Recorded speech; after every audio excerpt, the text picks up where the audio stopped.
Hello, people. Let's see. Who in all is here so far? We got Flying Scotsman Productions, who says yes, with more than one S. Lemmy, I would love for you to write a backstory for Diesel 10. That's good. That would be really cool. He's definitely a cryptic character. Nobody knows what the hell happened to him before the movie, but I'd like to know. Brian Desens says, hi, everyone. Spam Can Productions says, oh, my Audrey, yes! So that's a lot of S's. And I should let you know, it's in all caps, too. So, very, very nice. Let's see. Jason, the Welsh Pony and French Pony, hello. Says, hey, Lemmy. Purple Toad's back, hello.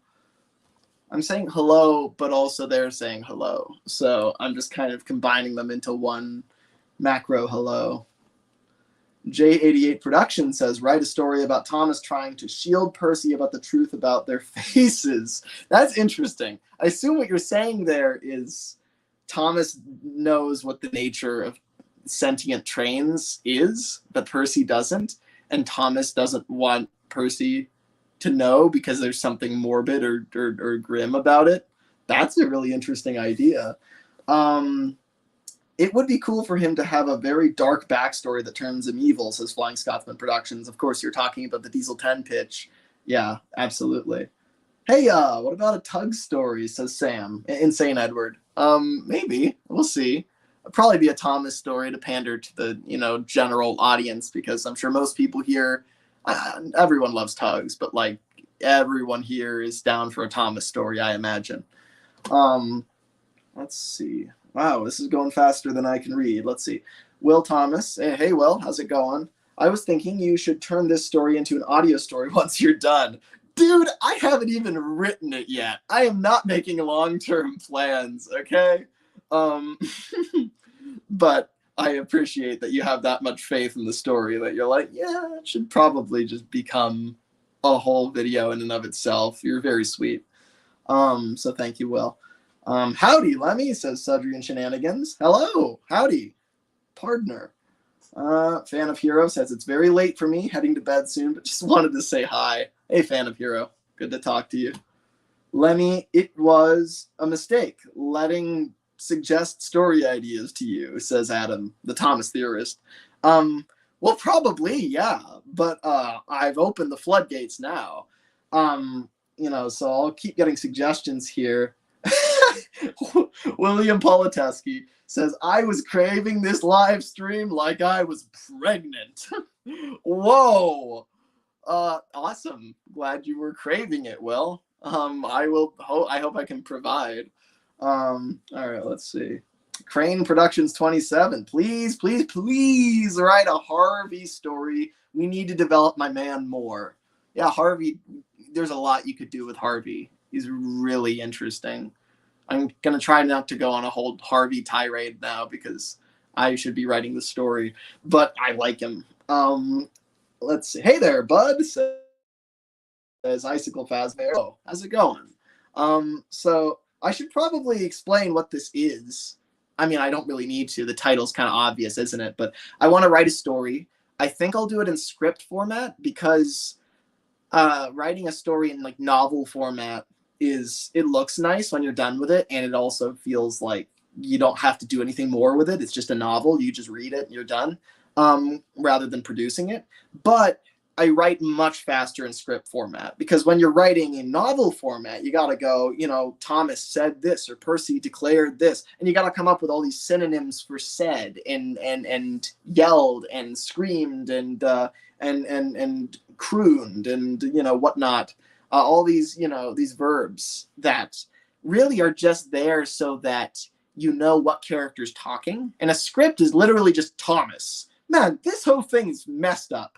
Percy, I quite agree. It's rather mean of the Fat Controller to whatever. The Fat Controller, it's a lot easier. It just flows. And you know who's talking and you read it in their voice and you move on. So I'm going to try to do this quickly. I want to do it in a couple hours rather than taking forever on it. And I think having an audience here will incentivize me to kind of tear through it. So that's what I'm going to try to do. So I'll do it in script format because that's the format I'm best at, I think, and most comfortable with. I do love writing the novel things, but they take a lot longer, and I'm much more deliberate the way I'm writing it because it's like a piece of art. I mean, it's all art, right? But a script is part of a piece of art. A script is the blueprint for a piece of art. A novel is the art, right? So like you spend as much time getting the words right in a novel as you do getting the cinematography and the lighting and stuff right in a film. So script is more of a blueprint. It's a lot easier. The whole story's there, but it doesn't need to look super pretty. Now, some scripts are beautiful. Don't get me wrong. Some people write just beautiful, kind of outside of the film exposition in their scripts that doesn't even need to be there. It's just there to make it look pretty. But I'll be pretty rough about it today. I mean, it'll be polished enough, but it's a script, right? I can tear through it and we'll get the story without having to worry too much about how it looks. Anyway, so that's what we're going to do today. I'm thinking it's going to be about 10 pages. I'm going to try to, because my gut's going to tell me to go up to at least 30, but I'm going to try to keep it to 10. So we'll try to do, write a story, a couple hours, keep it to 10 pages, do it in script format. And it's going to be about some Thomas character or set of characters, and you guys are going to decide that. I use guys gender neutrally there, just to clarify. Icicle Fazbear says, I think you should do a story about Edward. Have him talk about an old friend that had an accident and got scrapped, unfortunately. I honestly want something that feels related. Lol. So that's really cool. Like, Edward has such an interesting past. There's got to be like a whole life that he led before Sodor. So that could be interesting. Let's see. What else we got here? Maybe write a story about Edward and how he got so experienced and wise as the small green bean. People are craving Edward. Edward is tempting, definitely. Let's see. Write a Diesel 10 story, says Spamkin Productions. I'm getting several votes for Diesel 10, so that's looking promising. Let's see. Lemmy, how many pages was a salty story, says Flying Scotsman Productions? I can't really answer that because it wasn't written like most of my scripts. It was very slapdash. Like I wrote a scene here in one document and a scene here in another document, and it was like some of it I just improvised. The whole thing was really muddy and messy. It wasn't written cleanly like most of my scripts are, like the one you're going to see today. So I don't know. But if I had to guess, 25 pages, 30 pages maybe. I love Edward, says Marketing Standards. Me too. I am also a tremendous fan of Edward.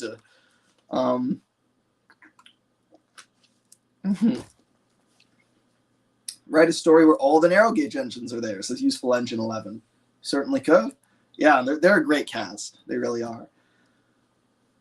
Let's see. Keldio Studies says, if you could write a story related to Proteus, how would you go about it?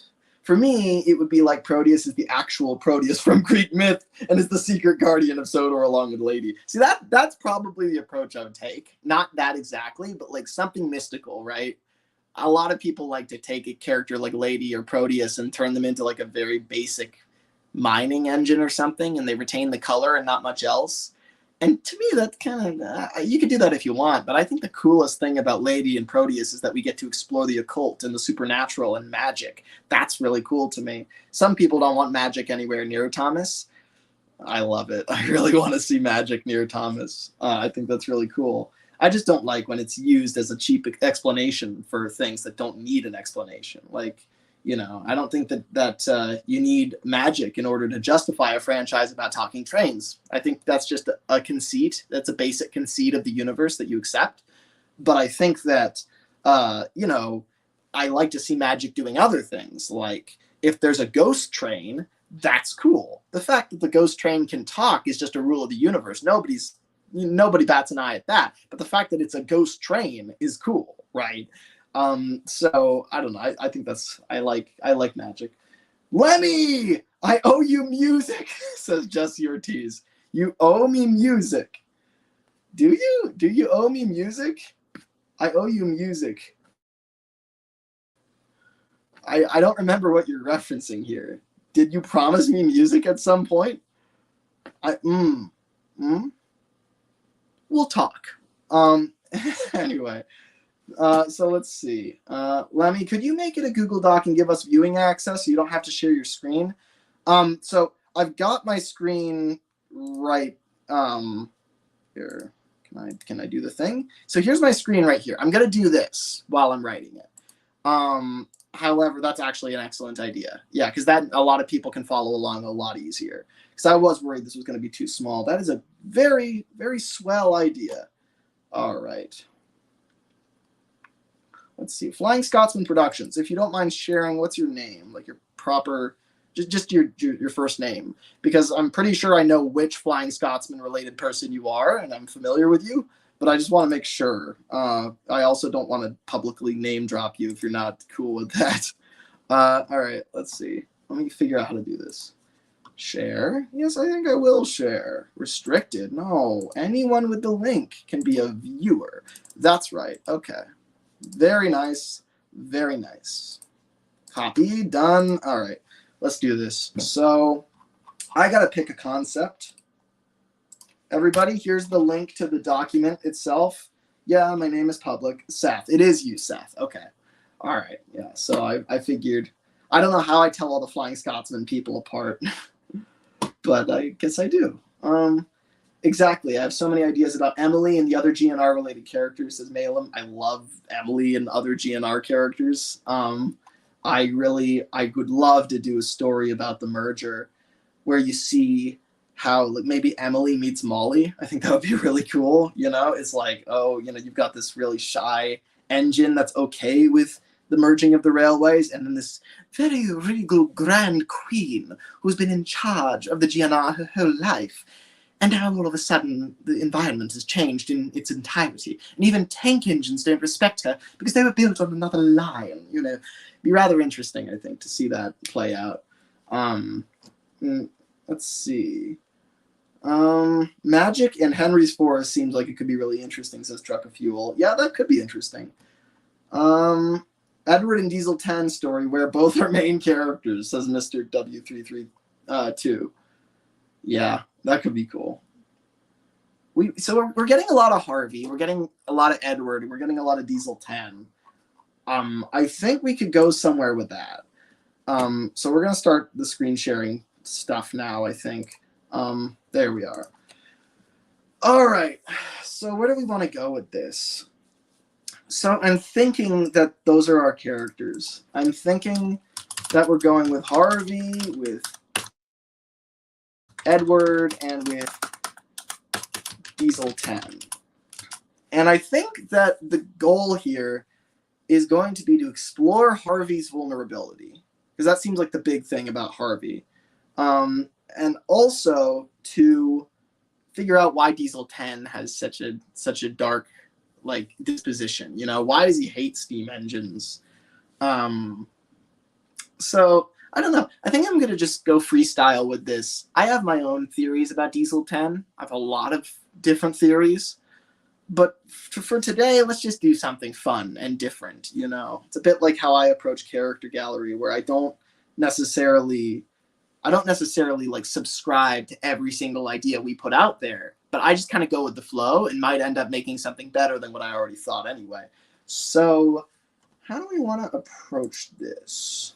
Let's see. So the Thomas theorist Adam says the story of how Harvey stole Diesel 10's claw and he's telling it to Edward. I don't think so. Oh my god. Henry and Oliver fan 311 says Harvey is self-conscious and easily put off by others, in my opinion, if that helps. Yeah, I mean, I could see that. I think it's like, so here's the thing about Harvey. I think he's extremely compassionate and humble. You know, Harvey doesn't have a shred of arrogance. And I think he's used to being put in a position where nobody has, you know, where people think he's kind of weird or strange. You know, I mean, we see that in like his introductory story. But he's kind of resigned to it in an interesting way. So I think, you know, it's interesting. That's the big difference about Harvey and Diesel 10. is that Diesel 10 is, he uses his kind of, he uses his extra machinery as a weapon. He weaponizes it against other people. Harvey doesn't. Harvey uses it to help. Even though he's made fun of for it, he'll also rescue the very same engine that made fun of him, So he's got a very, very strong heart. Harvey and Diesel 10. I guess the question is, what kind of a world is this, What era are we in? Like Diesel 10, right? Is this like big bad sneaking onto the island and tearing down the sheds Diesel 10? Or is this kind of Diesel 10 on the line side clearing branches because he's fallen off the viaduct years ago and the railway just barely let him back in, but only if he does like community service for the rest of his life? Like, is it that Diesel 10? I could see it being either. I could see it being. So that's interesting, because what that would end up doing is putting Diesel 10 and Harvey in the exact same camp. So it helps to just start writing a scene, So like, say we've got Harvey, right? Or we've got, Diesel 10, right? And we open on a shot of Diesel 10 at what would be an interesting place for this? I'm picturing at like the foot of Gordon's Hill. So let's just do that. At the foot of Gordon's Hill. Disgruntled and frustrated. He's slowly clearing dead branches from the line and placing them in trucks. Diesel 10.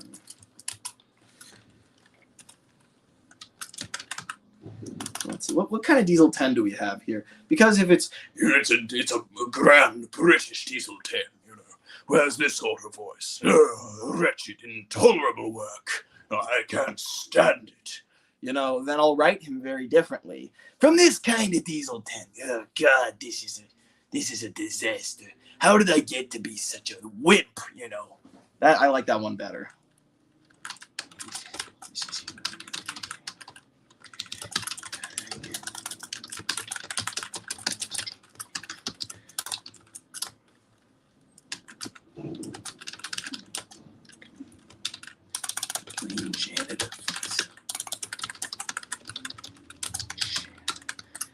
This is humiliating. How did I get to be such a wimp? I'm playing janitor for the steamers. A janitor! So that's pretty good, right? So he's at the bottom of Gordon's Hill. He's pissed, right? But I think let's bring Harvey in. And so, Diesel 10's already frustrated. But who's he saying this to, right? Not really anyone. I don't put it past him to talk to himself. Well, actually, he could be talking to Pinchy.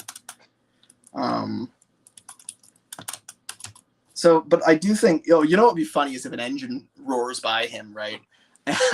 That's good. Oh, the rotten, no good steam junction.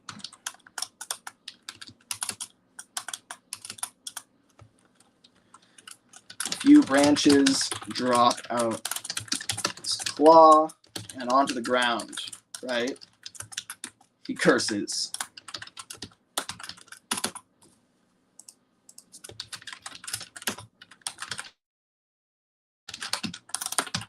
Again! Damn it, Pinchy! Can you keep your grip on something for 2 seconds? Pinchy droops slightly, makes a sad kind of hydraulic noise.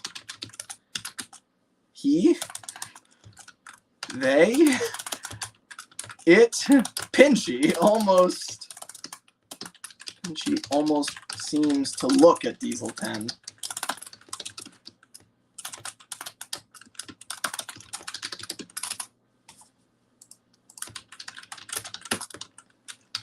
Lessens his rage. Yeah. All right, I know. You've never been quite the same. Ever since the viaduct. Your motor skills are lacking. That's pretty good. So, anyone ever notice how messed up Pinchy is after Magic Railroad? For those who don't know, they just dropped the model right off the viaduct. Like, they did a test catch, right? So somebody was waiting down there and caught him. And they're like, okay, good, that works. Now let's drop him for real. And they did that. They dropped him off the viaduct, and they didn't catch him. He smashed into the river. So it's no surprise that he's so messed up in Calling All Engines. Like, Pinchy is just this well-oiled machine in Magic Railroad, but he's like this, in Calling All Engines, Also, there's like a ball joint here. I don't know if they didn't use that in Magic Railroad or they added it, but the whole thing's weird. Anyway, Pinchy's really messed up after the viaduct, as Diesel 10 will tell you. Diesel 10 tries to load again.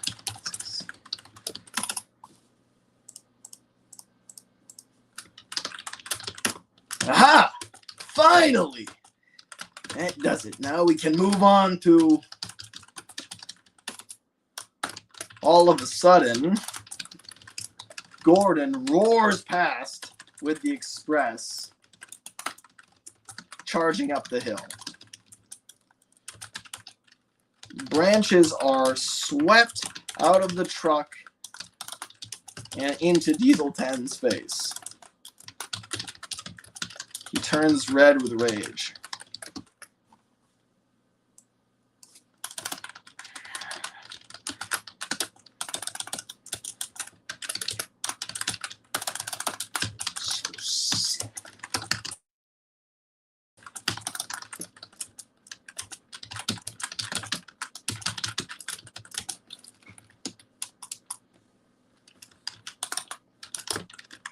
All right. So what we got so far here, let me see what folks are even saying. All right. So let's see. The new storyteller asks, what story is this you're writing? It's about Diesel 10 and Harvey. That's pretty much all I know so far. Diesel 10 is in his post-Magic Railroad situation. He's at the bottom of Gordon's Hill clearing branches because he's been put on, on community service, essentially. Let's see. Crane Productions 27 says Harvey could feel somewhat afraid of Diesel 10 or even be uncomfortable about him and think he might replace him. We could take that route. Queen of Sodor says, oh, hey, Jamie, says, would the big engines take potshot comments at Diesel 10 in this situation, or is he still threatening enough for that to not happen? I think we'll see. I think once he gets into the yard, it's going to be more obvious. That should be interesting. Let's see. Diesel 10 calls Harvey Captain Hook as an insult, says Carl Matthews 8. It's kind of funny. Diesel 10 should just start fake coughing dramatically when Gordon comes by, says Purple Toad. So people have some good ideas here.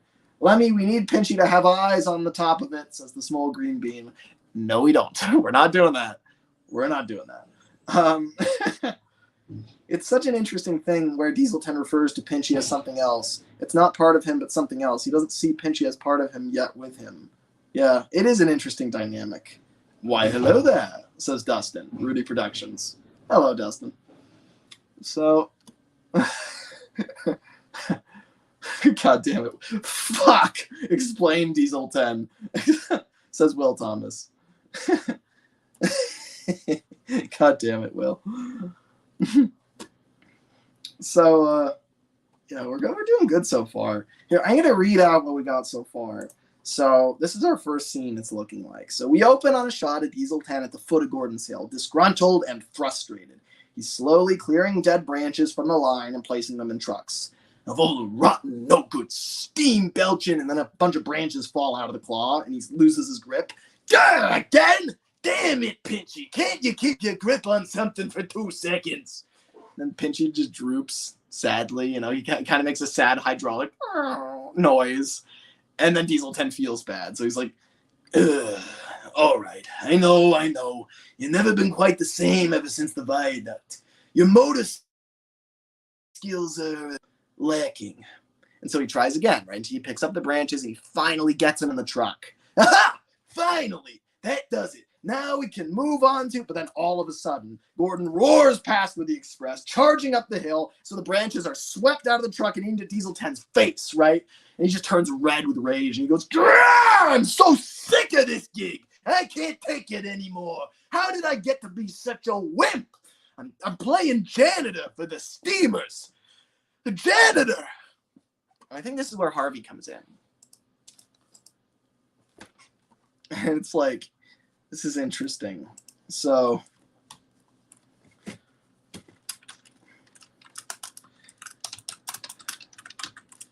Diesel 10 just sits there, dejected.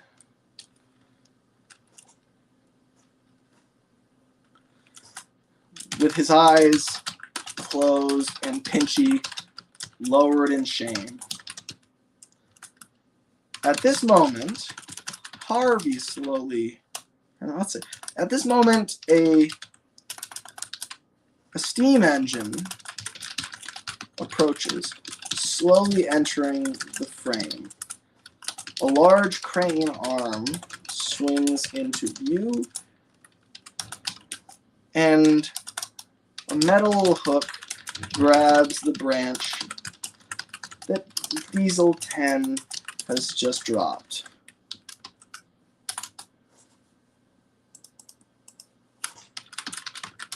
Oh, I wouldn't say so. Oh, I wouldn't say janitor. I'd say custodian.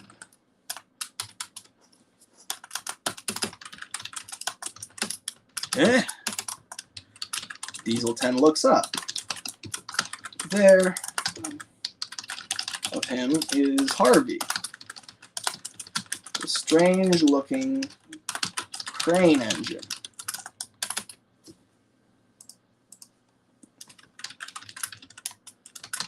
What's it to you? What would be a funny thing to call him? Bicep? What's it to you, long arm? What's it to you?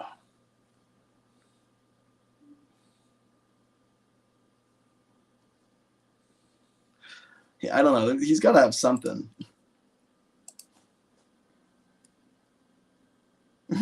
I can always trust you, Hooky, says Harvey. Says Adam. That's kind of good. Need a hand? Or hook, I should say, says Crane Productions 27. We got some good dialogue going here.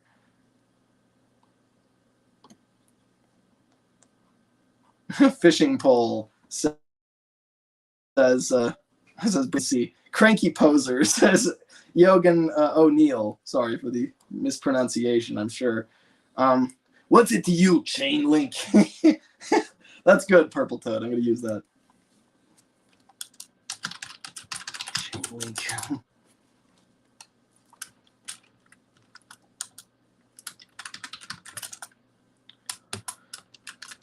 Oh, I know how it is. Oh, I know how it can be. Clearing these tracks. The trees on either side of the hill keep the sea breeze at bay.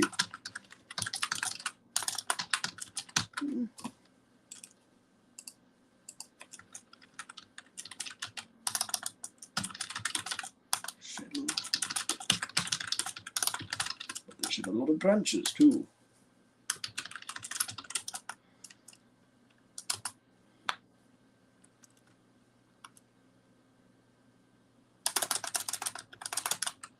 Harvey lowers the branch into the truck effortlessly. Diesel 10 in the background is amazed. How did you do that? Oh, practice. Oh, just a bit of finesse. A lot of practice. Should be easier for you, though.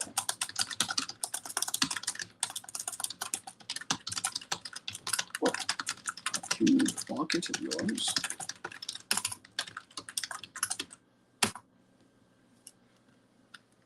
Yeah, I ain't exactly used to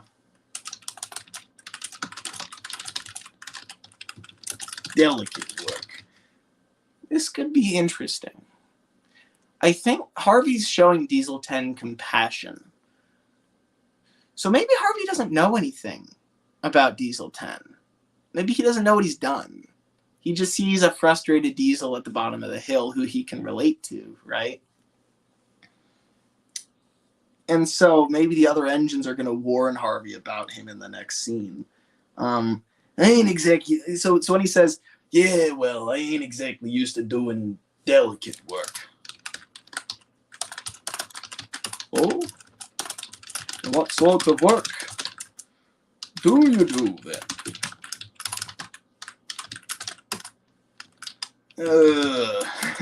This could be a kind of an interesting effect. We do a slow zoom on Diesel 10's bewildered face.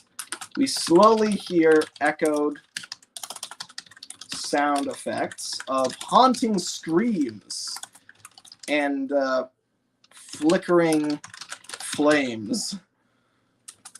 We hear one man shout, "Duck and cover! He's got a claw!"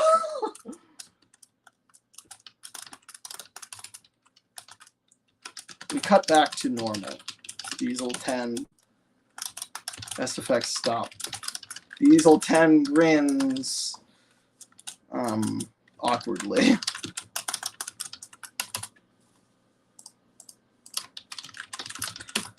Let's call it demolition work. Ah, I see. No, I suppose you wouldn't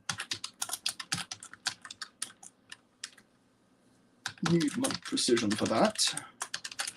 That's not true of demolition, is it, though? You do have to kind of be very careful about how you knock something down and where you plant the charges. Ah, I see. Well, the key to this,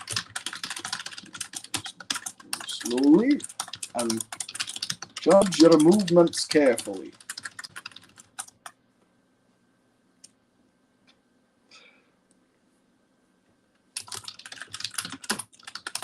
Yeah? And how do you do that? Let me show you. We cut to an alternate angle further up the hill, or from about half a mile away. We can still hear two engines faintly. We see... So who would be a good engine to see this happening and think, oh, holy shit, why is Harvey talking to Diesel 10, right? I mean, the obvious answer is Edward, because it's Wellsworth, and because also we had a whole thing about wanting to include Edward somehow.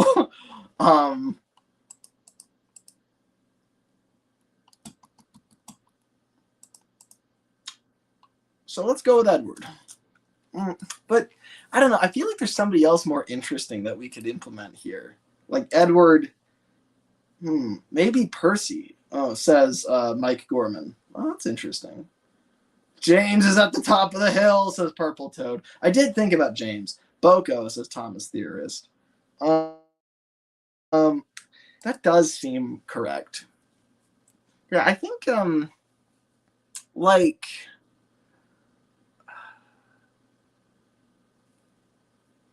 Because the thing, I don't know if I want to make Boko a main character in this.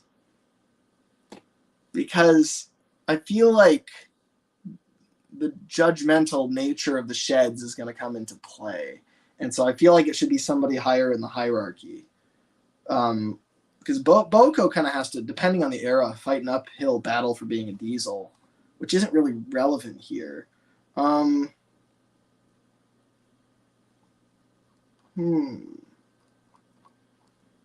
Arthur or Salty, says William Politeski. Yeah, we could. Well,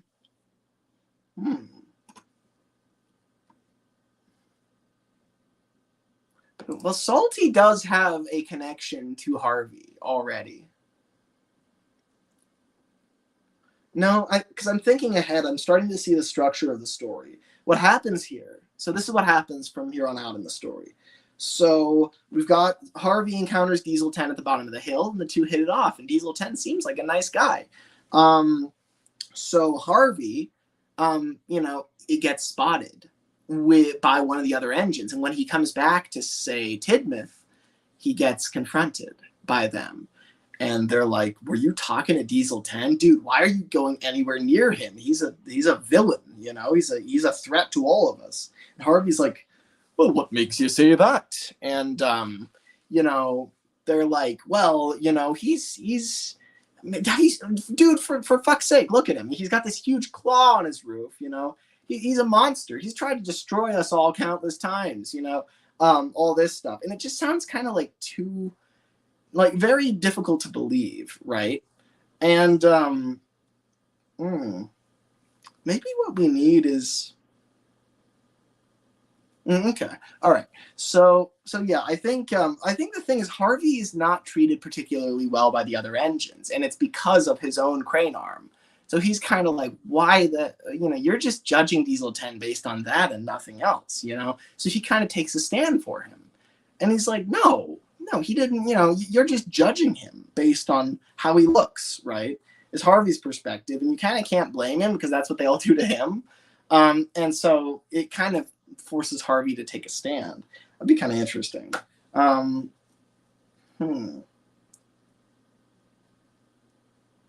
Let's see.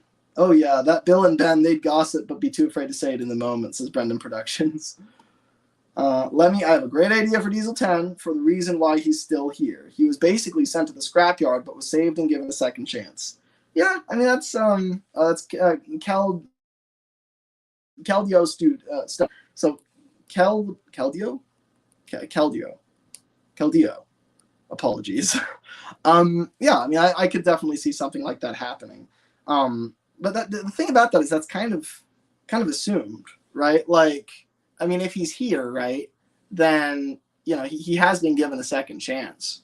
Let's see. Oh my God, Marion, Diesel 10 and Harvey. Oh my God, Marion, Diesel 10 and Harvey would be awesome, says NWR number 13. That would be interesting. They all have something in common. It's a very strange combination of characters. James should crash Diesel 10 out of anger. Then Harvey has to save him, says Flying Scotsman Productions. That's extreme, but just, yeah, maybe. What if Diesel 10 encounters the ghost train on the viaduct, says Evan Gaines. All right, let's see how this shakes out. So, so we can still hear the two engines faintly. We see Salty does sound fun, but I do think, like, does he know about Diesel 10? I don't think he was here at the time. Depending on, I mean, I'm kind of going with a TV series timeline here just because it's easier than setting up something alternate.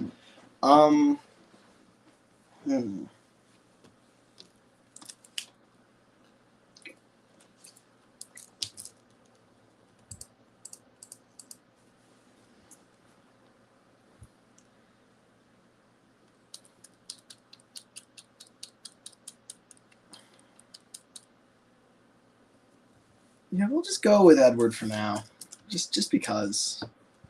You can still hear the two engines faintly. We see Edward watching from a distance. But I feel like, I don't know how the story shakes out. And depending on how it shakes out, Edward is either going to be in the right or the wrong, right? And I kind of feel like Edward would know the right thing to do here. And I'm not sure what the right thing is yet. So I'm going to leave him out of this. Stay out of this, Edward. We see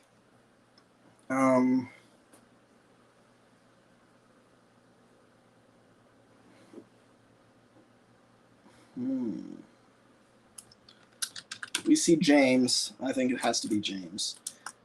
We see James simmering at Wellsworth Station. He watches from the platform, eyes narrowed. Oh my God.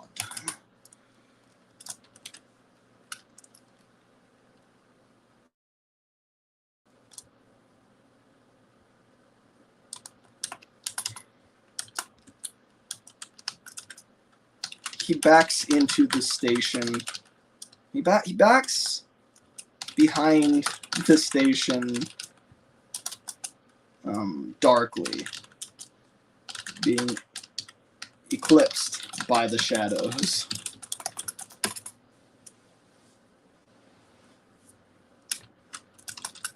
We cut back to Harvey.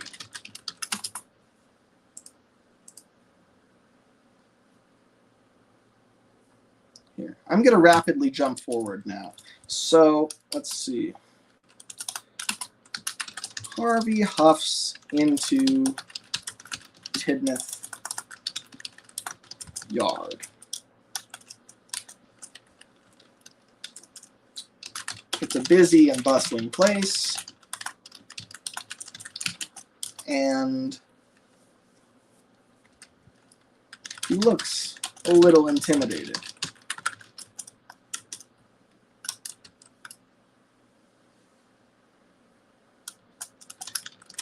When he sees Gordon guffawing alongside Henry, he gulps. Oh no. He speeds up, hoping to pass by him unnoticed, but alas. Oh!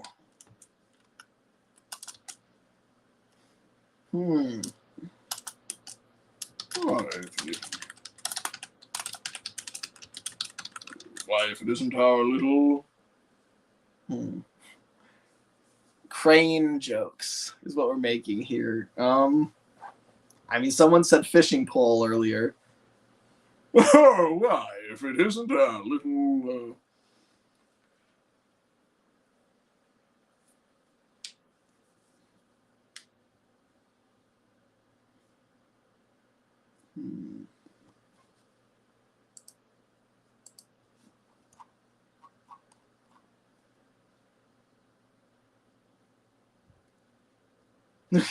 Cranny's mini-me? Cranky's mini-me, I assume that's supposed to be. 10, friend. Banana crane? What is that, banana crane? Why banana? Well, if it isn't our mobile breakdown train.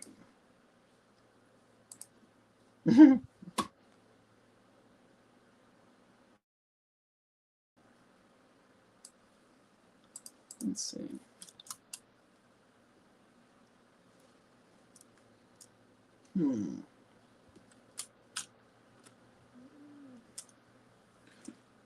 Why, if it isn't our little sideshow attraction.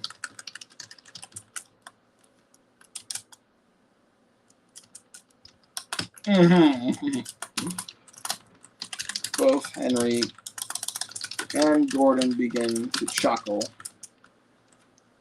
Some nearby engines from the other railway chime in.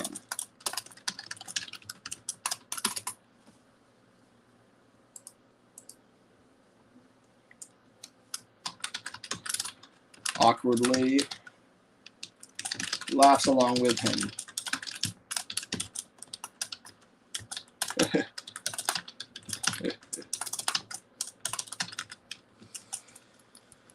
Yes, that's me.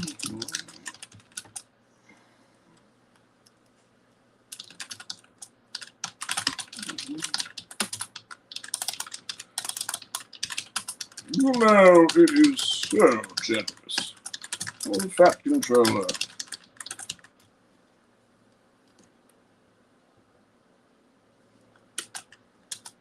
Lower the bridge to every. You know, it is so generous of the fat controller to lower the bridge for every.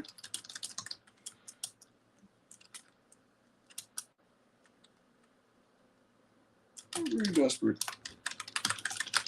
engine seeking a home.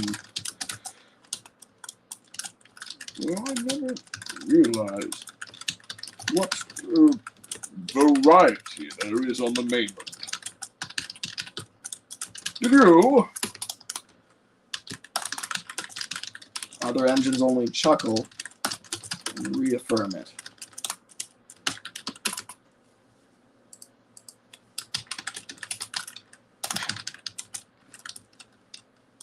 Yes. I'm different, but useful. Oh, quite.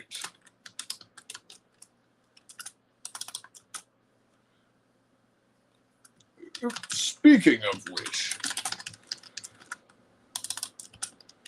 you run an errand for me. There's a brake ran off the rails in the yard. I didn't see it. Someone left it on the points.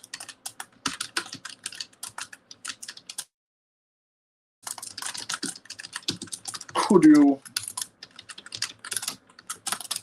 A little contempt flickers in his eyes, but he swallows it.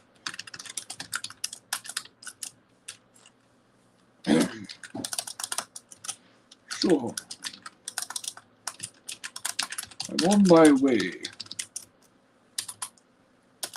As Harvey reverses direction away from the sheds, instead opting to clean up Gordon's mess, he hears the big engines whispering.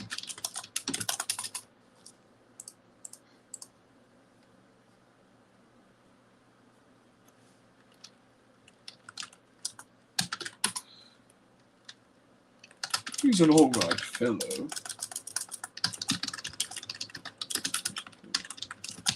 But were there really proper breakdown trains available?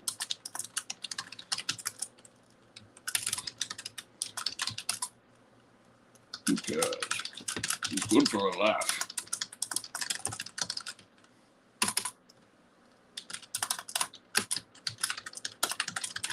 Harvey looks at the ground miserably. Carries on to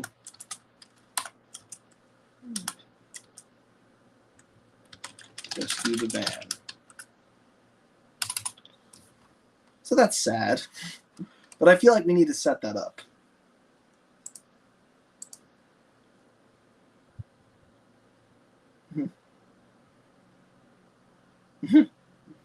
Carl Matthews 8 says, Henry might say something like, I think you mean he had to raise the bridges to accommodate his crane. And they all laugh.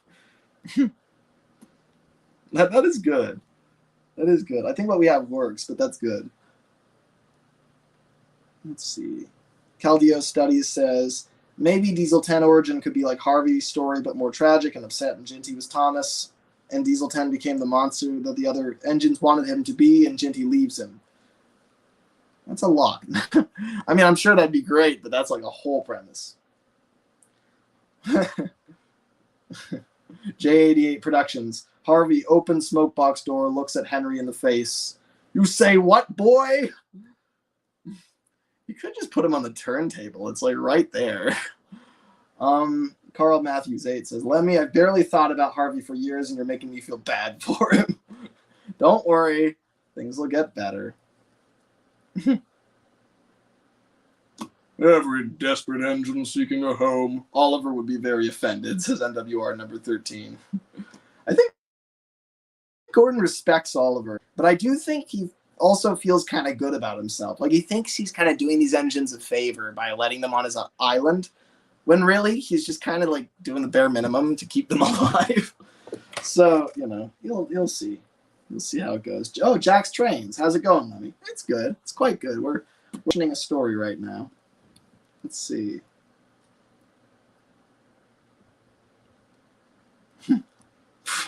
Big chin, says Will Thomas with no other context. Queen of Sodor says, Ah, Harvey, my first lorry. Gordon says this. Why are you turning Harvey into Elizabeth? Please. I beg mercy.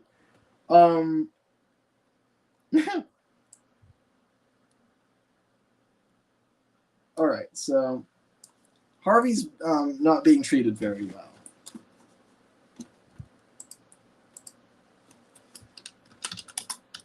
Hello there. Harvey. Oh, hello.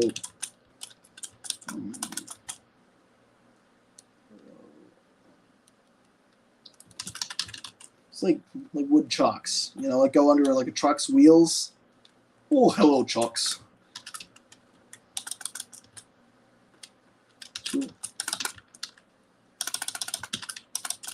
So Gordon bucked into you, eh?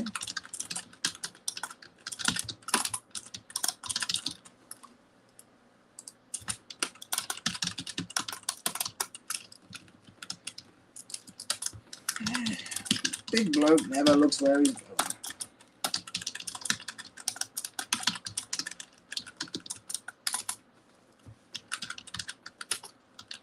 No, indeed.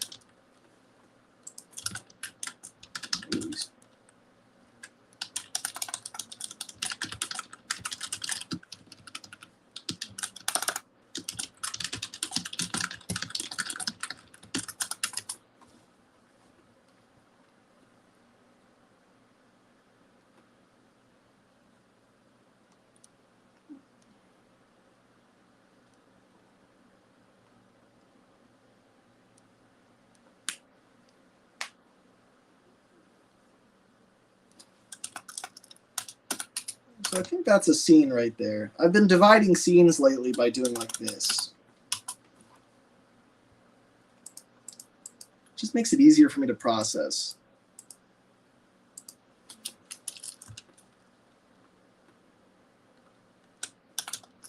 Oh God.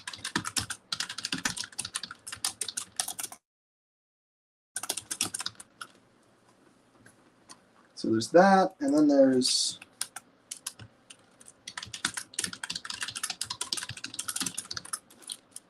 so that's the first scene. That's the second scene. We need something that kind of goes in between here. So then, seeing that this comes afterwards, now what we really need here is for Diesel 10 to say something ominous, like, yeah, well, that's the way they treat guys like us, you know? God, Gordon's going to have a real comeuppance at the end of this. I don't know what he's going to get, but it's not going to be pretty.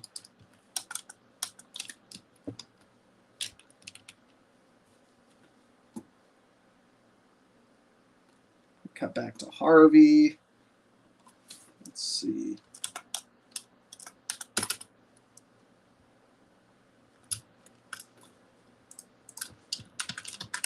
I'm not all there is to it.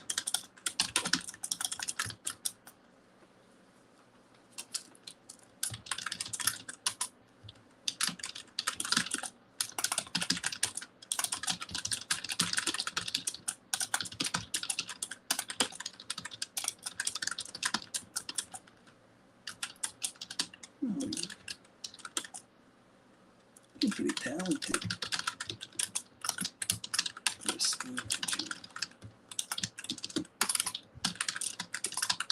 What was that?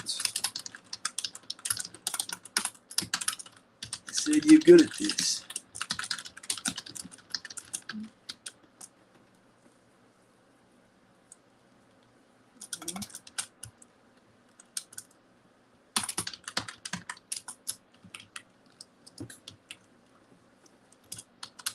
You could.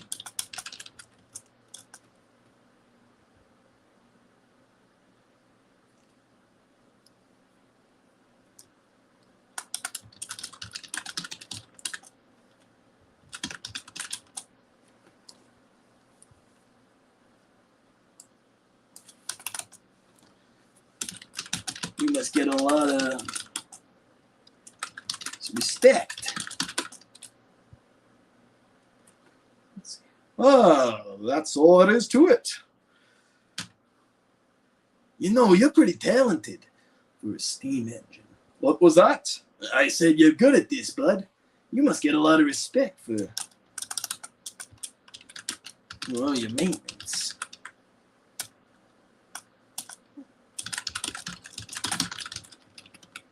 Well, what exactly?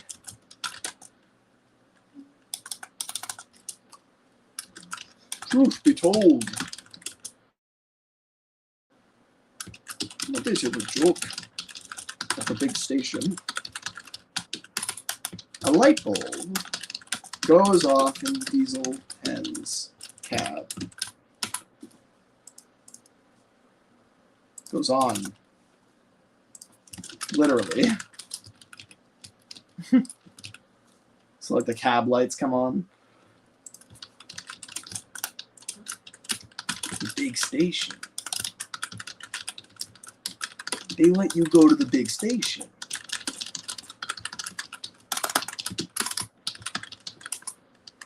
Yes. Of course. Sometimes they need small crane there. Hard to reach sightings. But your maintenance.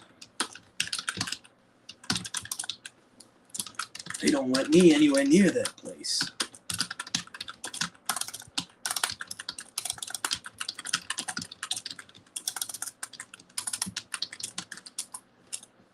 Oh, that's a pity.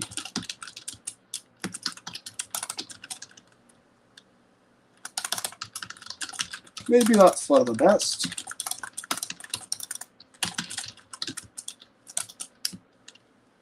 Lord knows they don't treat me well. Maybe he says something like, maybe that's for the best. Lord knows they...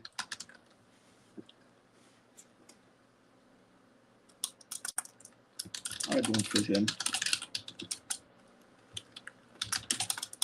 And you're, looks at Claw, a bit taller. Yeah. Yes, you're right.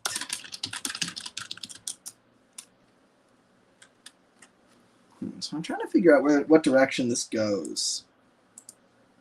Whether it's going to be like...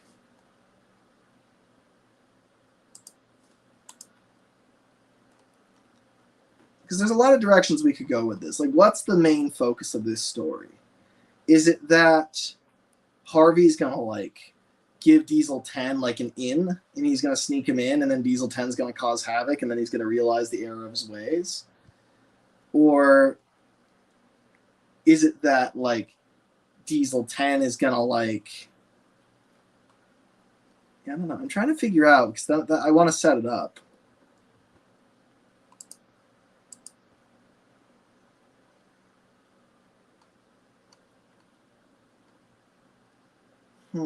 Trying to figure out where to go next.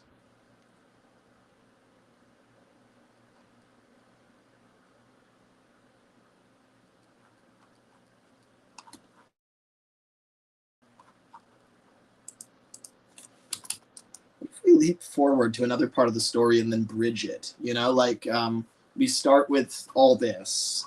Now we leap forward to like the halfway point, and then we just write something from there, and then it'll become obvious what needs to go in between. Like, I'm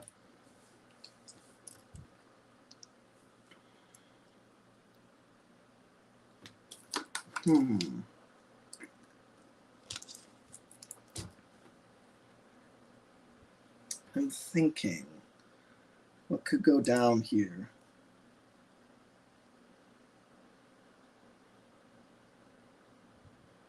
Jesus Christ. Awesome Train 77 says, what if Diesel 10 kills someone on a platform? I don't think so. I don't think that's. I think that's a little extreme.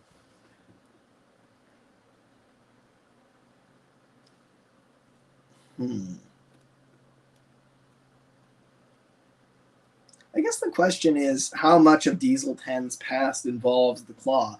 Did he get the claw because he was traumatized in some way and he wanted to take vengeance back?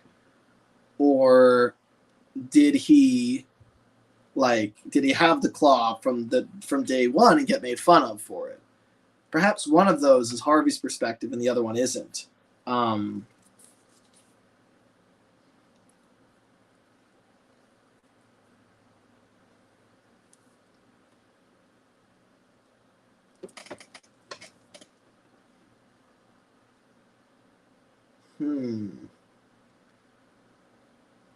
thinking for a minute here.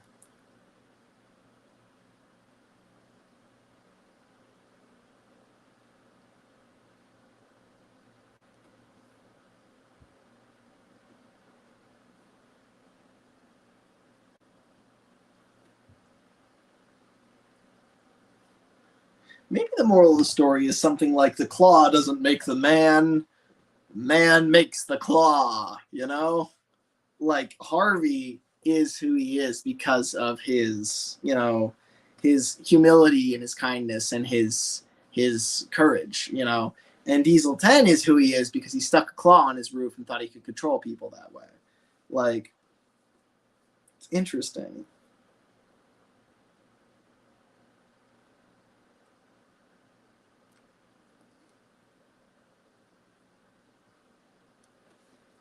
Okay, we're going to jump forward rapidly. Diesel 10 approaches the sheds at a menacingly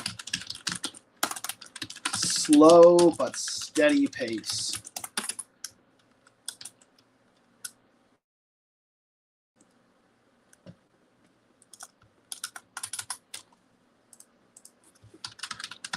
Oh no, I can't let this happen.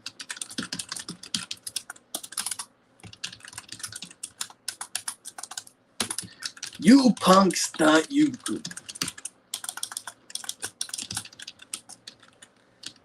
downgrade me.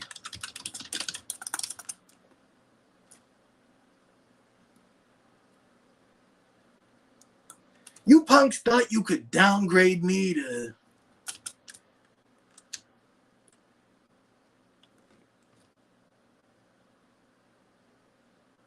maintenance man.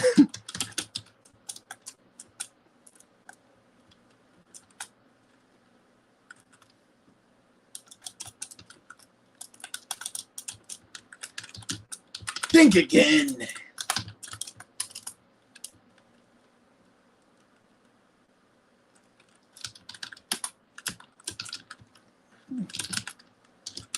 He's coming in here. Shaken but calm. Relax. You'll never clear the roof. Diesel 10's claw bashes through the facade, creating a claw-shaped hole in the wall. You guards!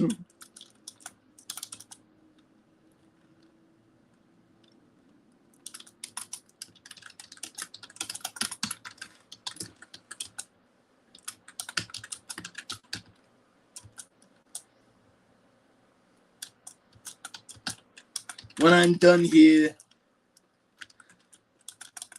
Hat's gonna need more than just a janitor. He's gonna need the whole damn fire department.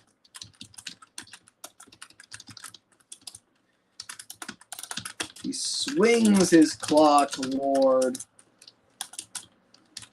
Gordon. And just before it strikes his funnel, a hook clangs onto it. Over the top, like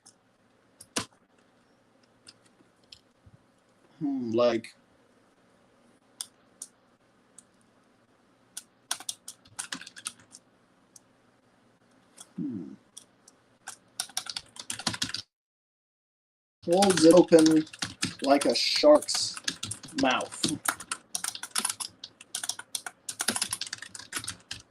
Yeah. What the?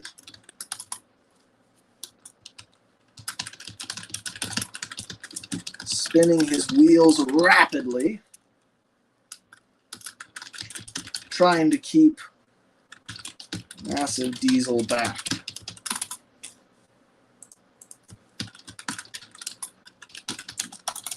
You've gone far enough.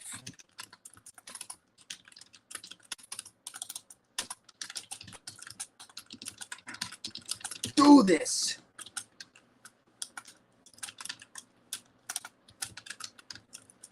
Ten times stronger.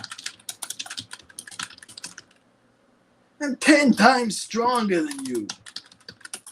You may look it.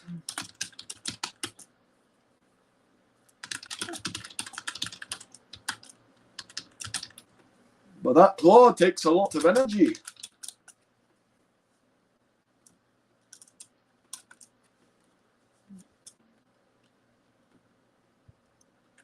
Your wheels are slipping. He drags Diesel 10 back slowly.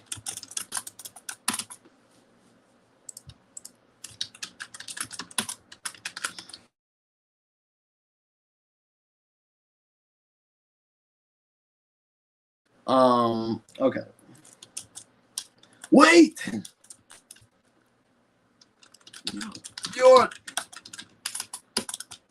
We hear Pinchy start to flex and buckle.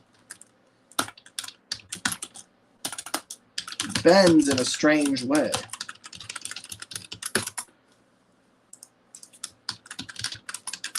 I'm what?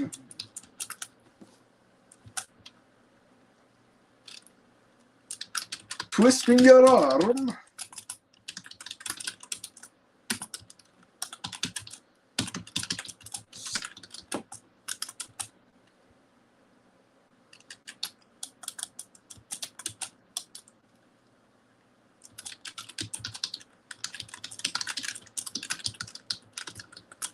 No, no, no, stop! I'm nothing without Pinchy.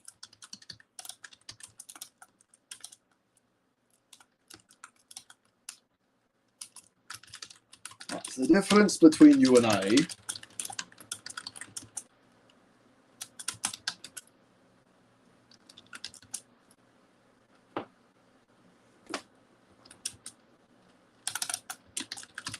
I'm a really useful engine, but you're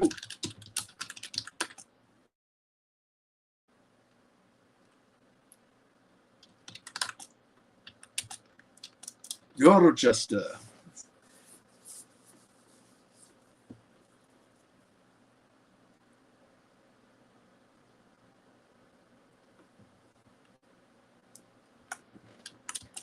You're just an empty shell.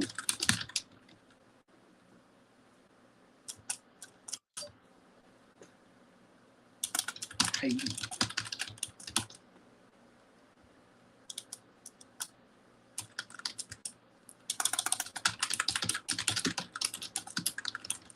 Oops.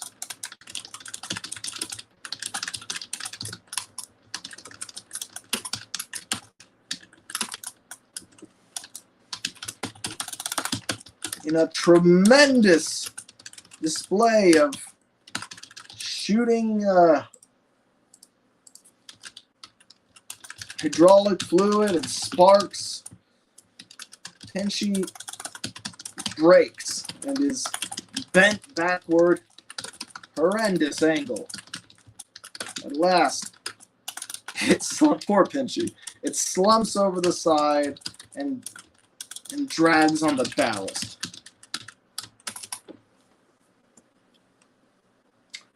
Ooh. That's it. That could be interesting.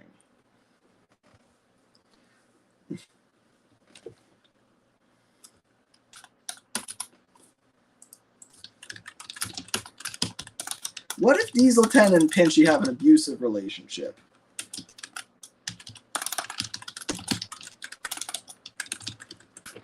Like, Pinchy doesn't want to work with him, but he has to. That could be kind of interesting. So I've made Harvey way too badass in this scene, okay? But, like, it's a good jumping off point. I could see it being the case where, because think about it, Pinchy's constantly slamming Diesel 10 in the face. He doesn't really want to be attached to him, you know? Whereas Diesel 10's the one with all the evil Machiavellian, schemes. Like, Pinchy just is a claw that just wants to do his thing, you know?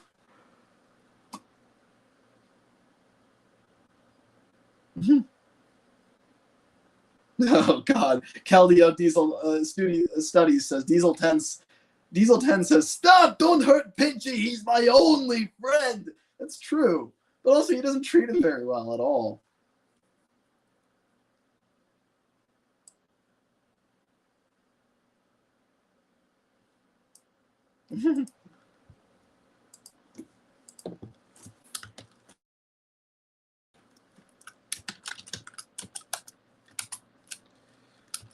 He's not answering to you anymore. Or ever again.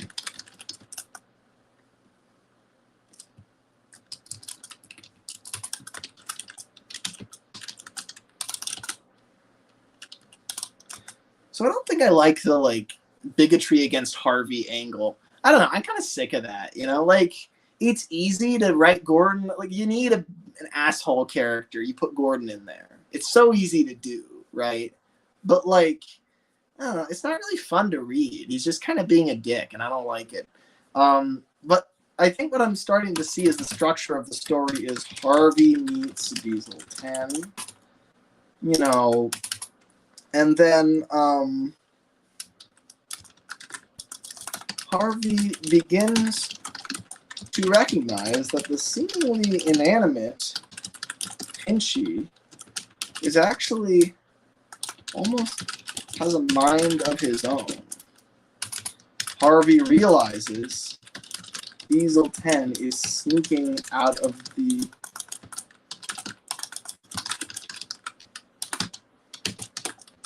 shed at night.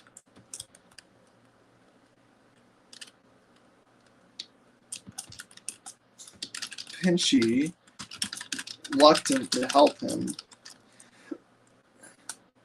and sabotaging water towers and signal gantries and the like. Harvey is not a brave engine, but he feels he must rescue Pinchy. So what if this becomes a Harvey and Pinchy story? I think that's more interesting. Because, I think by this point, Diesel 10's like a villain, I mean, I think that's, to do a Diesel 10 redemption story in 10 pages is a lot harder than whatever this is. So let's pursue this. Let's see where this goes, Let's see. So we're playing the metaphor again. Good shit indeed, says Dustin, Rudy Productions. Let's see. Awesome Train 77 says, what happened to Pinchy in the end? Well, that's not written yet. Because that's not the last scene. Here. Thomas Theorist says, Harvey gives Pinchy to Edward to see if the claw is good. Maybe. Well, maybe Harvey and Diesel 10 form a mutual respect for one another, and they scare the hell out of Gordon at the end. I mean, I could definitely see that. But also, Diesel 10's done a lot of war crimes already. Didn't he try to do a genocide? It depends on what Diesel 10 we're talking about here.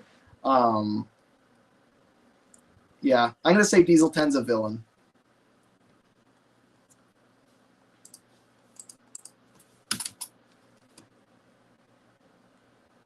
Hmm.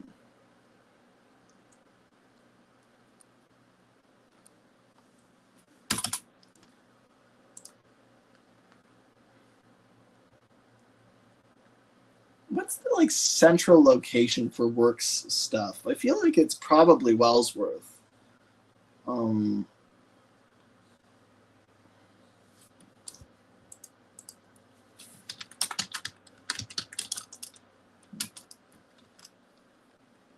You have no right to wield that thing.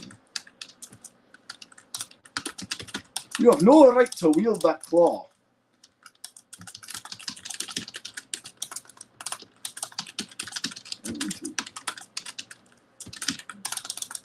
Use it to destroy.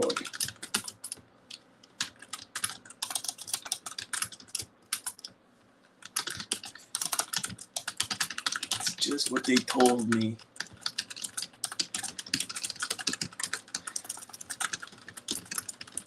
I was a wimp before I found this thing.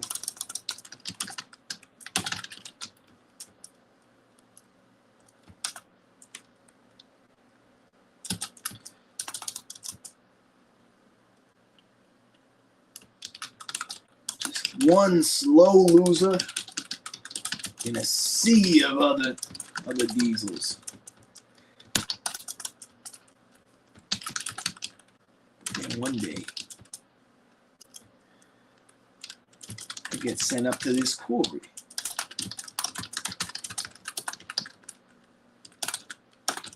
They got a bucket crane there.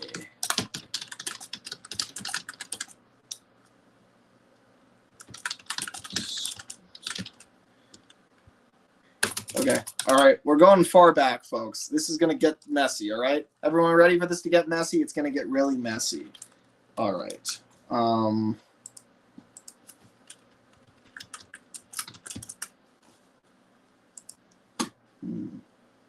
Diesel 10. What do you think of that, boys? New top speed. 10's eyes are shut with smug pride, but they spring open when he hears this.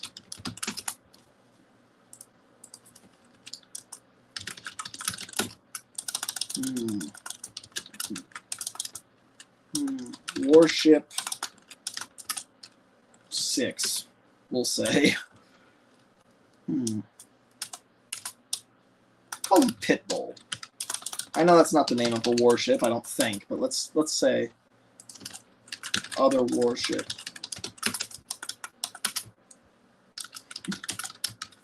50 miles an hour?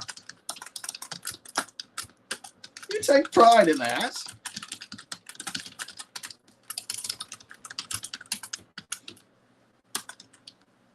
Yeah, I do.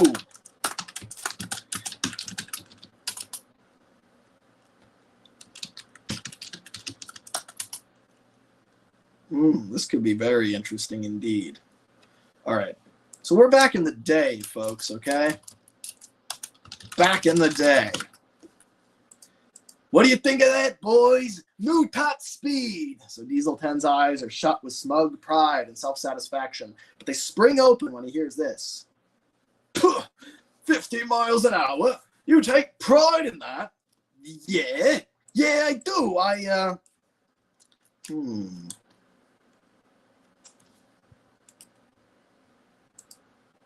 Let's look up warship diesel names, maybe. Do we have a list anywhere?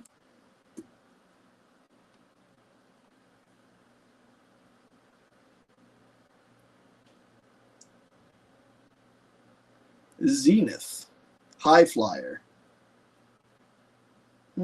High Flyer is good.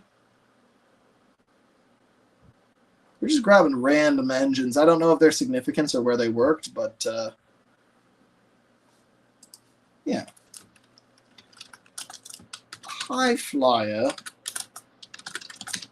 broke 95 yesterday. 10.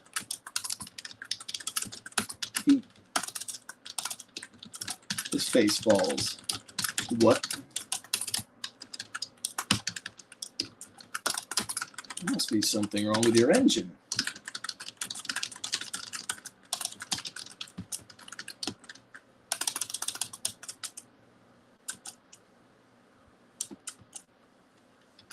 Well, listen to your passengers. Are those cheers?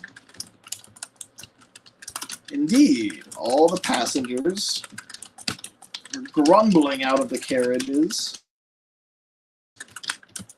with disdain.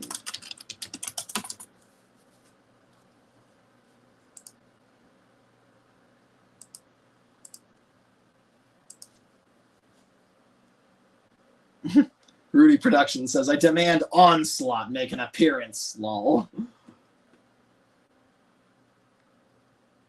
Let's see. Purple Toad says the max speed of warships was 90 miles per hour. Not in this story. In this story, the max speed is 95 miles per hour. Let's see. Caldio Studies says Diesel 10 would say, hey, I'm a maintenance engine. Wait, what's he saying? He said, hey, I'm a maintenance engine now. And Pitbull says, oh, it's Pitbull making fun of him. Yeah, I guess that would happen if they were ever to encounter each other again. Yeah, let's see.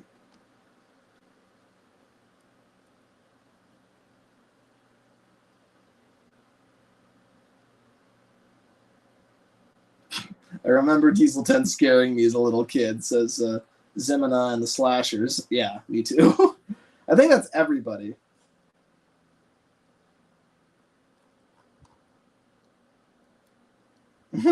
Purple Toad says, what? That's impossible. No. Hi. I'm going to the market. Okay. Do you want to go? No, I've got everything I need. Okay. A little while. Okay. All right, let's see where we go from here. So,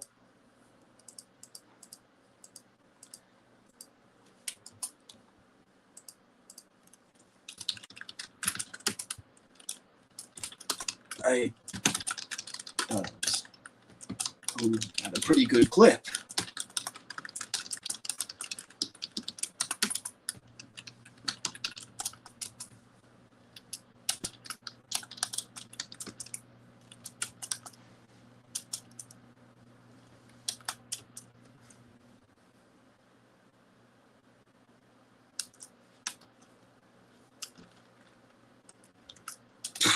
Yeah, about as fast as a clipper ship.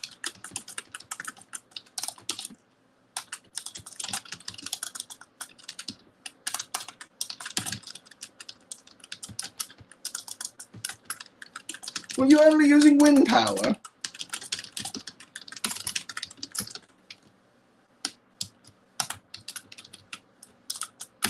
Grits his teeth. You...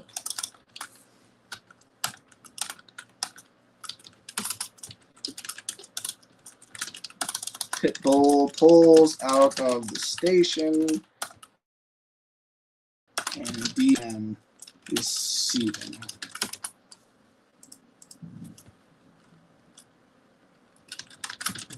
I'll show him. I'll show him all.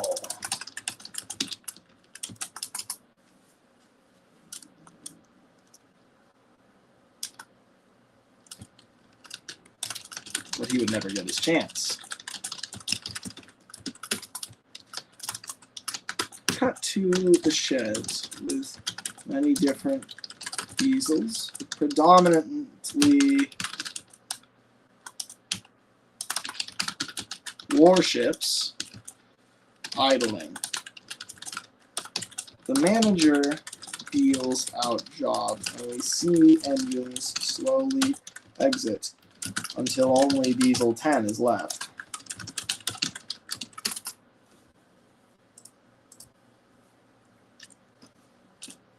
See, I'm calling him Diesel 10 because that's easy, but at some point I'll figure out what he's really called. Whether it's I have to justify what the name means, or it's just he's another warship that isn't documented that has that name, or more likely he's, you know, he's called something else back then, and then he earns this dastardly title.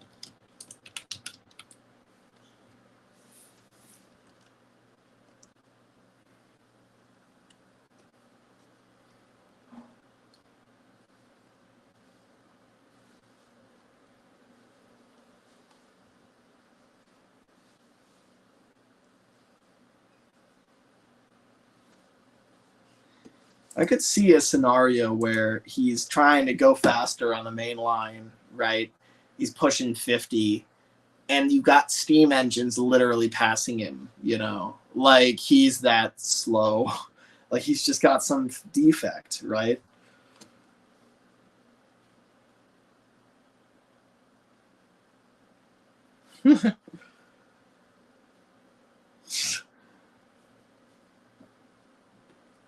Will says, Lemmy, read through it all again. I want to see the progress. See, I think that some of this is going to go in the story and some of it won't. So what I'm thinking is, see, I don't know. Like, it's a lot of disjointed stuff. Also, we are at 9 pages already. So what we've got here, I'll read the disjointed scenes that we have, right? So we've got Gordon's Hill. We've got Diesel 10 doing maintenance work at the bottom of the hill. He's lifting branches into trucks and stuff. He's muttering under his breath, all the no good rotten steam belching. And then he drops a few branches on the ground, right? He curses and says, again? Damn it, Pinchy. Can you keep your grip on something for 2 seconds? And Pinchy makes a sad hydraulic noise, right? And Diesel 10's like, all right, I know. You've never been quite the same ever since the viaduct. Your motor skills are lacking. So Diesel 10 tries to load the truck again. This time he actually succeeds. And he says, aha, finally, that does it. Now we can move on to, but then all of a sudden, Gordon roars past and blows all the branches out of the truck and into Diesel 10's face. And he says, yeah, I'm so sick of this gig. I can't take it anymore. How did I get to be such a wimp? I'm playing janitor for the steamers. Janitor. And he just sits there, dejected, with his eyes closed. And that's when we slowly see a steam engine come into frame. And then we see a huge crane arm swing in and pick up the branch.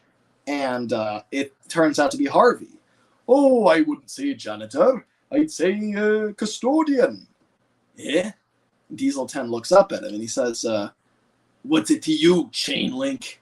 Oh, well, I know how it can be, clearing these tracks.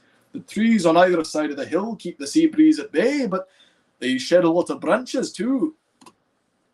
And then Harvey picks up the branch and he just puts it in the truck like it's nothing. And Diesel 10 is like, how did you do that? Oh, just a bit of finesse and a lot of practice. Should be easier for you, though, what with that huge bucket of yours.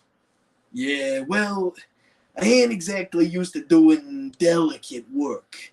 Oh, and what sort of work do you do then? And we do a slow zoom in on Diesel 10's face as he just kind of stares into oblivion, and we slowly hear these like haunting screams. We hear like fire burning, and we hear somebody shout, duck and cover, he's got a claw! And then we cut back to normal audio, and Diesel 10 just sits there and he chuckles. Let's call it demolition work. Ah, I see. Well, the key to this sort of thing is to go slowly and judge your movements carefully. Yeah? How do you do that? Well, let me show you. So then we've got an alternate angle, and we see James across the yard. Like, he's over at Wellsworth looking at the hill, and he's like, oh my God. And so now, everybody's, gonna find out about this, right? James is, gonna gossip.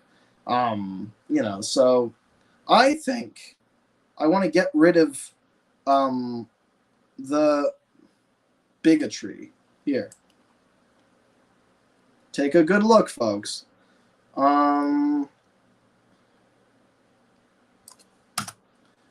So this part works, right? I like that. I think it sets up where Diesel 10 is in life, and that sucks. And so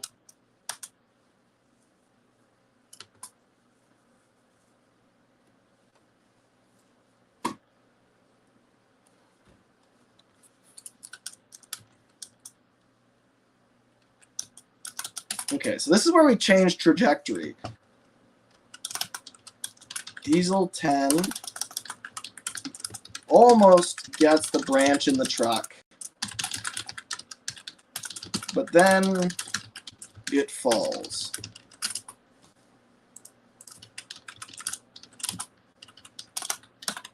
Damn it!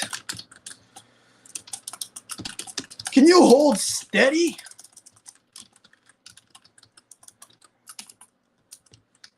And he bashes Pinchy, edge of the truck, several times.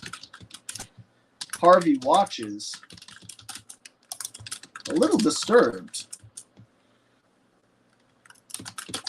as the big metal bucket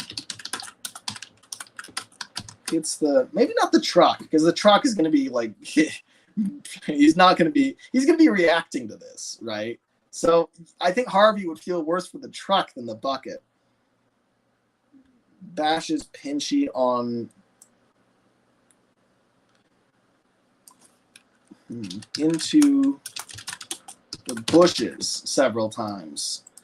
As the big metal bucket hits the brush, he almost, I gotta stop saying he, because I mean, like obviously that's not in the story, like that's just stage direction, but like I still feel like reading through the stage direction, you don't want to get the sense that Claw's a character right away. You want to like kind of, so big metal bucket hits the brush. It almost seems to, you know, kind of squeak in pain.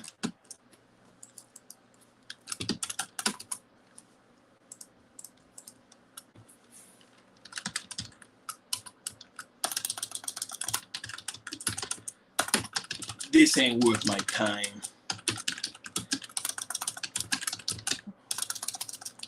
I'm gonna go fill up. As Diesel 10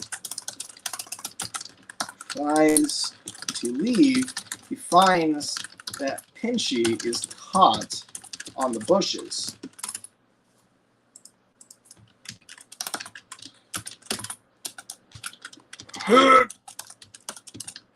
Heaves again.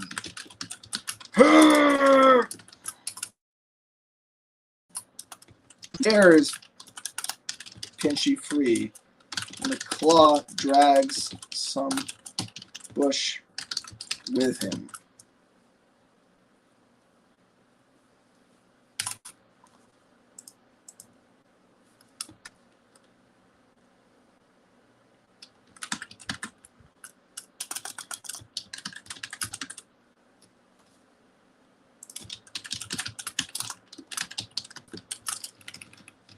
Diesel 10 then says,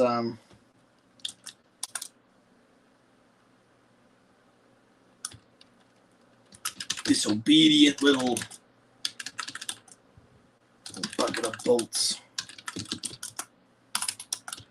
As Diesel 10 passes Harvey, Pinchy lingers there. Here, Pinchy rotates Diesel 10's roof and gets close to Harvey's smoke box. It snaps once next to Harvey's face. Harvey twitches, or Harvey flinches, but somehow it doesn't seem the bucket means harm. It lingers behind as Diesel 10 grinds along, pulls it through the air, almost facing back, almost looking back toward Harvey.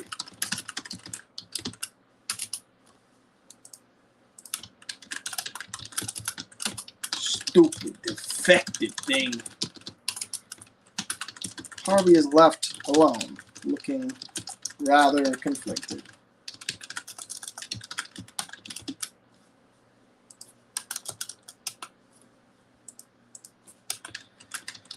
Edward is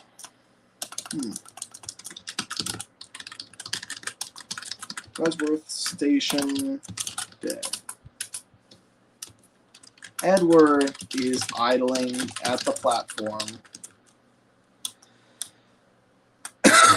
idling in his siding beside the platform. Harvey pulls up slowly.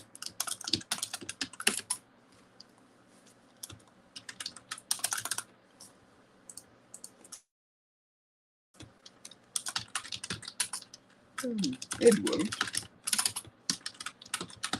Well, hello, Harvey. You look like you've been hard at work. How can you tell? You've got bristles in some hard-to-reach places.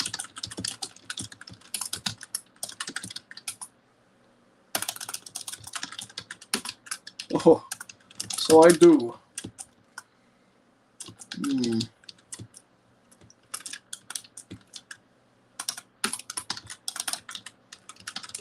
Something on your mind?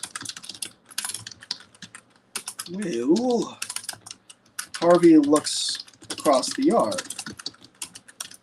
Out of earshot, but clearly visible in the distance, Diesel 10 is fueling up in a siding by Wellsworth Sheds.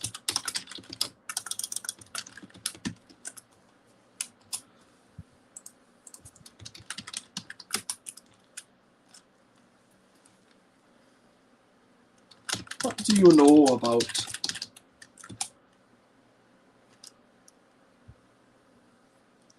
What do you know about Diesel 10? You know, besides him being...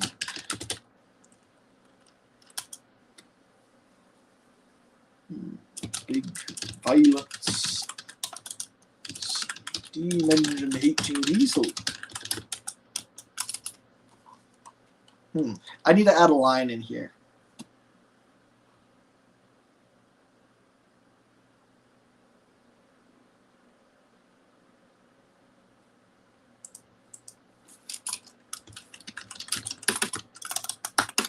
Blinks twice. You are aware of my reputation, right? Yes, I'd say so. I eat steam engines for breakfast.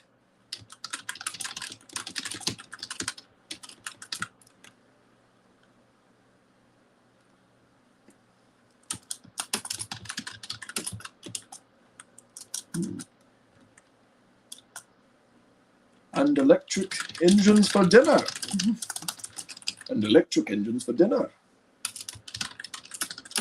Huh. It's a lesser known part of my catchphrase, but yes. Yeah. Why are you talking to me?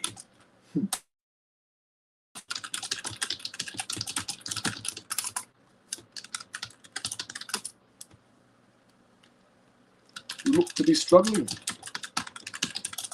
I don't like to see other engines struggle.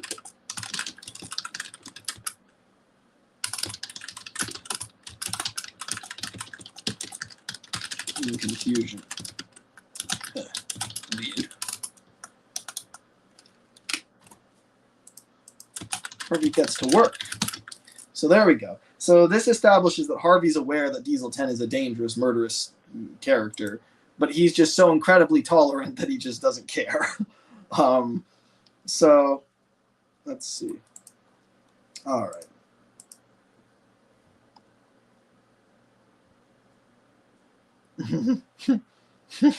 Purple Toad says, I eat steam engines for breakfast. Breakfast? And maybe I should have had breakfast. Brekkie could be good for me. No. Focus. Diesel. I am Diesel. Dustin says he likes his lunch steamed. That's true. That's definitely true. The Scottish Twins says, add Donald and Douglas. It'll make the story even better. You would say that, wouldn't you? My goodness.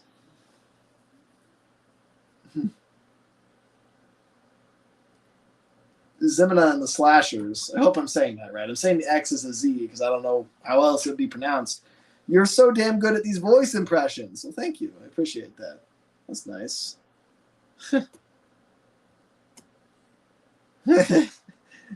Make Pinchy spray glass cleaner in Diesel 10's eyes, says Matt. Here are the Japanese train. Murder! God. What the hell? Add Daisy screaming about something at some point.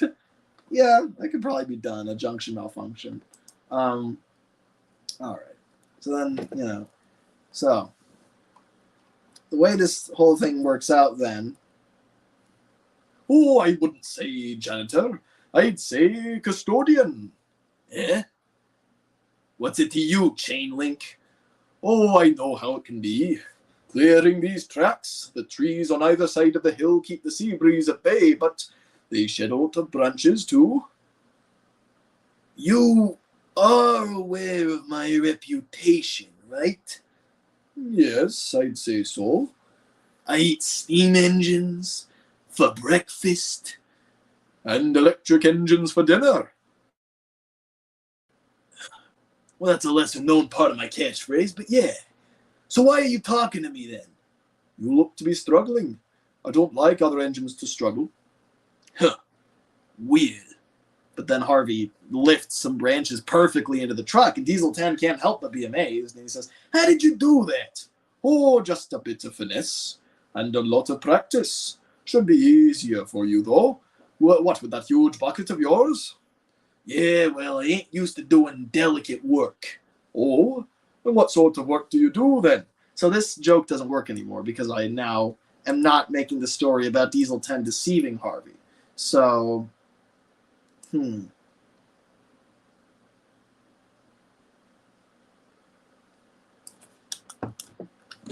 That's a polite way to put it. That's a polite way to put it.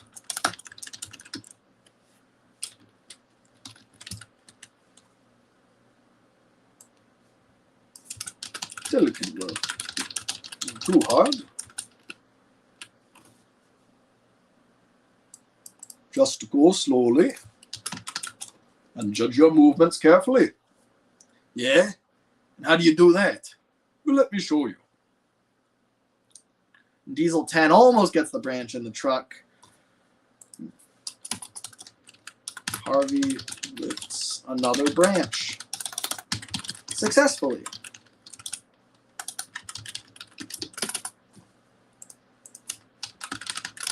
You try. So Diesel 10 almost gets the branch in the truck, but then it fails. Damn it! Can you hold steady? And he bashes Pinchy into the bushes several times. And Harvey watches, and he's a little disturbed. And this big metal bucket, as it hits the brush every time it does, it almost seems like squeal in pain. This ain't worth my time. I'm gonna go fill up. So as Diesel 10 tries to leave, he finds that Pinchy's caught on the bushes. And, come on, Pinchy. And he tears him free. Disobedient little bucket of bolts. And as Diesel 10 passes Harvey, Pinchy rotates on Diesel 10's roof, and he kind of tries to face Harvey, like he doesn't really want to leave him, right? And he drags him away through the air, and Pinchy gives Harvey one last snap, before he leaves. But it doesn't seem like he's doing that because he's trying to hurt Harvey. It almost seems like he's almost saying like, help, you know, and then he gets dragged away. Stupid, defective thing. Harvey's left alone, looking rather conflicted. So then Harvey goes to Edward's station, which is very nearby. They're right next to it. Edward? Oh, hello, Harvey. You look like you've been hard at work. How can you tell? You've got some bristles in hard-to-reach places. Oh, so I do. Something on your mind? Well, Harvey looks across the yard. Out of earshot, but clearly visible in the distance, Diesel 10 is fueling up in a siding by Wellsworth Sheds. What do you know about Diesel 10? You know, besides him being a big, violent steam engine hating diesel.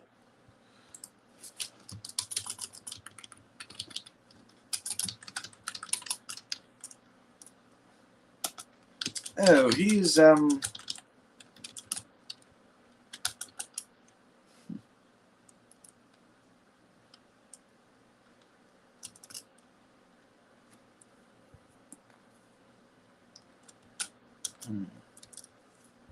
Well, as I'm sure you know, he was a menace when he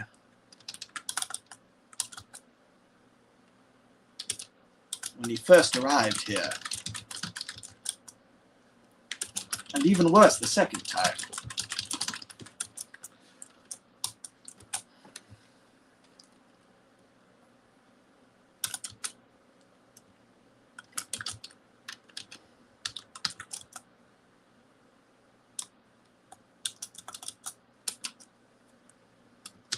He nearly tore this island apart. That is,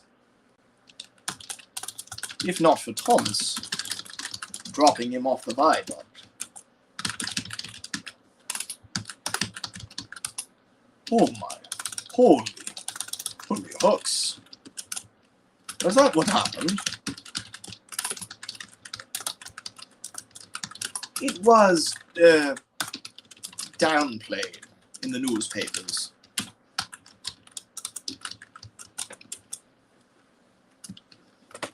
They called it a minor. They called it a minor failure. Railway infrastructure.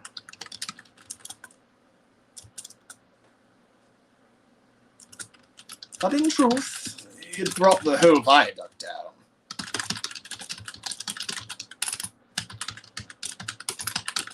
What viaduct?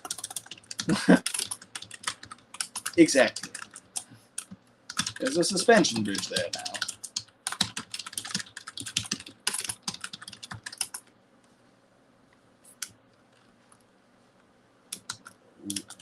Oh my.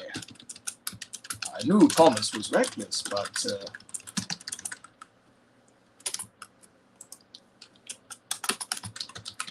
he has his way of solving problems.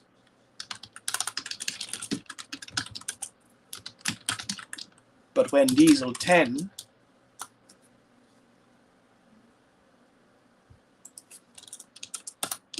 and into a barge,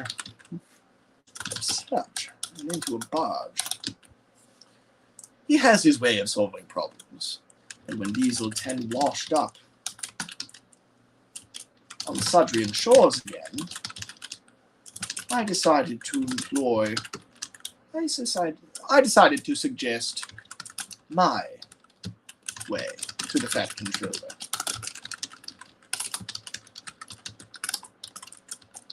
so the community service. That was your idea.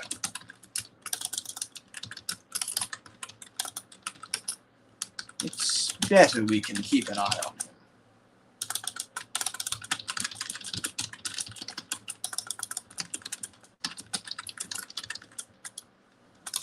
We used to just send him back. But he'd always return with a scheme. this way. We know just what he's up to.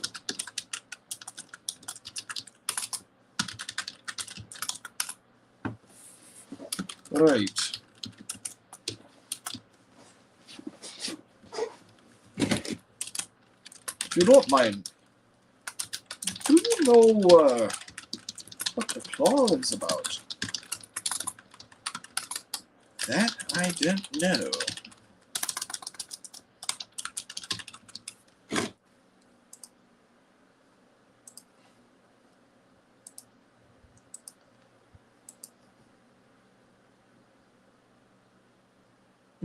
Breakfast Boys says, "Hello, I just got here. Love your work, funny lemon guy." Thank you. I appreciate it. Keldio Studies says, "Maybe Diesel 10 wants to change for the better, but his corrupted, twisted mind from his past kept haunting him and forcing him to his evil way until Harvey comes along." We are 2 hours into the story now. I mean, it's a good pitch, but that's so not the direction the story's going. Let's see. Tidmouth Tribune title suggestion. Giant hydraulic diesel locomotive falls off a crumbling but crucial Edwardian railway viaduct that links the NWR rail network together, come crashing down. A junction malfunction says. Fat Hat says, "Yeah, how about no?" That's funny. Tidmouth Tribune says, "Really? More specific?" Not related, but the Welsh Highland Railway just finished their replica of 590 in real life Railway Series Stanley. Oh wow! I don't know how many of those American trench engines were preserved, but that's a cool class. Hooked on a Feeling should be the title, says Purple Toad. Yeah, that's cute actually. Let's try that.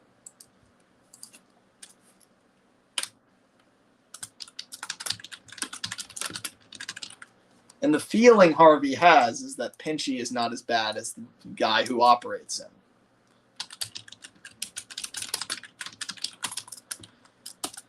Due to similar maintenance activities, Diesel 10 and Harvey must work together. But the more the duo spend together, the more Harvey starts to suspect. Harvey gets the feeling Penn's hydraulic grabber, Pinchy, is not as sinister as the Diesel wields it. Maybe, just maybe, the claw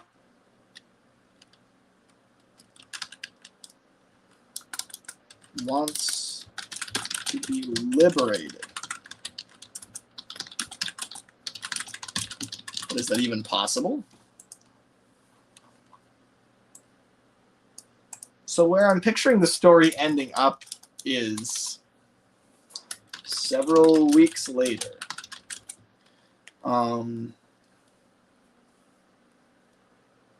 Several weeks later.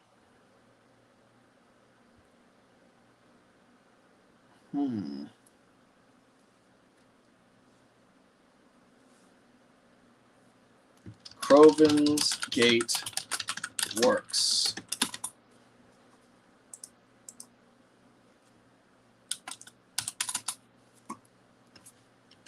Harvey approaches front entrance slowly. Let's see.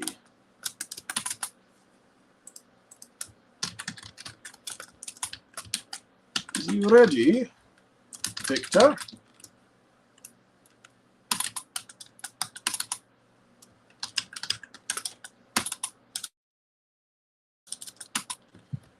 Your timing is impeccable, my friend.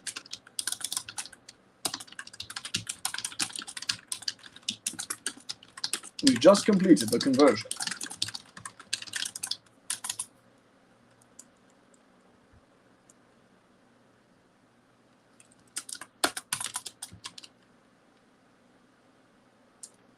Slowly, we hear a diesel's revving.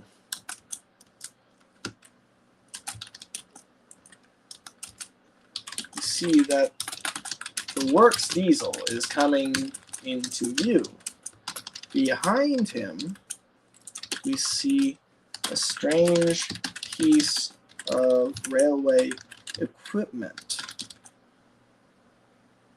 A dark brownish green iron color all over. It's a heavy flatbed with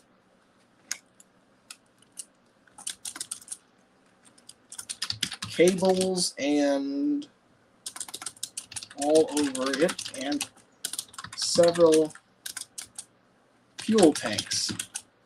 At the very top, to our surprise, is Pinchy, retrofitted to be a mobile breakdown crane. My.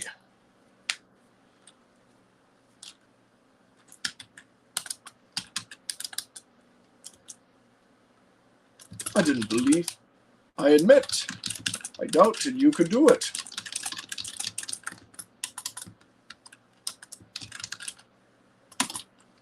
Swerves into the shot. For most workshops, impossible. For Victor, it was a Sunday drive.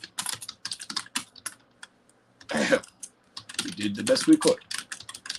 My friend.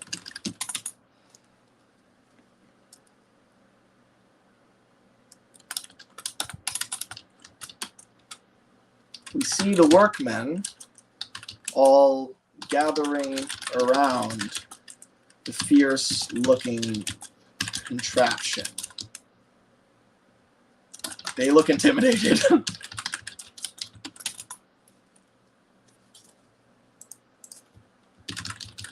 Good Lord, what have we done?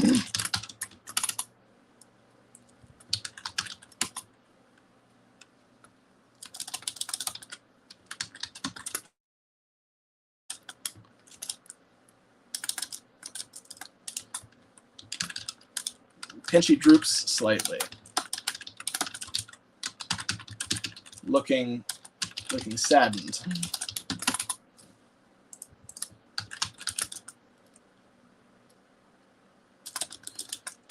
The men are all suddenly shaken from their terrified gaze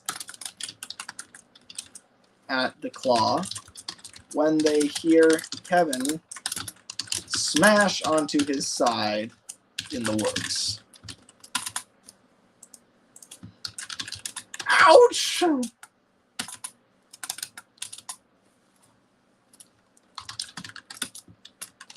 Kevin!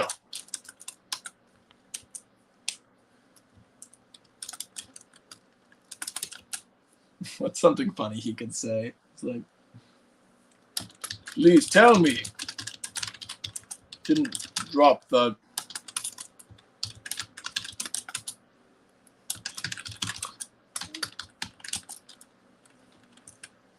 Crimson number 73?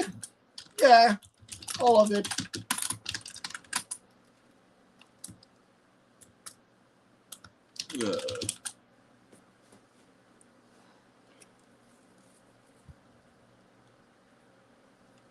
James is going to be in 10 minutes. He will go ballistic. See, this is what the writing process looks like most of the time, folks. Like when I'm actively brainstorming, like character gallery style, it's like it's a lot more vocal. But when I kind of know what direction to go, I just write, you know. Pinchy is free, says Braden C. Victor was so focused on whether or not he could, he never stopped to think about whether he should, says Rudy Productions.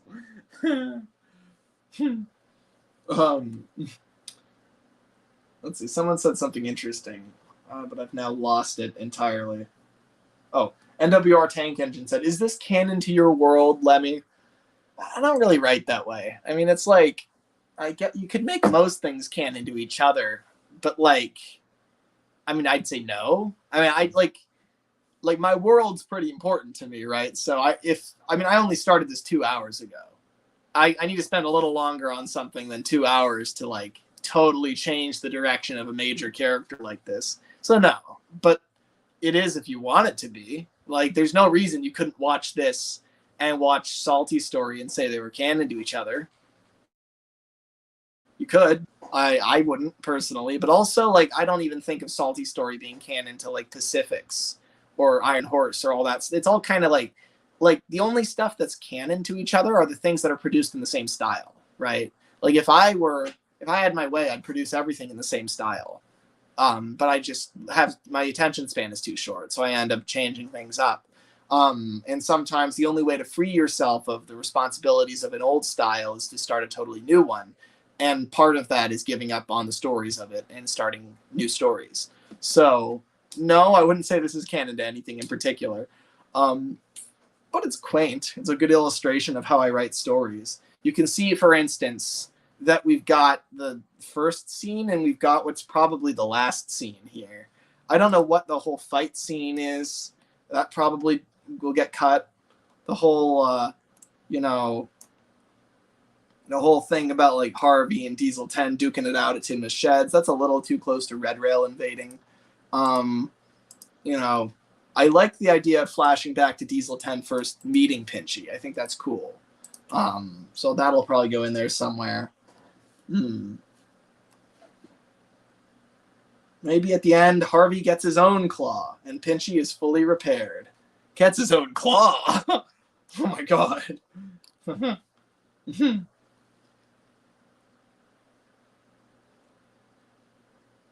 They have 10 minutes to pitch to James why it's time to rebrand to Scarlet number 39, says TGC.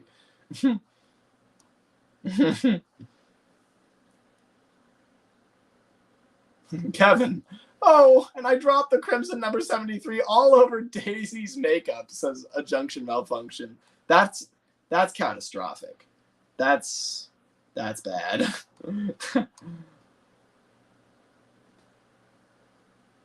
Ryan Mobberly says Thomas's new truck's coal claw for Harvey. That is kind of a neat thing that he has that. I don't know how it works though. How does it open?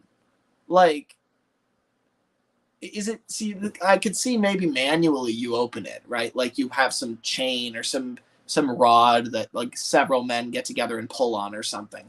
But then how do you close it? Is it just heavy enough that it clamps down on like a bunch of coal or whatever? Like it doesn't need pressure on it. So I don't know how Harvey's claw actually works. I'm curious. This is secretly the lead-in to that half-baked Hex story about James in purple, says Jamie, the Queen of Sodor. Maybe. It could be the lead-in to any time that James has suffered the wrong kind of paint. Or a better kind of paint. Maybe it's his chance to upgrade. Let's see. J88 Productions says, if I knew anything from RPS and Roblox, a runaway train will come down the line and hit Diesel 10 because that's 100% the plot.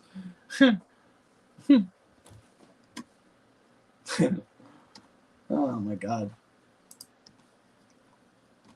Alright, this is getting dreadfully boring, I must say. But I'll finish the scene at least. Kevin goes, ouch! Kevin, please tell me you didn't drop the Crimson number 73. Yeah, all of it. James is going to be here in 10 minutes. He will go ballistic if...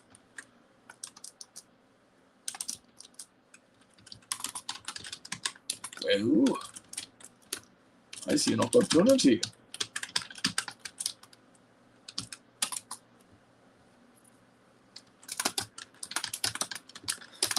The workmen look at each other cautiously.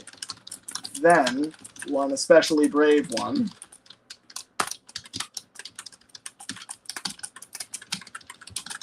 cab upon the flat truck and tries his hand at the controls. Slowly, Pinchy, and then suddenly, Pinchy reaches down and scoops up the cans with great finesse. Stacks them all in a splendid pyramid atop Kevin's pallet. Wow! All the men clap and cheer, impressed.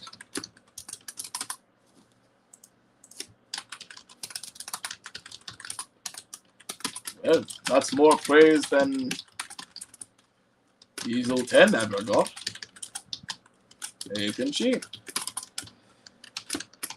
Pinchy just snaps 3 times, gleefully.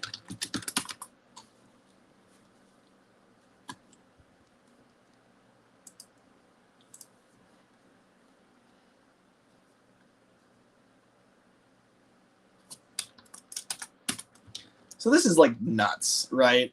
But also it's kind of cute, isn't it? Let's see. Exterior, let's say Kildane. Kildane Day.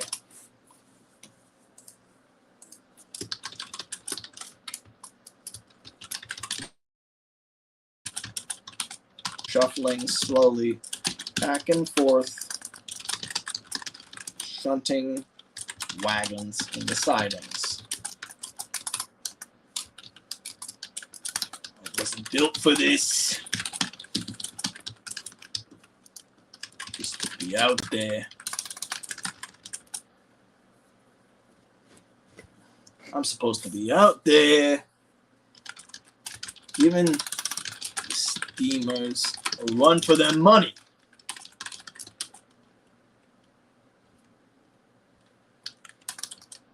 But now if only I had my Diesel 10 hears that iconic claw snapping noise and perks up. Pinchy.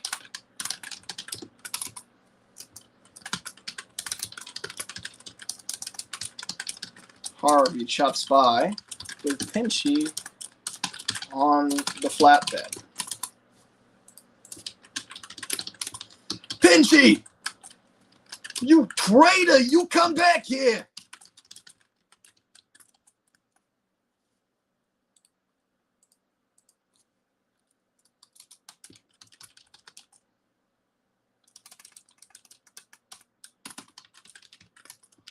He's through with you, Diesel 10.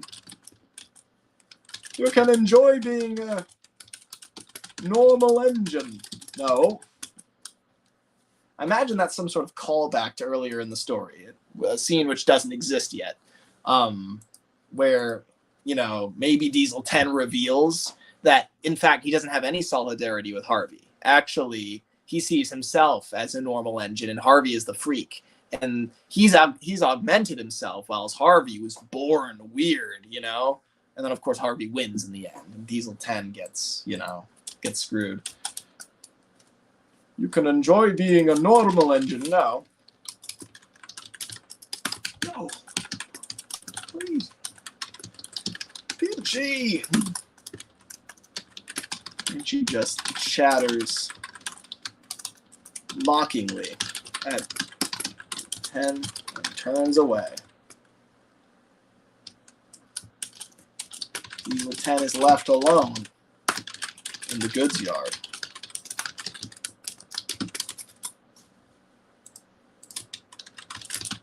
A normal engine. Can't be a normal engine. We hear dreadful, creeping music seep in as we pan slowly out, away from Diesel 10 into the sky.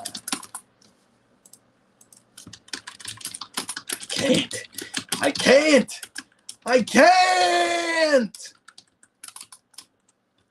Cut to black.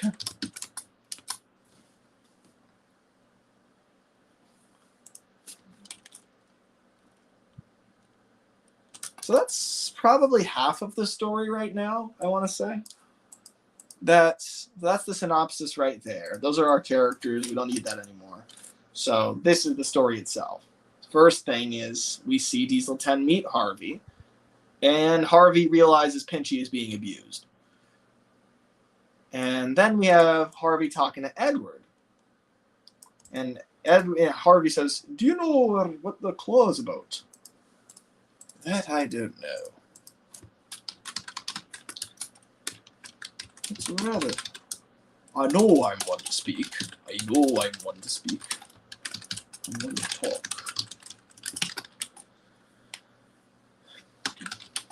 That's strange thing to build on.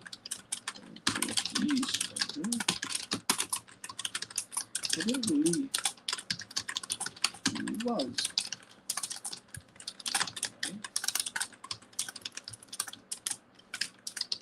What I know, I think he's been augmented. So, that car didn't always belong to him then. It used to some other world, some other life.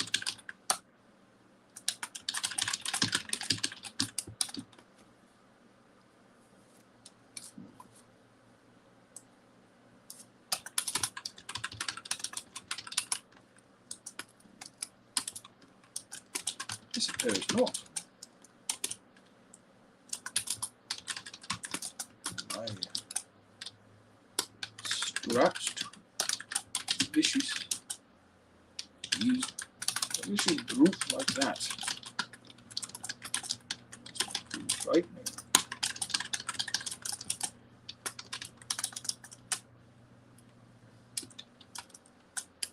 Maybe shameful. Shameful for frightening.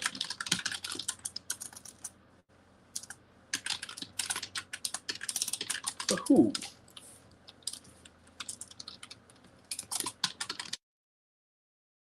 Well, the claw, I guess. Don't buy into. Oh, don't buy into Ten's ventriloquist routine. Harvey.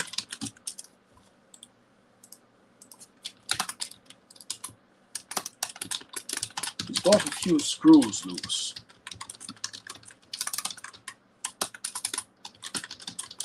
Yes. If only I could loose a few more. Maybe that claw would be free.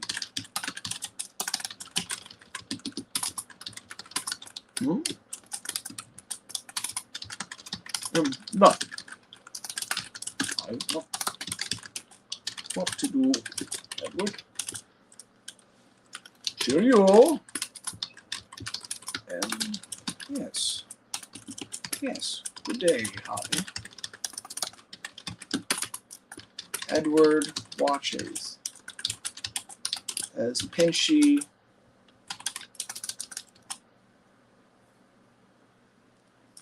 hovers above as Diesel 10 refills. He's refueling pump. He sees Pinchy rise up and bash Diesel 10 on the cab,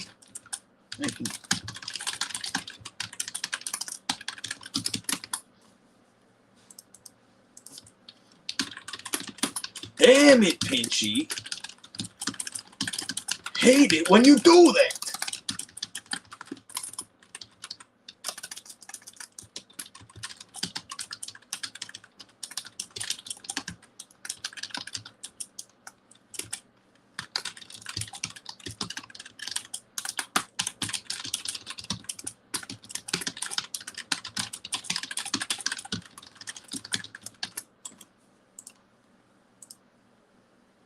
Okay, so this scene where Harvey tears Pinchy off the roof. Well, I guess I'll leave that in there, but I feel like it should happen a different way.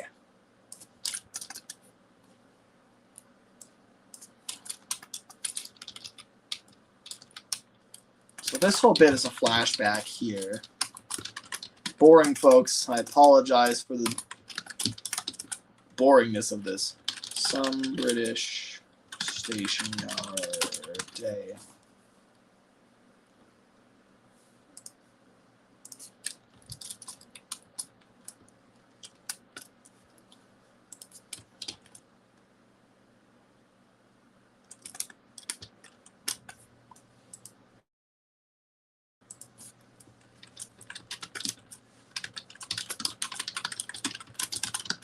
Everything's in the day. There's no nighttime stuff in this. Alright, so as I've suspected, this has gotten very tired very quickly, but I've gone on longer than I anticipated. Here.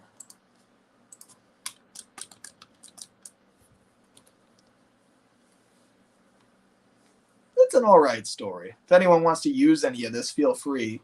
I don't know who's going to do that, but if you want.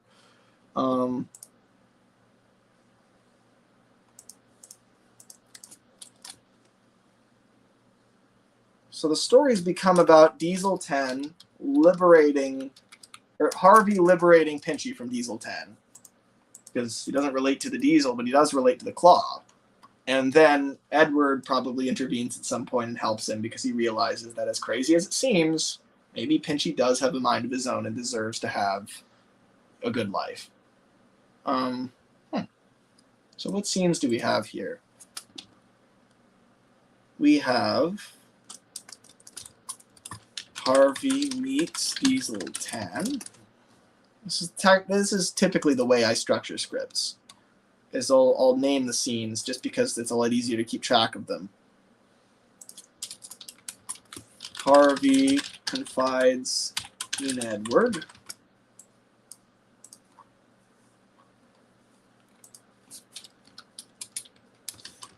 Harvey tears Pinchy. Let's call it Harvey versus Diesel 10. Then we'll say Diesel 10's origin. Don't know why they're in this order. And then Pinchy is free. And then a normal engine.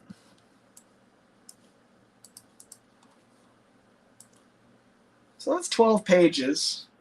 It's decent. But I'm just not feeling it. And this is a lot of my stories, you know. I'll write it for a while and I'll be like, I'm sick of this. I don't care for this. It's like, you know, it's something. I could probably power through and finish this, right? Like, I've got half of it here. I could probably finish this story. But am I going to spend another 2 hours doing that? I got to get up for work at 5 tomorrow. I've only got a good 4 hours left until I have to go to sleep. Do I really want to finish the story about Pinchy going free? No. I don't think I do. It's kind of cool. So, folks, I think I'm going to retrofit this into a normal live stream now.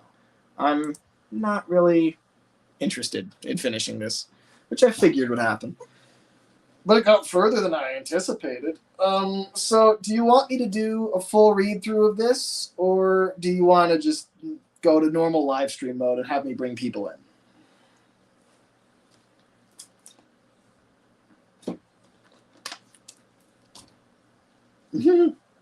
Junction Malfunction says, hey, normal live stream. Woohoo.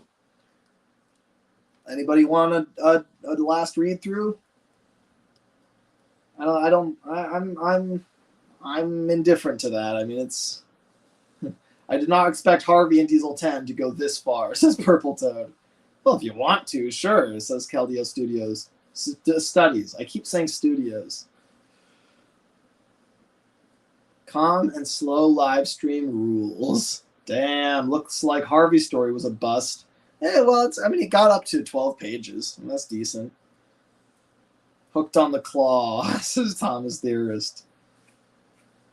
I'd be interested on coming on if you're down, says TGC. We'll see who I bring in. Whether I'm thinking about whether I want to put the link in the chat or not. That usually goes crazy really fast. Lemmy, get me in here. All right. I'll get you in here, Will. All right. We're not doing a final read-through, folks. There's not much interest, even from me. Let's see.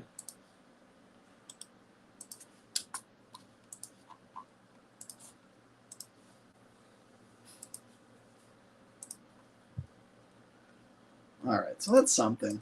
But I am finished with this tale. Now, let's see. Leave. Hold on. How do I leave screen sharing? Stop screen. There we go. That's more effective. All right. Here. So I'll share.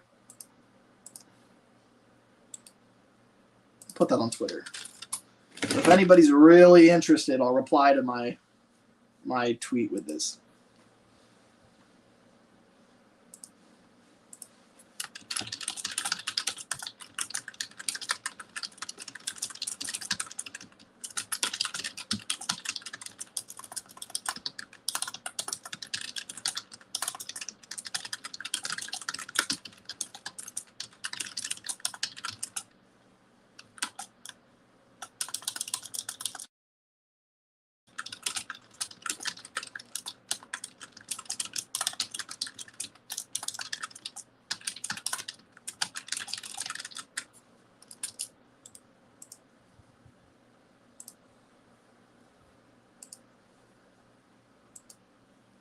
All right. The story element of the night is over, folks. Now we do the normal stream element. So let's do that. We've still got some daylight. William! What's going on? Nothing much. I've banished another story to I know. hell. I was working out listening to you. Right. It's the type of thing where after a while it just gets to be very. Man, I like it a lot. Yeah, I don't think I've ever written a script ever in one sitting. So I used to write scripts like that all the time. Everything for my series was like one sitting. But it's to the point now where I have strong feelings about things. Right. So I don't really want to go and write like a Diesel 10 origin and then do something weird, It gets to the point where I'm like, well, I know what the real one is. I don't want to go and write this weird one.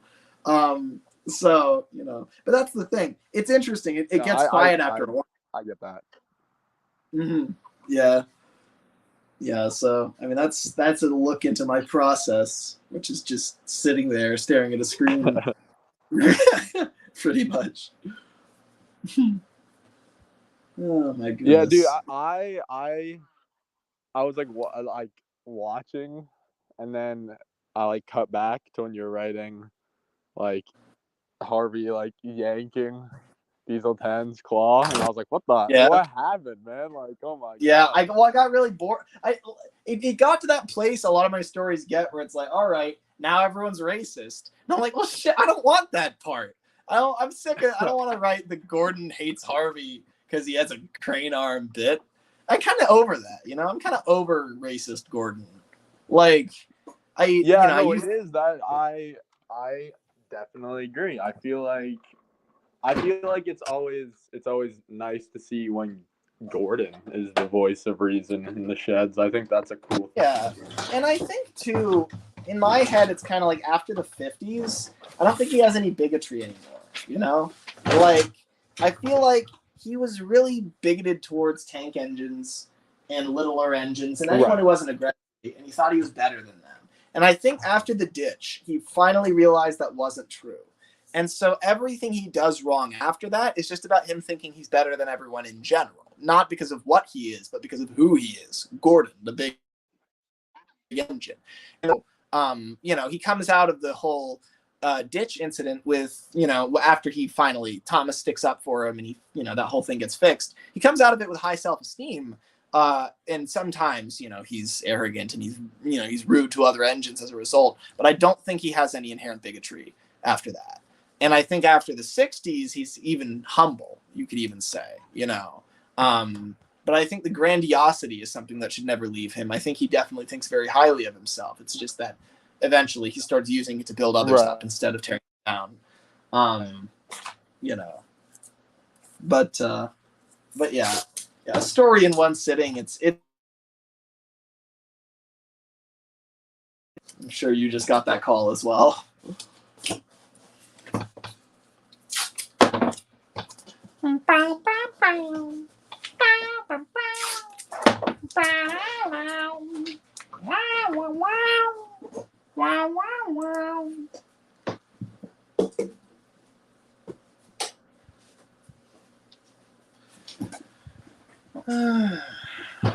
You there, Will?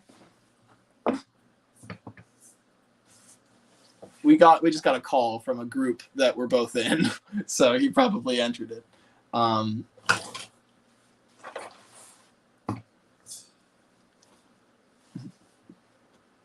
Thomas Theorist says, Lemmy, why do your ideas always end in racism? XD. For the same reason that the Railway series ends in enterprising engines. It's kind of the most pervasive idea when you're talking about trains. Like, they're all built for a specific purpose, and they're all competing to see who's the best. After a while, if you bring the trains to life, it does it always ends up addressing some sort of bigotry. I also think that I use the term racism very, very broadly. I kind of mean any sort of injustice that is perpetrated based on who you are or what you are. And I think that most great stories are about that injustice, So that's why. Hello, Will. I'm back, dude. Sorry. I thought that was like a private call, so I assumed it was something important, and then everything was crashing on me. I'm back. Right. Yeah, I get you. Yeah, dude. I agree. With all the Gordon stuff you were saying earlier. That was 10 years ago, but yes. Yeah. I mean, I think that is very cool because, dude, yeah. I mean, reiterating something I told you very recently, but just yeah, I think it's kind of ridiculous when it's either there's zero change in a character or they change completely. I think that there's seeing an insane amount of character change. I feel like it's maybe just as worse as there being no change at all. I feel like Right. Obviously people go through big transformations, but I do think it is weird to see if it's oh, James straight up isn't vain anymore. It's yeah, no, he is. But I like how you put it. Instead of him boosting himself up, he boosts everyone else. That's a very good way of putting it. It's very hopeful and nice to see when you see the future version of a character. You see how they evolve, and they're still themselves, and you kind of realize oh, I guess you can lose elements of yourself and still be you, because people are complicated. Right. No, definitely. It's there's a lot of elements that make you up, and you could probably lose a good chunk of them and still be recognizable. And right, it's interesting to see how far that can actually go. Yeah, it is pretty tough trying to understand characters like that. But I was full circle. I was very impressed because I was when you were deciding what characters to use, and I was you chose Edward, Diesel 10, and Harvey, or from the audience, and I was like, dude, like, what is gonna happen there? Like, I had no idea, but that was so cool how like you made it work character wise. Like they're Right. both abnormal, and then how Harvey gets made fun of, but then Right. like, and then Harvey's so helpful, but Diesel 10 lashes out, even though he isn't helpful at all. But then also it's like, yeah, having I don't know if that was implied, but like the claw that Harvey ends up getting is that Pinchy. Is that claw that Harvey ends up getting supposed to be Pinchy, like in like Thomas's new trucks or whatever? Nah, I didn't think about that at all. Because I'm thinking Pinchy's Oh. just on like a separate wagon, like he's pulling him. Mm. Because I feel like if Gotcha, you just gotcha. took the bucket itself, that takes all the life out of Pinchy, right? It's Yeah, kind of that's like true.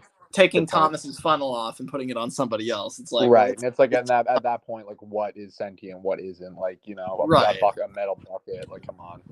yeah, you know. So Yeah. I think that it's pretty like the real question is whether Diesel 10 is imagining that Pinchy is so like lively or Right. that he really is. Right. You know, and I think you could make the case that maybe Yeah, I don't know. you know Pinchy is. It is, dude. It is interesting though. This is just like when you're writing that scene with Harvey in that van. Like, I feel like you really like to personalize like the rolling stock. You know what I'm saying? Yeah, I do. Because I think that they're all people, you know, and the whole Right. railway is just alive, you know, and I kind of like that consistency. I think like, well, Yeah. I mean, it is kind of weird that like, I mean, obviously that's how it's gonna be because we get name dropped ones like in merchandise, but like how it's like usually like, oh yeah, it's Rickety, Scruffy, and Fred, and then just a collective body of other trucks. yeah, You know? that's the thing. I think they're all really equally important. Right. Some obviously have like more of a like Scruffy is just among trucks known more widely.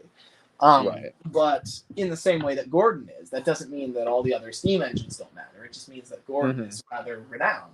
And so I kind of approach everyone that way. But that's how most writing is. Like, Yeah.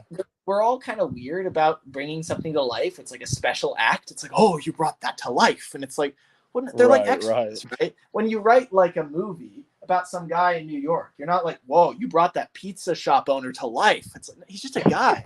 He just exists. There are extras. That happens. Like the engines. Yeah, I mean, that is true.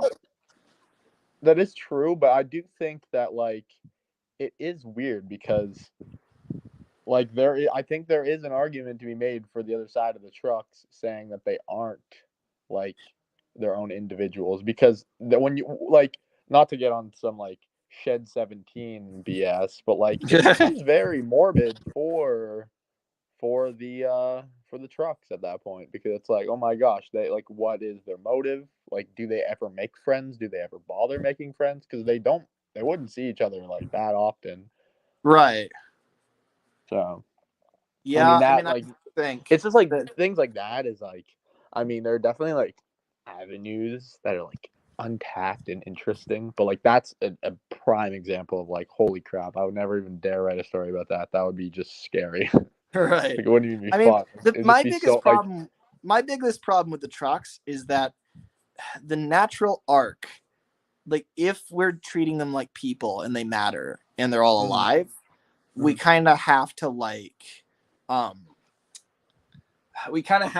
stop scrapping them. Right. Which is like, Good okay, point. is the railway really going to do that? Are they really going to save each and every truck? Because the Fat Controller just sends them for scrap sometimes, you know?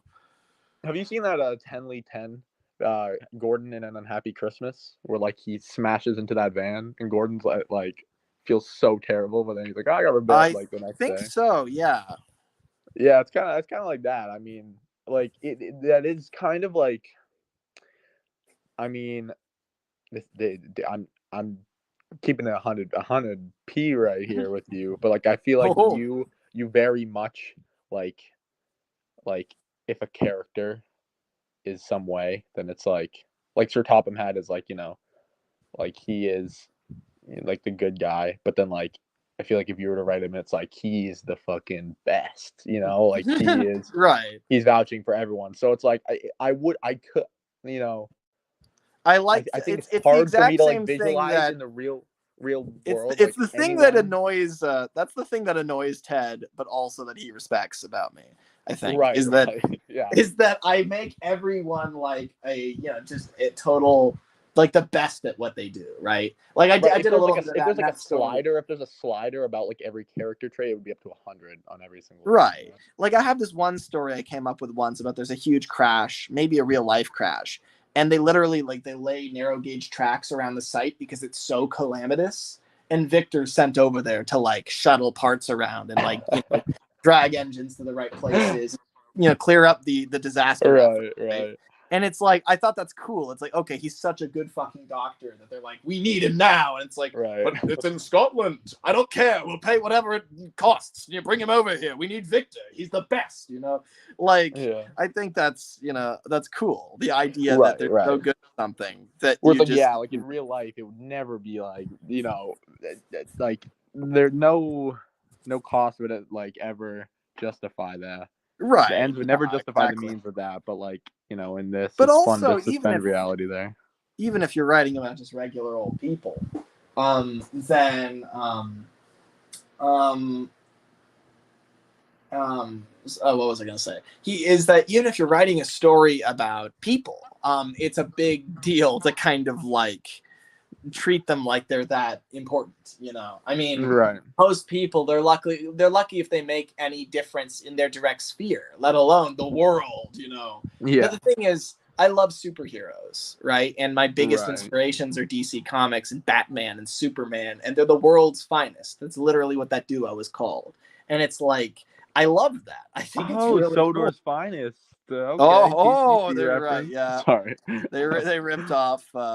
They did. Wait, what one? TCC got ripped off by DCC. Yeah, DCC. come on. Oh my gosh. Damn. But Guys, I'm doing something here. but yeah. He's going fast, man. He's going fast. What, this guy? Yeah, no, I bet he is. He's 10 guy. Fast. He looks like it. He's Yeah. fast. Yeah, he does look like he looks like it, doesn't he? Yeah, but Lemmy, but you know what's weird though is that before Diesel 10 gets his claw, he wouldn't have those little like doodads, that sit. What, that, what, like, oh, you his mean the thing claw. on the roof?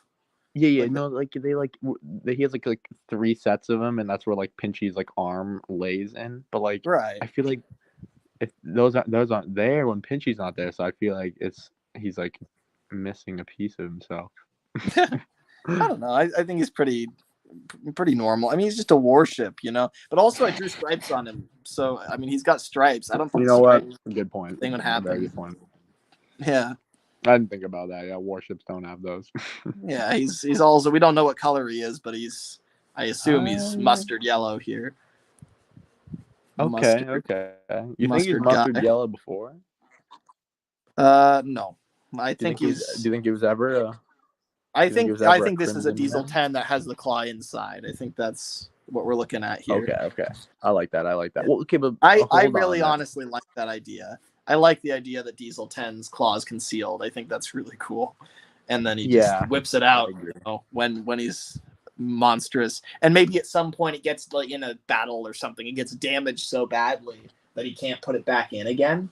And so now he's just he can't fool anyone anymore. He's not conniving. He's just obviously a monster everywhere he goes. Like, that'd be kind of cool, right? Like, I want to write the Diesel 10 story, and I have a lot of ideas for it.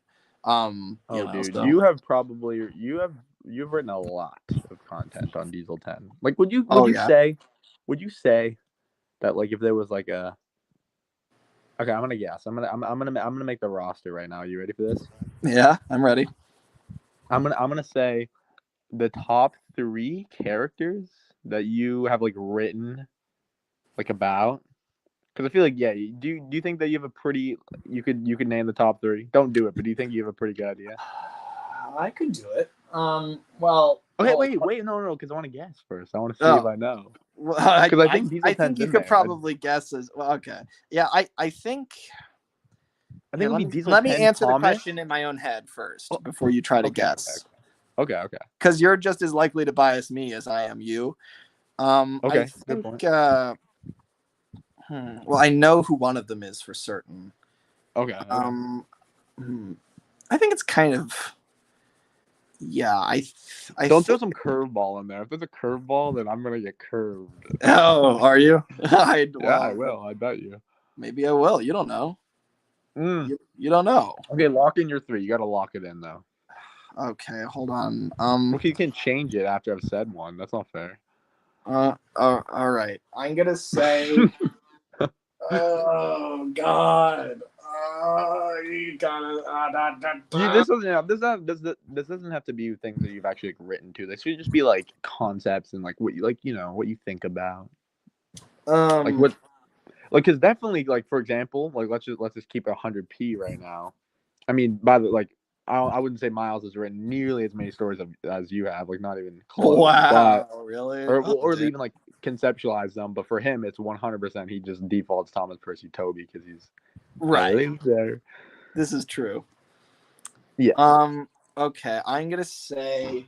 Dude, you can't say them out loud. I know who the 3. Okay, I know who the 3 are. Okay. All right. Okay, I'm gonna switch it up. Okay, I'm gonna keep Diesel 10 in there because I feel like you write a lot of stories about him. But I'm gonna no.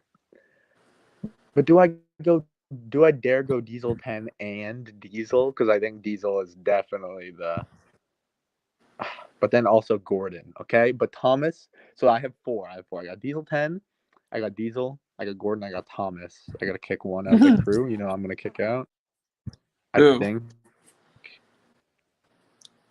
Who's I know feeling you're the drawing wrath? him, but I'm gonna kick out Diesel 10. I'm sorry, man. I'm sorry. Okay.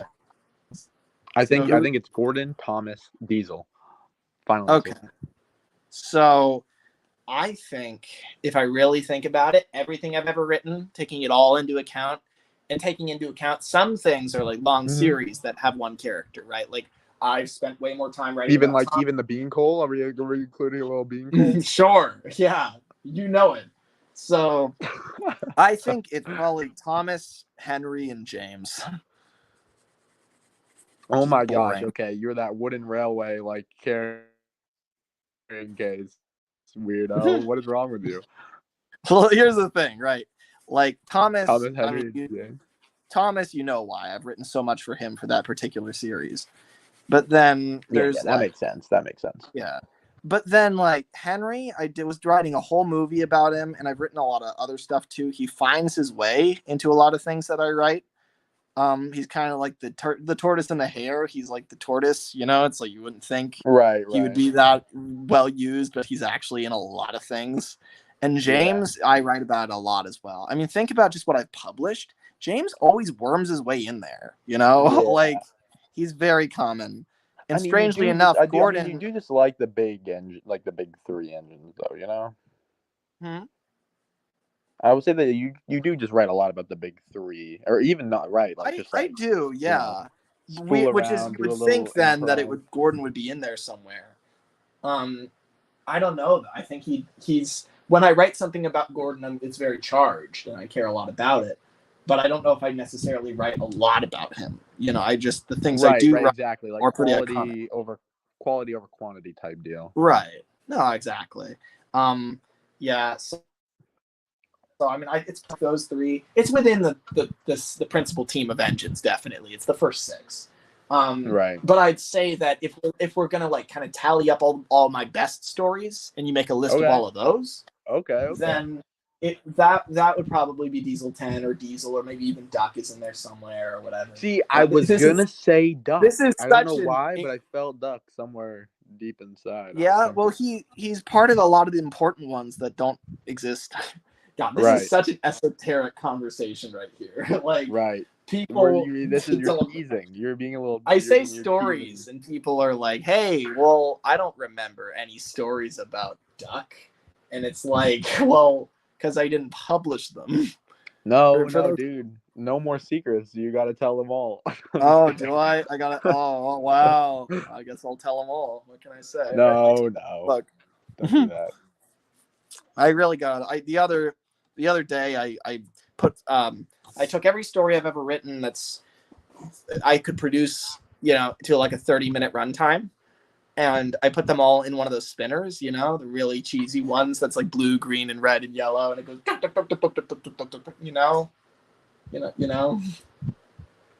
I do. I might. Well, I I'm did it, trying to okay? remember. And so it and so I found a story that way. And I don't know. Like, I mean, it's a good story. I think it's worth producing, but also like I've had this tendency to overanalyze my stories lately where I'm like, well, is this saying something I don't believe in, you know? You know Like, what? You know what? I agree, but I think there is an overall power that trumps that, and can I like I want yeah. to see if it resonates with you, okay? Mm-hmm. And that's a fact that like, and that might not ring, it might not hit home as hard for you because you're a good guy and you have done a lot. But I mean, if we were to ratio it out, like in terms of how many stories I like come up with behind the scenes versus like bringing to the stage versus you, Mm-hmm. I think it would even out how much, because I've only like stories that like I have like played a part in, like the ones I put on my channel and Billy and Bubba. I have 6, I think, right Right. now. I have 6 under my belt, That's which pretty is like good. to think about. I don't think it is. I disagree. I Like mean, think, it's kind of neck and neck with me when you think about it. I've done like okay, 7. okay, you have a lot more, definitely. Yeah. Well, I Well, think but you know what I'm saying though, like yeah, if we I were to get it. ratio it It's out, like if I feel the stories that I'm talking about are lackluster, right?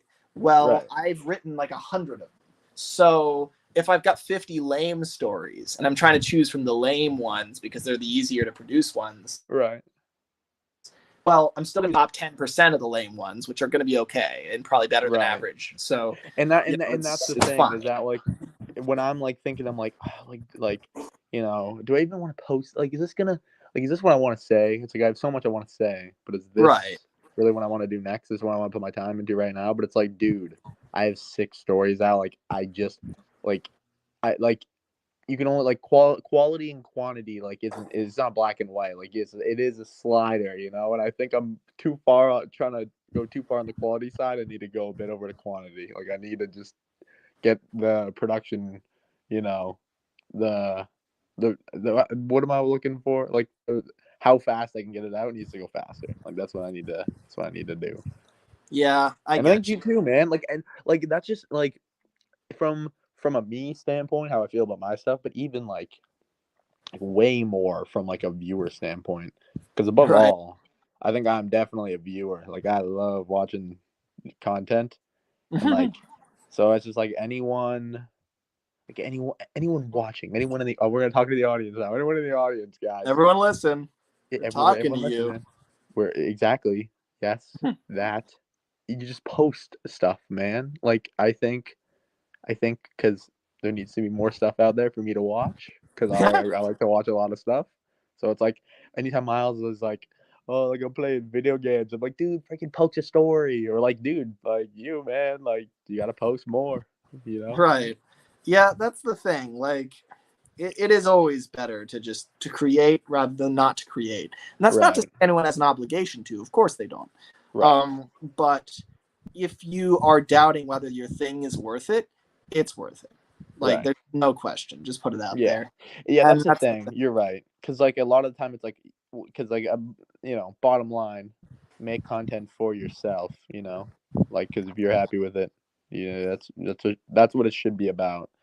But I do think it's if right like what you were saying, if you're in your own head and you're like, like should I do this though? It's like, dude, just do it. Like there's Yeah. so many people that want The to watch. question is always like, okay, but is there a better use of my time? And it's like, Right, well, if you think that way all the time, you end up producing nothing. right, And so it's like exactly.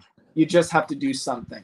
And the thing, I mean, I feel like a great sense of accomplishment having done Salty Story, but you know how I felt about that, It's Oh like, yeah, no. That is the perfect example, like prime example right there. But okay, show it off. Hold on, wait, don't keep it there. Keep it there, everyone. Okay, guys, Diesel 10, Diesel 10. there he is. Oh, He he's looks coming. good, man. He looks He's good, coming man. at I you. like him.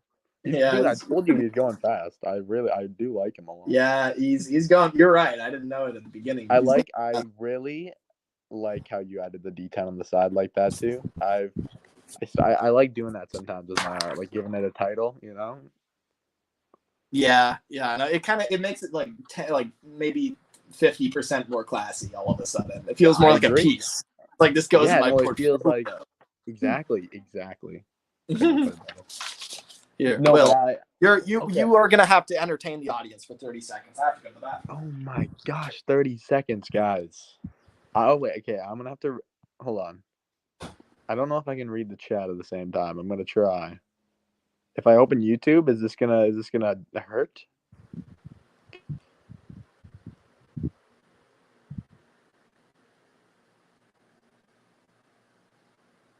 I think I can open YouTube at the same time. Hopefully, you guys can still hear me. I am gonna try and read the chat though. I'm not gonna play the stream. But I'm gonna read. Hi. Oh, 30 seconds is fast. Okay. Hi. What's up, guys? Oh, Miles. Okay. What's up, man? What's up? I think the idea is already created. That might be the issue. Sometimes videos should be the part when you created. I don't like being a slave to old scripts. That is very true, Thomas theorist Adam, Irish Adam. Is that yeah, we did meet, man. We met. I like when I feel like sometimes like I'll write a script, I'll be really happy with it, and then I'll do like two more scripts. I'll go back to that one. And I'm like, I'm tired of it. Not because it's bad, just because it's old. But I think that's okay because I think a lot of stuff I'm working on, like if I'm working on like 3 videos at the same time and I get just burnt out on one, move to the other one, and then maybe like they'll come back and you'll feel like, for example, today I was listening to some music that I was like I pondered about it in the past about using it in a specific video that I wasn't really too keen on making anymore. And guess what happened? I was like, you know what? I kind of want to start working on this video again just because I was getting in the mood, listening to the music. So, I think old scripts definitely have potential, but I definitely relate. What are y'all opinions on Harvey Crane Productions 27? Harvey's pretty awesome. I think he's cool. I don't remember too much what they do with him in the CGI era. I think he's very insecure about like his stuck crane arm, which would make sense because the engines make fun of him so much that he like gets this like deep seated insecurities, and it's like, Harvey, man, it's not that serious, people love you. But apparently they don't because they were being really rude. And Apparently they don't. Wow. they don't. They don't, man. Edward said mean things to him. Percy said he's not Yeah, taking my that was mail. pretty fucked. I gotta admit. See, that's the thing. I do like, hint, hint, a little nudge, nudge when people like, will like try and come up with like what like reasoning for characters being certain ways and like stories that we don't like. Like if someone wrote a Diesel and the Duckling story, tried to explain that, I would be like, that's very cool. Even though I really don't like that episode, that is a cool thing that you tried that, and I'm proud of you. Right. But I do think it really hurts me when I hear Edward say mean things to Harvey. You're like, come on, man, what are you doing? I know. Yeah, because it just wouldn't happen, right? I mean, like, Right. you can justify it, and like, I can get down with that ride. I can be like, yeah, sure, okay, for the Right. video, Okay. like, yeah, I can believe this. But in my heart, see, the thing is, there's like being able to appreciate a video or a film or a story, and then there's actually feeling like it's true, And the thing is, I'm very invested in Thomas, so I kind of have two different modes. Where on one mode, I think, yeah, this is a really cool story. Narratively speaking, it's great. On another mode, though, I kind of feel like the characters are real in a way. They have real personalities. They are somebody. Yep. I agree. Right. And so it's like I can, there's, a story that does something that's really out of left field. It doesn't fit the character. I can appreciate it, but on some level, never going to fully enjoy it as much as something that really does them justice, Yeah, that's the thing is that I don't think I'm too worried about like stuff being like canon necessarily, because I do think it's like if you write something that's so out there, right? Like for example, like I'm trying to think of an example. Okay, I got one. Like think like hey, a little Southern conflict reference, guys, for you. But when like Duke has this like dark past where it's like, oh, he got the Minnesota shut down because he was the one that suggested Smudger, because like Smudger is actually not a bad guy. It's like that adds a lot of like, or for example, Valesbridge. Lemmy, you wrote that. Hey, Valesbridge. Again, it's like Duke has this terrible past. It's like, oh my gosh, Duke made a deal with the devil so he would stay alive. That's why you gotta stay alive in that shed all those years.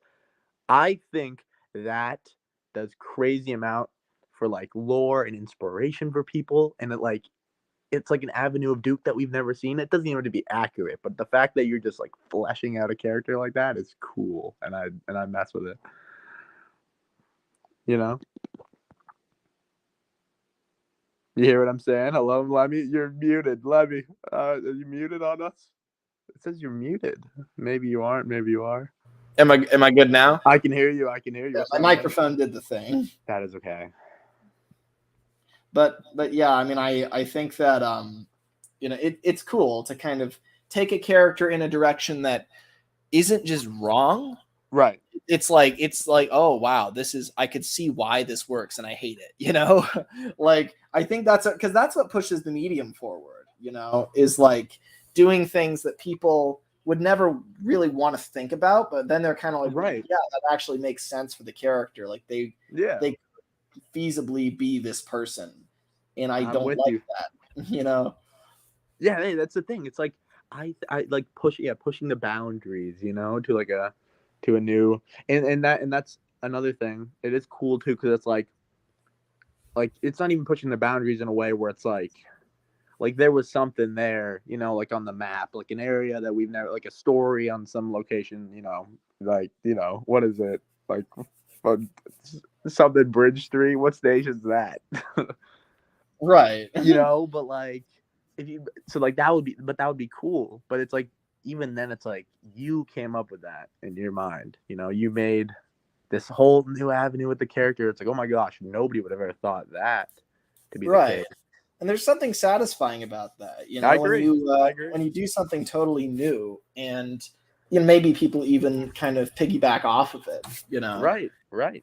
I agree, definitely. I mean, I think I'm not gonna gas you up too much, but I think that you have helped me again. I've been using this analogy. I need to come up with a new one, but like as a slider, if I were to one side, or maybe a timeline, maybe that's a better analogy, but like one side being like for story writing first off, but like one side being like writing about like concrete like locations and like facts and like what goes on in a story, like the accident or some railway knowledge. The accident. Every story has it one. Has to let me. It might have to, But then the other side being like mentally what's going on with the characters and their interactions and the dialogue. And I feel like, or not even the dialogue. Dialogue can be very much like, "Hi, I'm going to this location," but like how they feel and how they act. I think that you've helped me use more of that side. How this looks more. What like do you mean Bertram. how? This looks more like Bertram than Duke. Oh my gosh, you're drawing Duke. I was talking about Duke. How'd that happen? Why does this look more like Bertram than Duke? Is it the nose? Does Duke have that nose, Lemmy? I think his nose is kind of big and chunky. Let's just try it. Let's see a big nose. No, we don't like it. We hate it. Oh, damn. Dude, damn. Well, are Duke's eyes bigger? Are they smaller? We don't know. You know what? I really like Duke's face on that big Duke model, like in the shed when he's smiling. I love that face. Yeah, that's pretty great. I feel like that would be so fun to be a model maker doing those ones, man. That's awesome. Yeah. Hold on. Miles did say, I feel like a lot of my stories are written to explain the world and how the characters live within it, more than to explain the characters themselves. See, I would say the exact opposite for you. Yeah. If that makes sense. See, that is so true. And that's so interesting. Like that's because that does exactly reflect how he writes. Right. But like, do you agree with what I'm saying though? That I think that you write the exact opposite way. You write how like the characters are, and the world is the on the back burner, Right. No, exactly. And I'll change the world if I really have to. Right. The characters, who I want them to be. Right. The world is there to accent them, Right. I think, okay, I want to make this character act like this. Where do I send them so that I can get away with that characterization? Oh, well, if they're on this railway, they can do this, or if they're at this station, they can do that. That's really, how I approach everything. Right. And I do think both are super interesting. Oh However, yeah. I think I used to be a lot more just like I would write a story and then like the first thing I would think of is like, okay, I need some cool like railway thing that hasn't been tapped into yet. And then I'll build the story around that. But now I've definitely the first thing I do now is like I write from write from characters first. Like I choose characters and then build a world around them. And it's like, oh, if I come up with some cool railway thing to throw in there, then that's like just a bonus, Right. Nah, exactly. But yeah. That's my approach too. Because I mean, Audrey definitely wrote the way Miles writes, and the way that you're talking about there. Oh that yeah, dude. The way that like it would always have some like. But I do love that, like when Audrey would be like, explain what an injector, is, or like. Yeah, okay. I mean, it's what made the Railway series what it was. Right. But there's a reason why Audrey was so different and interesting because of that. It's because every other writer on the planet in the history of the world wrote based on people. Like that's how most books work. The Sherlock Holmes guy doesn't think, well, let's see, like what interesting facet of the human body could I build a person around? Okay, hold on. I'm sorry. This might be only on my end, but like some mic is glitching. Mm-hmm. Is that all me, guys? Do you hear that? You're glitching all right. I hear like you're very staticky. Okay, it's me. Hold on.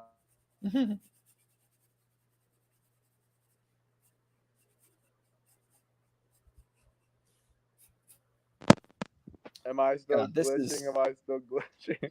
I think you're all right. Keep talking. Okay. Yeah. Hey, man, what's going on? Yeah, you're good for now. So why do I do this to myself? Why would I ever draw him from this angle? Like, come on. That's torture. Like you don't want to see, if I could pick this up and rotate it, you'd be horrified as to what his proportions are. Like he's really scary. This is a Trackmaster Duke, okay? He's Trackmaster. You know what? I didn't want to be the one to say it, but I did think he looked kind of Trackmaster to me. Yeah, see? I told you. Okay, what are these lines? What are these wavy lines? Do you think I don't know. I think it's like maybe a cutting, like some sort of, he's in a valley maybe. Well, you're wrong. They're actually stink clouds because he's so stinky. Because he ate the bean coal. I did He ate the bean coal. I did want to like I didn't want to mention something earlier, but I think the conversation just drifted away. But I was talking about when we were talking about you with how you like to really personalize trucks, and okay, dude, come on. You nasty. Okay, you know what? I have a request now. You draw some trucks. Draw some character trucks, maybe a van, like with a funky face. Yeah, I like the sound of that. I do think it is cool though, because sorry, I'm gonna go on another tangent here, but I don't think you necessarily have OCs. You more have just there are just so many characters to deal with that every story has a new character. It's not like they're necessarily gonna even reoccur. I feel like one person they create an OC and then they only use that. There are some I definitely want to bring back, but haven't had a chance yet because again I have 7 stories published. But I think that for the most part, yeah, it's all based on function. Right. I don't sit down and think, okay, I want to create let me find the class for the engine and let me find this and that. The story that I'm trying to produce right now that I'm doubtful about is has a new character in it. That's a significant that's an OC. There's no doubt about it. Okay. Well, you know what? That gets me excited. I like that idea. I mean it's they're a good character. And the thing is, I think that they're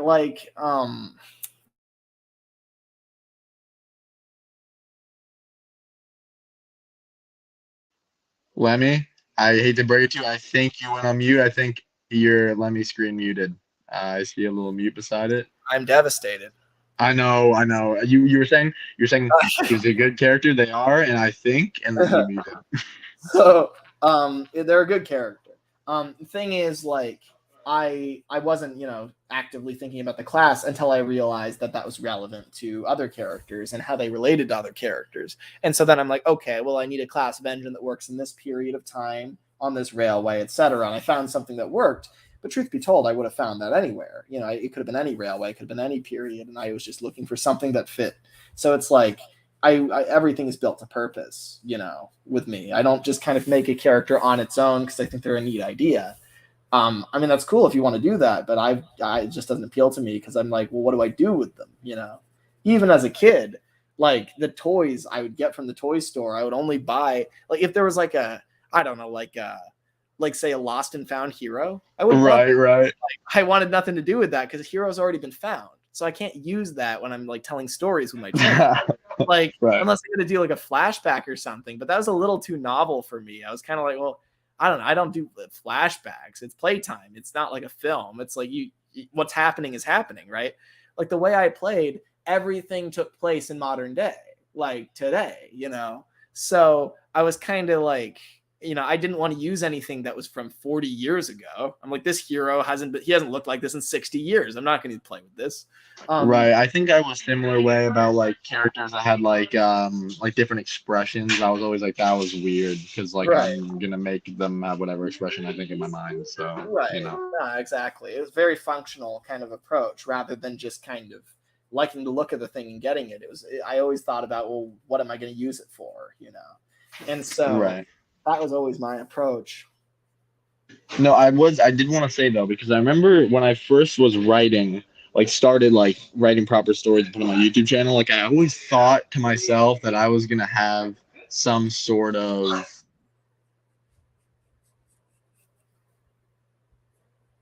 sorry. I always thought that I was gonna have some sort of like I was gonna keep like this rule for myself almost that every vehicle, every truck, whatever, every crane was gonna have a face. They didn't have to be a character, but they had to have a face because that was the rule. Right. Because I always thought that was kind of weird. I That, believe in that rule, but I have broken it so many times. I know, and that's the thing is I have not abided by it, but I wish I did because it'd be so cool. Imagine like every little like lorry that I use or little HO car, put a face on it. That'd be so Right. cool. I always loved that one guy in that in Steamroller, the Railway Series one, the blue car guy, with the grill where he has the face on the grill. I know exactly who you're talking about. I like the blue tractor in Mavis. I like that guy. Yeah, no, exactly. Like it's that sort of thing where I love those characters that aren't characters, And it's always been a pet peeve of mine. You go on the wiki and it's like, here's here's the visiting engines, and it shows like every single case of like an engine on BR ever being visible. And it's like, well, that's or like the other railway page where it's like, okay, here's all the other railway engines. It's like, well, just go to like any rail historian's website and it's all there, right? Like it's just like for some reason there's special focus on the characters we've seen when in fact the existence of those hundreds of Jinties and Black Fives, it's all implied, right? Yeah. Why is it that these ones that we saw in passing, they get to be called out just because they had a face? Like I mean, they're just there as a stand-in to represent the great majority of British engines across the United Kingdom. Yeah. But they're seen as characters because apparently, some people they can't really relate to an engine unless it has a face, which I think is kind of shitty. Because that's obviously why the engines have faces in the first place. Is people look at trains and get confused. They're like, I don't know what to do. It's just a train. I can't write stories about a train. Oh, it has a face. Okay, his name is Gerald, and he loves pulling passengers. Like all of a sudden, they know what to do if it has a face. I just need to draw a bunch of faces on real photographs, and people will get all these ideas. Right. But yeah, no, that is. I mean, that's a good point. I mean, I do think that is. I mean, true with anything, like, even just like, like stories that take place, like, nobody wants to read the fucking, sorry for swearing, guys, that was rude. I kind of tried earlier not to, but I failed very quickly. Oh, I you mean, did? Okay. there was I one thought point I where thought I broke the ice. I'm glad you did. there was a point where Will Thomas was like fuck or something. I don't even know why he said it. He just did, and I was like, I gotta read that. Okay, I also really quickly, I want to say that van is giving me very. I don't know if you've ever read Thomas and the Naughty Diesel before. You know that book? Yeah. It like that the trucks that Diesel like pushes through the fence. That big van is giving me like that kind of vibe. I don't know why, but Oh yeah.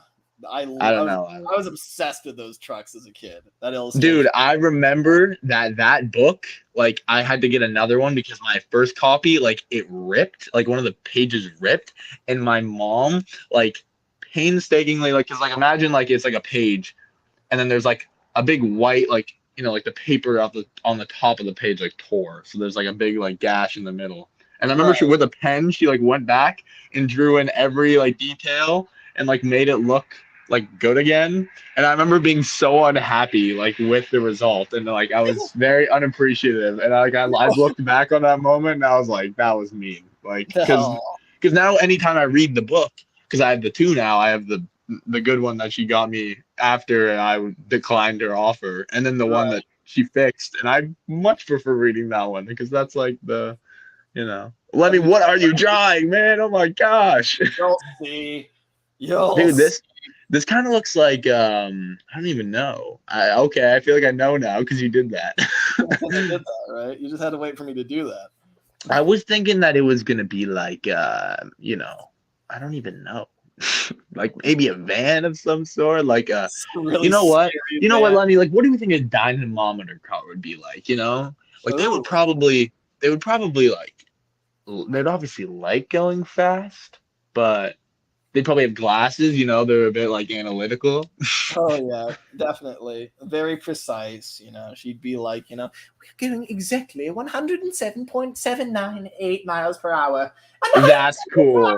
You know what? If there was like a dynamometer car story where they pulled one, and instead of like them having to like read the, whatever the stats, I don't even know what goes on in there. She just said, and then she lies. See, that's the thing, right? Oh my god! I always thought it would be a really cool idea. Once Duck gets suspicious about Sidney's record, he goes and tracks down like the dynamometer car that was the like Scotsman or whoever. And he realizes that there's like some discrepancy, or City of Truro got her to shut up, or like there's some like cover up here. Like that would be really interesting, Okay, and I'm gonna call to Miles. I'm also gonna call to you, Lemmy, because you might know this, but I think I've heard this from Miles. If he's in the chat, you gotta confirm. But like, wasn't Truro's like record beaten, and like it was a fully loaded train going downhill? Like, wasn't that why they were like, hey, he went 100 miles per hour? I don't know, actually. I think that I didn't know if that was Scotsman or if it was Mallard broke the record going downhill. Okay. So, and she damaged herself in the process. I did not know that. That's pretty interesting. So that's the case. I don't know what the discrepancy is with Truro. I think it's genuinely just that there wasn't like official authenticators on board. But also like that's kind of weird, right? That by the way, it was confirmed reading got 3412 Studios, and Miles confirmed. Yep, Truro was pulling a mail train down a hill, and But sorry, it was kind of weird. Sorry, I want to hear what you had to say. It was weird. It's weird that you have to like stage it. You have to be like, all right, we're gonna break the record today, guys. Like, that's the thing. Like, I think the record should be like. Yeah, like I mean, I guess it is that's kind of how it is in real life, like nobody just like runs fast and then they know. Like they go to a track meet and they do it. So it's like, but it does kind of feel cheating. It's like, okay, you get a fully loaded train and you go downhill, like of course, anyone go 100 miles per hour. Right. So whatever. But at the end of the day, I think it's a matter of it's not like easy to even orchestrate that type of thing. Right. And it's kind of, I heard this really great quote recently about modern art, you know, where you look at like a big canvas and you're like, well, someone just painted this whole thing yellow and did nothing else. Like, what the fuck, right? Like, Right. and you know, you when you look at that, your first thought is, I could do that easily. Yeah, everybody says that. Okay. Right. And the Yeah. thing is, what this art historian said, she said, yeah, you could have, but you didn't. And True. yeah, that is true, right? Because Very good point. nobody would have painted that canvas yellow before that crazy person painted it yellow and got everyone talking. So yeah, Right. it's Right. not, you know, it's about having the courage and about having the kind of the gall to do that, right? And we're all talking about modern art like that. We think, oh, this is crazy or this is cool, or, you know, I mean, like, the truth of the matter is it's inventive because nobody would be talking about it if it wasn't so crazy and different. And so likewise, I think that, sure, I mean, any engine could go down the hill at this miles per hour. And oh, if I had only done it last week with my engine, Right. you didn't, right? Like, that's the thing. You know, it's not about being the most able. It's about being the first, period, you know? And so Truro, the question is, was Truro the first? We'll never know. But it is kind of crazy that it didn't happen for like another however many years. I kind of find that hard to believe. But also, Yeah, been engines it's that true. went over 100, and it wasn't recorded. I think that the bigger question is, in between Truro and Scotsman, there must have been a lot of people that went 100 unrecorded, right? And so Scotsman was the first to go recorded. So if anything, but also before Truro, did anyone go 100? I don't know. I mean, if I anything, don't know, Truro man. I don't know. Yeah, Truro was fast. Okay, Truro went fast. I Very believe. fast. And for his time, that was rather striking. So, okay, good job, Truro. You know, you did it. Dude, you, Gordon, you love Gordon too much. You gotta give Truro some credit, man. Yeah, well, Truro lied mostly. I'll give him that. All right. I think that if you're kind of getting your facts mixed up, we were just talking about this. I think the dynamometer car lied, or maybe Truro paid off the dynamometer car. Probably with his vast wealth.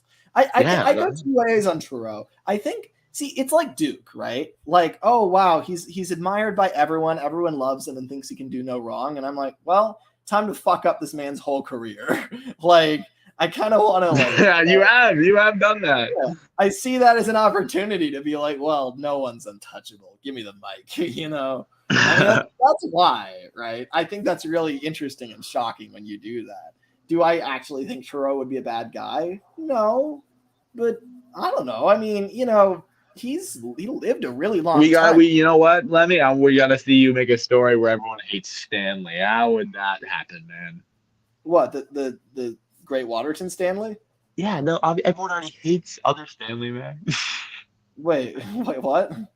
Because that would be the ultimate test. Because Truro was like, yeah, they were like, everyone, he was really nice. He got along with everyone. You know, he wasn't a douche. But then, like, Stanley, like, everybody loved Stanley from the get-go. Right. By the way, I want to let you know, I used to think, and by the way, used to was like a month ago, I thought that it was gecko, like from the gecko, like the animal. But apparently it's get-go. What? Like when they say like something, you know, it's been that way from the get-go. I thought it was gecko, like the animal. I don't know why. I'm sorry. Oh my gosh, you're in, dude. I did not realize you could fit in there. I can't. Lemmy, you have a very pretty nose, man. Well, thank you. I appreciate it. From the get-go. I don't know. It just sounded like that. It was like from a gecko. Like a gecko is leaping around. He's going fast. I don't know, man. That's awesome, Will. Dude, I'm sorry. I wish I could experience that belief.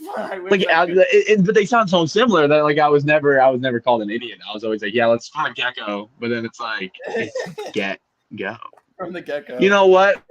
Everyone in the chat, we're gonna clown on Lemmy. Lemmy used to think James really knew how to steal the show, but we all know it was stage the show. Right. We've heard that song before. All right, it's James. Yeah, so you're weird, man. Oh, William Hamlin McGill. Okay. Okay. Wait, who are we drawing? Sorry, say it again. Oh, you'll find out. Okay. I'll figure it out. Okay, so I did want to say though, I don't even know what I wanted to say. We were talking about dynamometer cars or something Yeah, we earlier. were about Truro and the Yeah, record.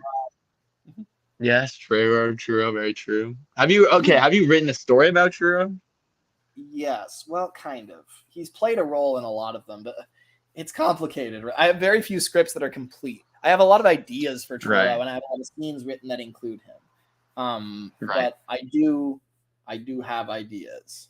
I think that he's And then did you also say that you had written a story where all the engines come together and they brutally murder Stanley because they don't like him anymore? well, not that, but I have been thinking about a story about Thomas versus Stanley.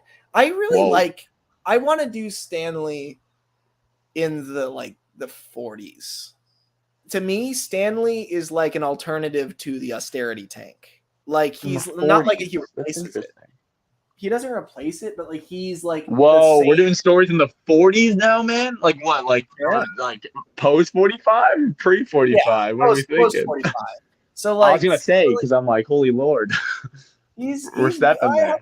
I have stories in the 40s, like in the war too, but like You this one scary. in particular, I imagine Stanley coming along around that time, and Right. I think that it'd be really cool if Stanley's class was like really prolific. Like it's like a really long, kind of big, beefy tank engine, because that's how he feels in the show. So you'd kind of railway seriesify that, but then there'd be like 50 or 100 of them. Like, and they all have that silver smoke box. Like they're space age, right? Like they're this like yeah. In the same way that like the Q1s are really weird looking, Stanley's got his own weird, austerity spin. They just I mess with it. Yeah, he's like the DeLorean. You know what a DeLorean is? I do. I have Back to the Future. He bangs his mom. Sorry. He does not bang his mom. He almost bangs his mom. Okay. All right. He almost does. Very nearly bangs his mom. Anyway, very close. Yeah, I got so close. So close. But anyway, so Stanley, I imagine being kind of like the DeLorean of steam engines, He's like, but except more successful. But also like kind of like his like smoke box is like it's just pure steel, right? Like it's not, they just don't paint it. So it's like that saves paint and it's a whole thing. And they, but he's like all white in like some weird measure to like, maybe encourage cleaning after the war because like, okay, well, we've been, skimping on that during the war. Now we don't have to paint our engines black anymore. I don't know. It's a very rough idea. But anyway, I imagine Stanley being his own class entirely, not an existing class of engine. And he's space age, and it happens that a lot of his is space age something I should know, or are you just saying this? No, it's a thing. It's like space age is just a word for really modern and new and cool, high tech and space age, right? But I imagine Stanley is kind of like the new, better version of Thomas in every way, right? And so he's the ultimate challenge to him.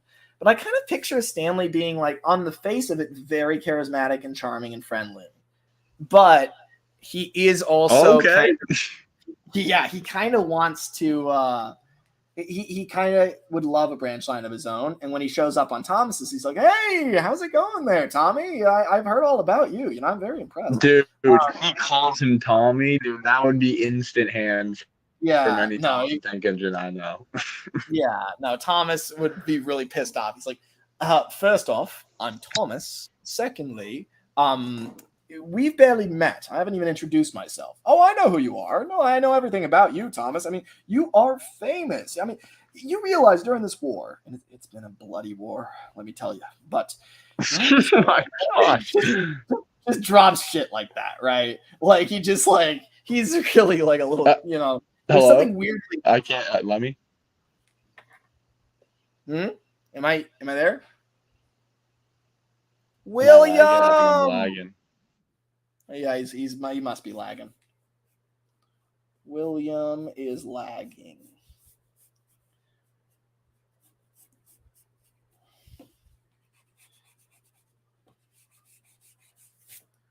You there, Will? All aboard. Just testing, Billy. Lemmy, you hear me? Do you hear me now? I hear you now. Do you hear me? My gosh, yes, I do. Sorry, dude, my headphones died. Dude, I hate to do this, man, but I might need to go shower soon. I might need to leave. That's okay, bud. I'll tell you the Stanley thing, and then you could go. Okay. But I do think that I could see Stanley kind of being the type where, on the face of it, he's very charismatic and charming, but maybe he's like a little bit more focused on winning and on kind of being liked than actually being a good guy, you know?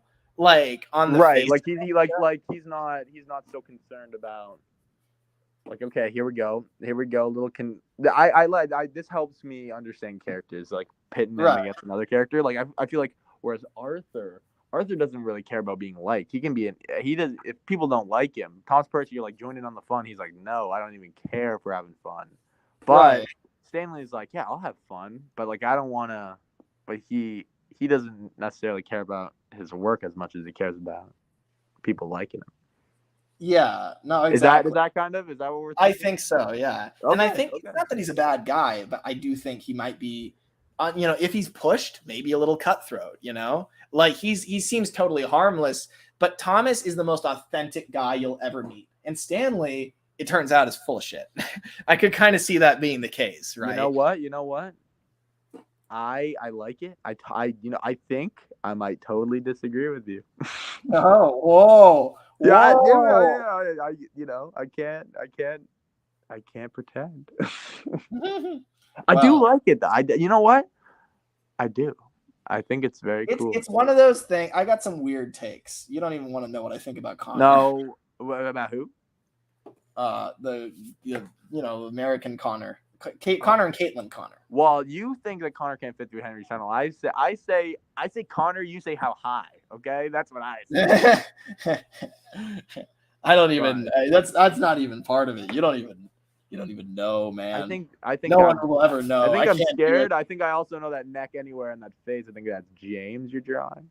Yeah, his eyes are too far apart. But, I do also think that is. I feel like that is a very interesting take on Stanley. I like that. Well, the thing is, it's kind of a nuanced thing. I can't really describe it very well without fleshing it out more. But it's more the fact that like Stanley's a popular guy. He's very well liked, and he curates that without making it look like he's curating it. And I think he's done that his whole life. And in fact, he's had like a huge promotional kind of campaign launch, right? Where it's like he's much like an austerity, he's just loved by everyone. He's just a great design all around, and people, really respect, his class. And so I feel like he's kind of, a bit of a showman, and, he's really great at shaking hands and, rubbing elbows. Okay, whatnot. yes, I like that. So I could see that being the case with him, and he's not as authentic as he does purport to be. Whereas Thomas is. I definitely like that.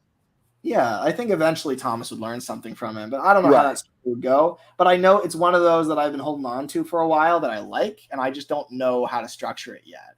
It's one of those 30-minute stories. I mean, I don't want to sound like a broken record here or anything, but I do just want to I want to speak it because I was thinking about this very recently, but like the fact that because what you're saying there, about Stanley, totally makes sense. And it's like, and I would think that Stanley, I think I have a very just unrealistic, just glorified, Stanley just radiates this energy and people just are drawn to him. But then it would just be because he's just that cool guy. But I mean, we're both drawing from the same source material, but then there could be someone out there. You could definitely argue that he's just. I have a cynical slant on those things, where I'm kind of like, oh, he's so great, right? Is he really? What is he hiding? Yeah. He can't just be. Yeah, that's why I admire Thomas so much. Is because he's honest. Sometimes he's an asshole, but you have no doubt in your mind he is who he says he is. You're like, he'll scream it from the rooftops. Like Thomas is so authentic, that when push comes to shove, you can trust him, even if Right. you don't like him. But Stanley, I'm like, I don't trust him, you know?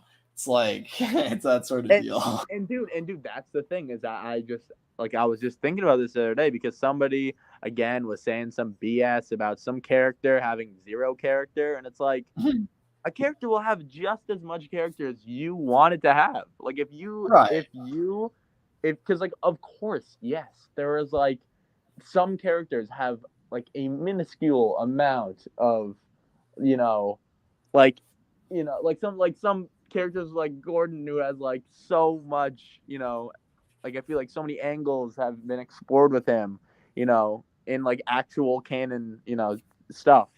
And then even then like a magazine character like Little Barford, like you could be like Little Barford has no character, but like he Right. has as much character as you want him to have. Like Right. Well, if that's you the want thing. I him mean, to have more you character, then could he does. grapple onto the very smallest thing and spin a whole story out of it. I mean, it's so Right. doable.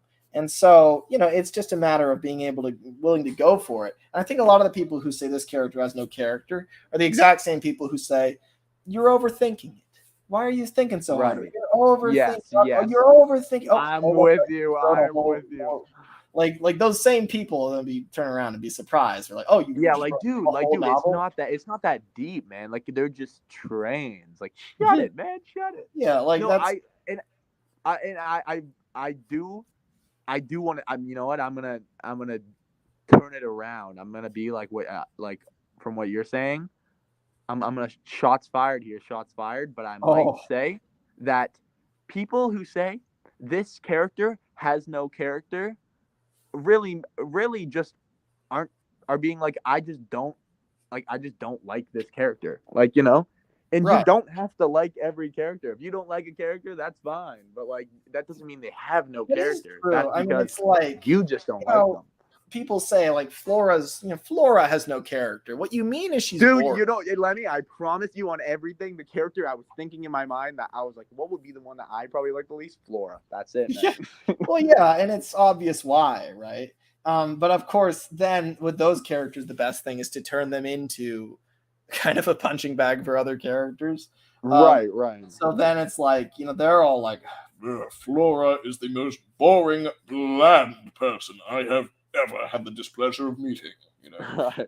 And then maybe Toby meets her and he's like, finally, someone who doesn't give me a headache every 5 minutes. She's been quiet for the last hour, staring at flowers. I am so relieved. I'm going to come here more often. That's true. What's that? True. Did you say something, Toby? No, not anything relevant. Okay. And then she's silent for another. That's funny, right? Like I like. Yeah, no, I remember that. Yeah, and that's like, dude, and that's a thing. It's like if somebody's like, yeah, they have no character, like this character sucks. Like, why are they a character? It's like, dude, you just don't like them. Like, but you know what? Someone does. Someone likes that character, wants to do stuff with them, and it's like, right. Well, that's the thing. It's like if you don't see anything here that's worth it, right? It's like one man's trash is another man's treasure. Exactly. Right? Like it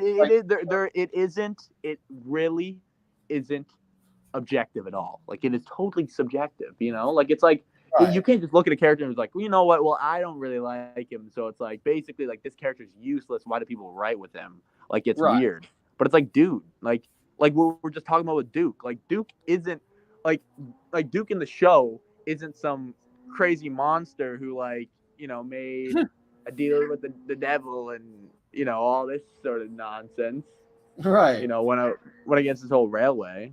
Nor would I advocate him being, it's like that's gotta be in the realm of total non-canonicity, because otherwise it'd be scary. I don't want to be scared my whole life. Right. I don't want to be scared either, man. But I do agree, I do think that it's like you're just like it's just a very boring thing to say. Like, oh, I don't think this character has character. It's like right, and that's kind of the thing. It's like, well, I don't know. It's not really a harmful thing to say. It gets on my nerves, but obviously people can say it if they like. But my grandmother always said, if you don't have something nice to say, don't say anything at all. And likewise, I think if you don't have anything interesting to contribute, then just be like, yeah, the default is this character has no character, right? Right. Like Like we know somebody step forward and actually do something about it, you know? Like there doesn't need to be a 9-page arc about every single character out there. It's like, you know, like and if that's the case, like it can't be measured about how much content is out there about them. It's not like Thomas has more character than Edward because there are more Thomas stories out there. There are infinite Thomas stories, but that's just not how it is. So if that's not the case, then it's like, okay, well then little Barford will totally has a, you know, character, you know, you just might not find him interesting enough for you to, like, you know, want to think about him or make stories about him, but he definitely is a character. I don't know. I was thinking about that the other day, and I was like, you know what, because like I was thinking of some character, and I'm like, damn, they're kind of boring, and I'm like, maybe I just don't like them. It's like, because I feel like somebody out there would write a killer story about this character. Like I try to maintain otherwise because I, you know, like I just the character gallery kind of approach. I do like try and say, oh, because I don't want to give any fodder to people who are like, oh, this character sucks, and then I'm like, yeah, you're right. Then everyone feels discouraged to write about them. But I do have characters I don't like, that I don't really like writing for. Like I don't like everybody. I can find a reason, but like I don't know, like Bill and Ben are two characters I never write for. I have like one idea. I came up with a Bill and Ben idea the other day, and even then it's lackluster. It's not particularly interesting, you know? It's like they're just not my cup of tea, but that doesn't mean they're bad. Obviously, Bill and Ben are not inherently bad characters, but I just don't really see I'm not interested in them, you know, because I like dramatic stories and they're inherently comedic, and it's like I don't know. It's not my cup of tea. Dude, I'm with you. Like I'm right there with you. Right. Like the best thing I ever saw. I think that's a lesson everyone should take away. Okay, everyone write down. This is the lesson. Yep, that's right. Everyone has to listen to us or pay the price. I'll make sure of it. Anyway, I made James too tall.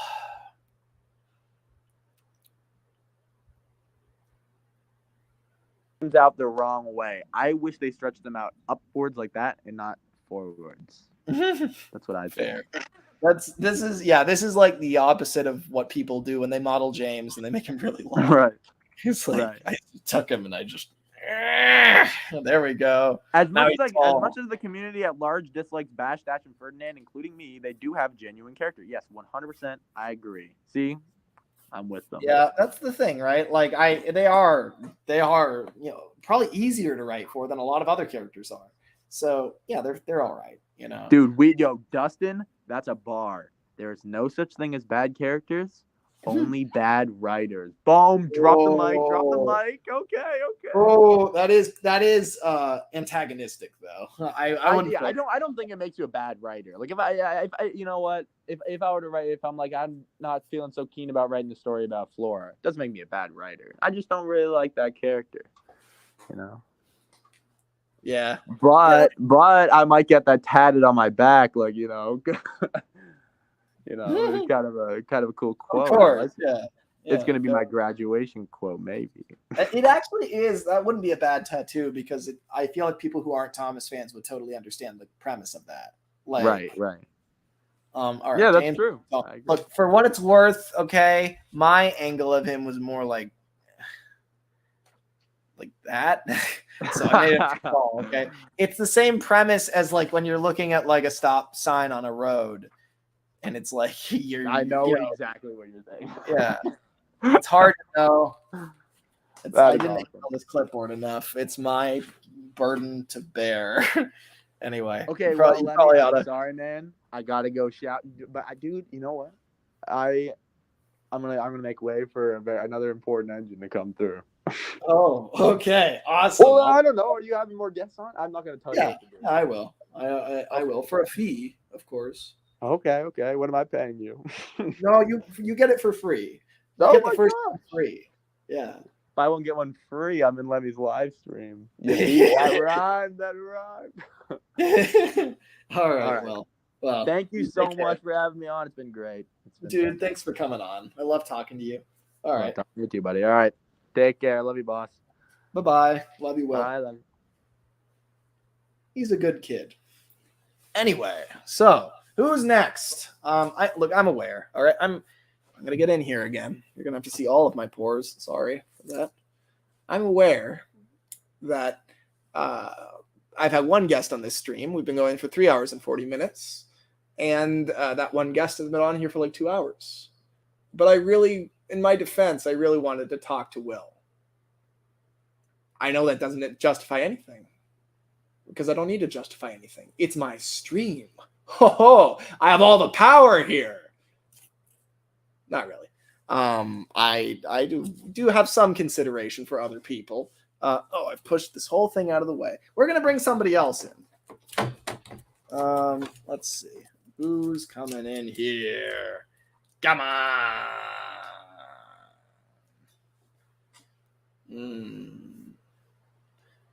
Let's see. I will pay you 23 peanuts and 4 raisins, says Redding 3412 Studios. I don't know if that's real currency, really. I will pay all the money to join, says Mr. Tugboat 532. I will pay in polite comments and kindness as a junction malfunction. All right. No one needs to pay.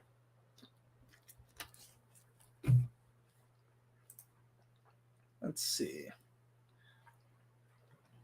It is real, grrr, says Redding 3412 Studios. All right. Yeah, how am I even going to do this? All right. I'm going to make this nice and simple and do the insane thing.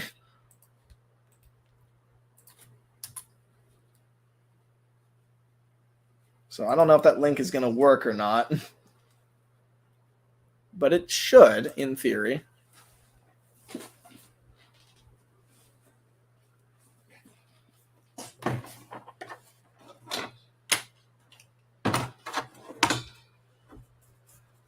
Mr. Tugboat. Device is not connected, Mr. Tugboat. Shrilleth. There's Shrilleth. We're rapidly getting more people, folks. Malum Madness. Malum? Seth. That's probably Flying Scotsman Productions, I imagine. Wonder how many is the maximum here.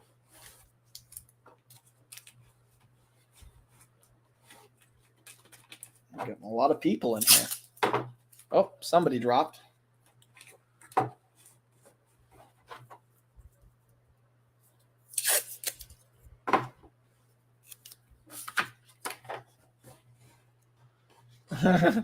Oh God, Lemmy, what have you done? Says I'm NWR number 13. It's actually a pretty tame reaction that's happened so far. It's only really a few people. We should be just fine. There shouldn't be any calamity that I know of. A junction malfunction. 8 wheels salty. Okay, we're gaining people rapidly. All right. Malum Madness. Malum Madness? Malum Madness. Malum? Malum. Malum. Malum. Welcome. Welcome, Malum. Hello. How you doing? I'm chilling. Oh, good. What should I draw? You were talking about Flora, so draw Flora. Okay, I'll draw Flora. I'm also going to bring in Mr. Tugboat. Mr. Tugboat. I probably won't be here for long. About like 30 minutes. Yeah, no, that's quite. Hello. Hello. Can I be audited? Hello. Can I be audited? Heard? Yeah. No, Yes. See. But you mean am I audible? Can I be audited would mean that I would go through your company and find all the assets and make sure that that you're making as much money as you proclaim to be making. I'm never making as much money as I proclaim. Aren't we all? Laura, Well, I'm broke, so. There. Imagine. So, how are you both doing on this fine evening? Or if evening for me, at least. Well, it's evening for me as well. It's. Oh, okay. I think I'm on like the East Coast, so. Like, Okay, I'm pretty cool. sure you're like. You live in California, right? It's probably like 9:44 for you. Yeah, I'm in Cali. Yeah, on the dot. Oh, okay, awesome. Really? You're kidding. Mine's 8:44. Oh, so you're in Central. Yeah, I'm in the Midwest with Dex.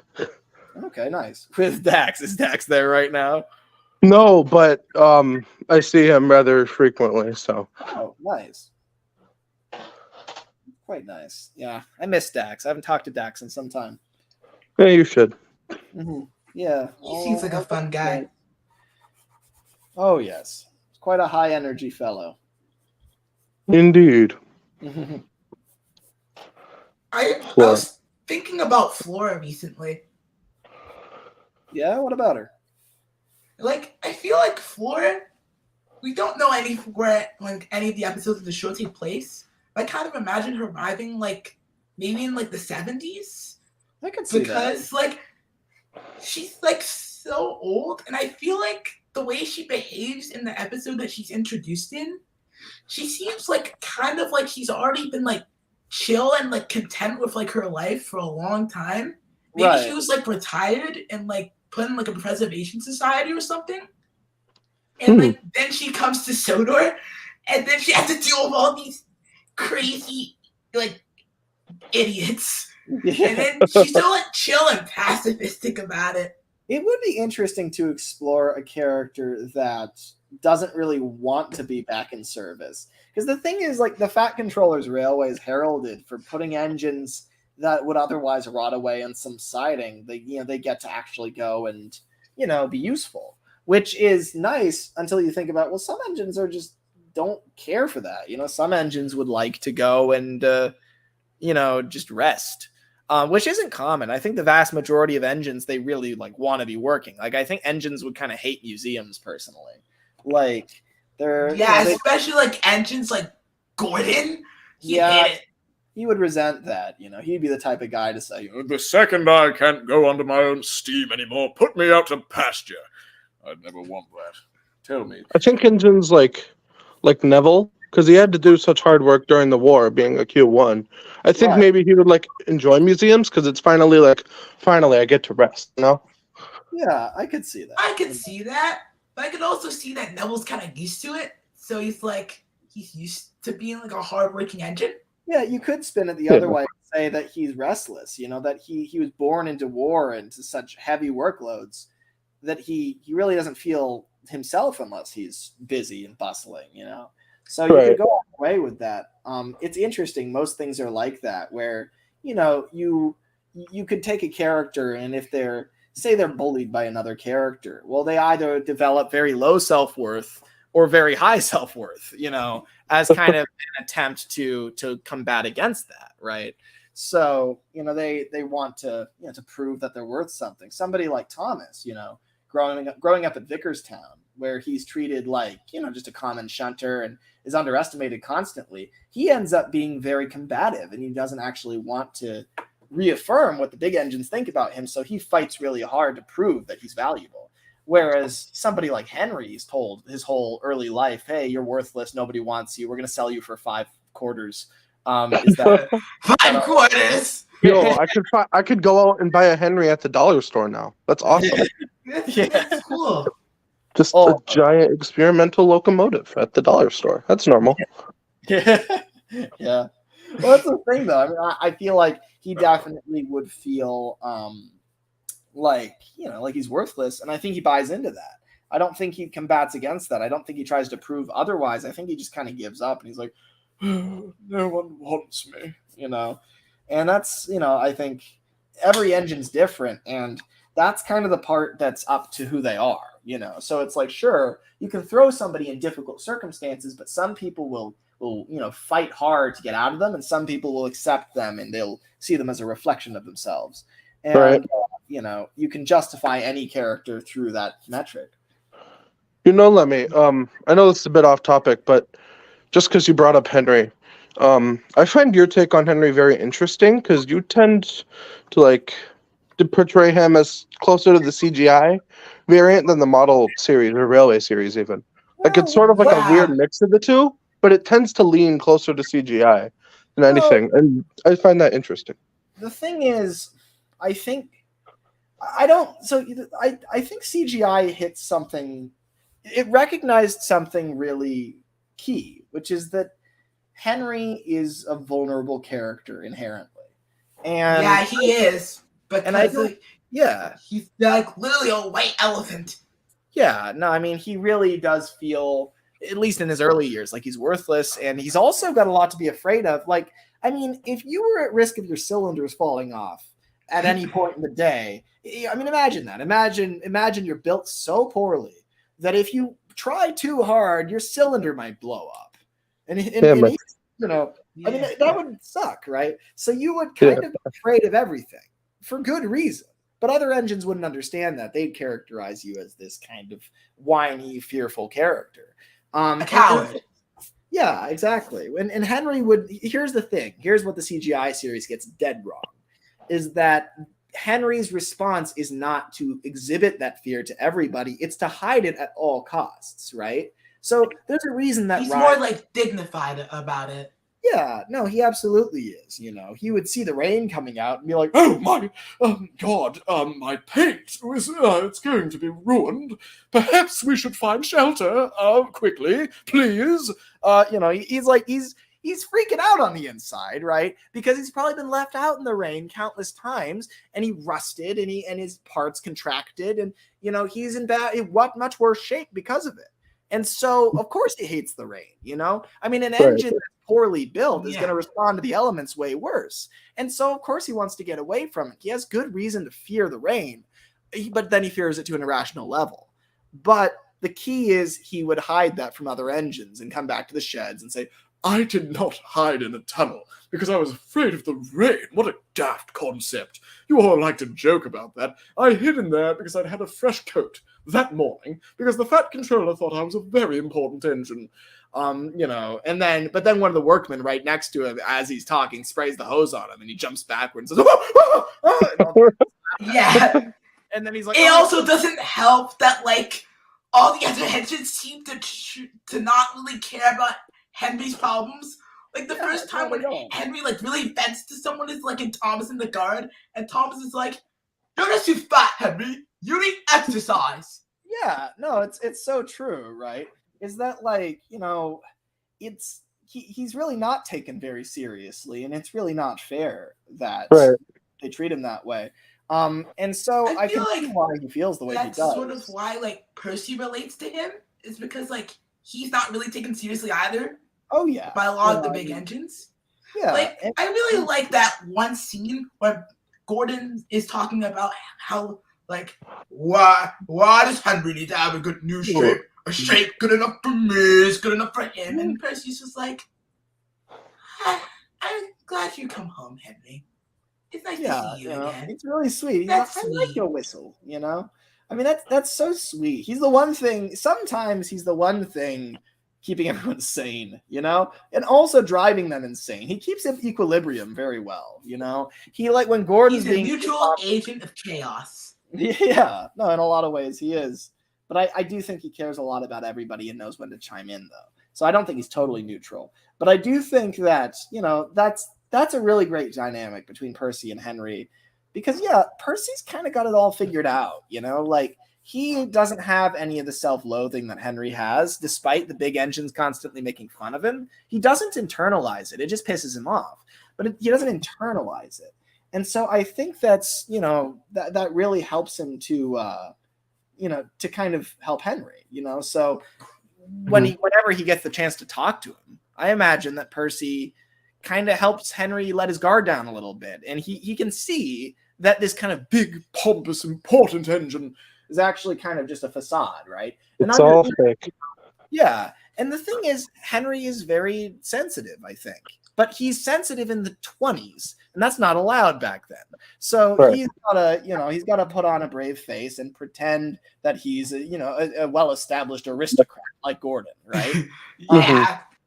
But the truth is, when Gordon is forced to confront his emotions, like when we get to the 60s, for instance, by that point, Henry is well acquainted with being worthless but with his mere existence being threatened. So he's not terrified of scrap at all. But Gordon is. He resigned himself to its capacity. Yeah, he has, you know. And I think that Gordon has never encountered that before, and so he's very ill-equipped. Whereas Henry was ready for that, right? Henry knows how it feels to be in that position. And so he's actually, very mature in a lot of ways. And the big engines can't see that because Gordon hasn't encountered those things yet himself. But also it's because that Henry kind of acts pompous around them as well. Yeah, well, I mean, I think, Gordon kind of sets the stage in a way, right? So the thing is, he's kind of that's because he's the biggest. Well, yeah, to a point. I mean, that's definitely why he can enforce it, right? Like, he's so huge. I mean, people kind of just believe, well, yeah, I mean, I guess he is the best. And he is the most physically adept. So, I mean, the railway makes a lot of money because of his power and strength. So he can kind of get away with doing a lot of things that other engines might not be able to. But, Henry is wiser than him in a lot of ways because he knows that, nobody's, invulnerable. He knows that, if the bigger they are, the harder they fall. And he fell really early. He fell out of the nest as a chick, right? So, but he was like one. That's the perfect analogy for that. Yeah, I mean, it's it's kind of the situation. And I think Henry, he's not really he's having to cover a lot up, but he knows who he is deep down. He's trying to fool everybody else, but he knows there's no hope of fooling himself. He knows he's a coward, and he knows he's very self-aware. Yeah, he is, whereas Gordon isn't. Gordon does genuinely believe he's the best. And James, he resents himself in a lot of ways, but he also, his coping mechanism to that is convincing everybody else that he's stylish and impressive and strong and fast and all that. I.e. the red. Yeah. He's the splendid engine, ready for anything. Yeah, no, exactly. And so, I think that persona is something he constructs very deliberately to fool people. Henry is no good at constructing that persona. He can't convince anybody. And he still kind of tries, but he knows everyone knows who he is. And he's kind of accepted that on some level, which means that, as hard as Henry's life can be, he's never really shattered by any realization. He knows who he is. It's like he's the guy who's like gone through life with bad luck all his life. Right. But he's like chilling. He kind of deals with it with this like a smile. Yeah, I mean, I could see, once he's older, definitely. Once you get past like the 50s, the 60s, once you're kind of in more the modern age of the railway, where all the dieselization troubles are over, and we've kind of the railway settled. Yeah, we're settled back into a settled down. They're like old. Yeah, like Henry has, accepted who he is a lot more. You can't call Thomas Little Thomas anymore. Right. He's like now almost as old as you are.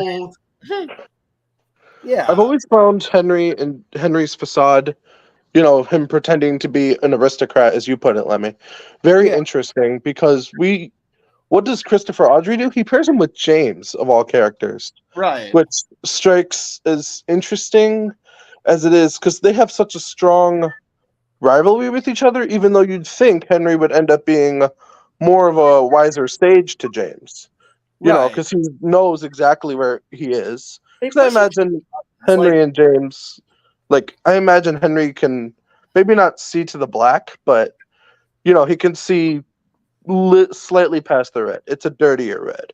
You know what I mean? Yeah. And the thing is, the mud that he tries to clean off. Yeah. Yeah. I think that Henry and James, they're a great duo because they are like bickering brothers, I feel like the rivalry between the two of them is never actually serious, I think it's like a joking friendship, similar to Thomas or Bertie, for example. Right, it's never personal. And it's a little bit more petty than that. I don't think the both of them fully realize the benefits of it. Like Thomas and Bertie kind of are pretending. They're playing. But Henry and James genuinely do piss each other off a lot. But they piss each other off in a way that's not going to end their friendship. It's not anything that serious. Right. It's fun to watch. Like an annoyance. Yeah. Well, they're both inherently irritable guys. That's just how they are, And that's personalities, no matter what level of growth they have, they're just both really irritable. And so they kind of they get on each other's nerves a lot. And if one of them is late, then the other will, kind of make a stink about it.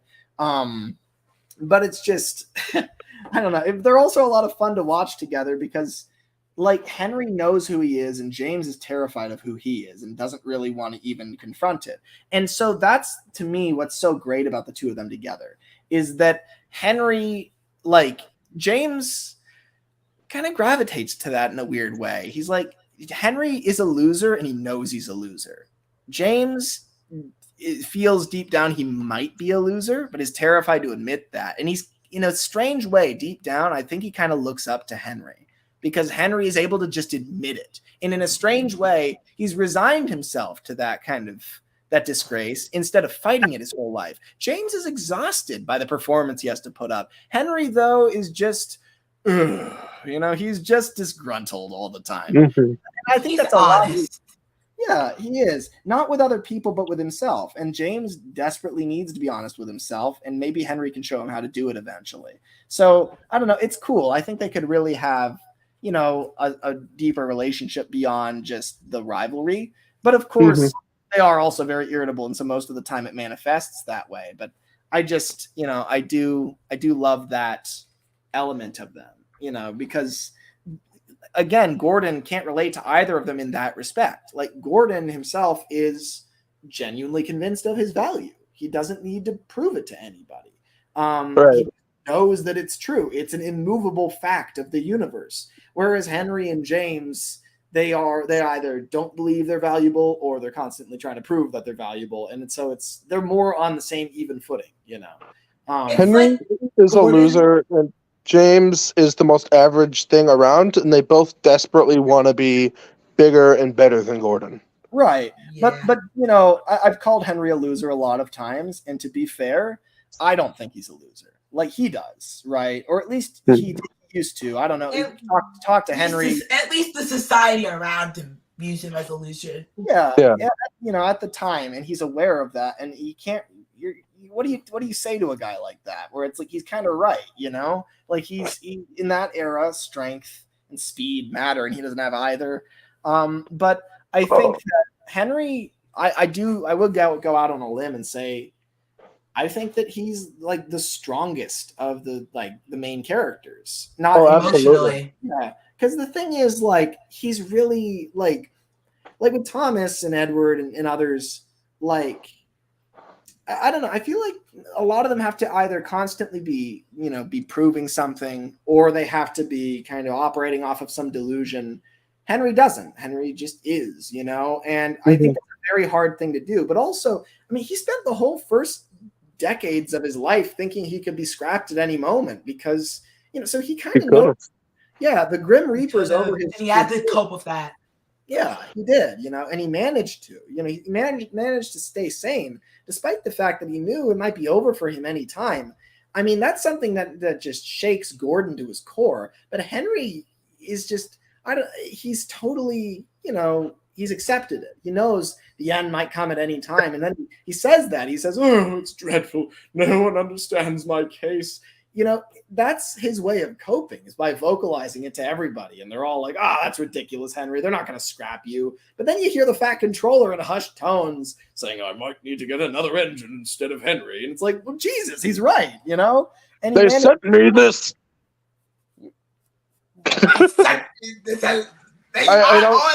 We have no evidence of what he said, so it had just silence. This long censor sound, I assume. But yeah. There's no evidence of what he actually said. He says like blank, blankety blank, right? Exactly. So yeah, so telling. The Fat Controller's personality really shows through when he goes on a rant about Henry's blankety blank. Yeah. Well, the Fat Director was rather different from the two men that precede him or succeed him, because he's like he's a very irritable man. In the beginning, he's not this kind of cheerful Santa Claus figure that cares a lot about his engines. I mean, he's really quite a man. He's more like annoyed by them. He's like when Gordon like breaks safety valve like burst, he's like, I don't like these big engines. That's totally fair though.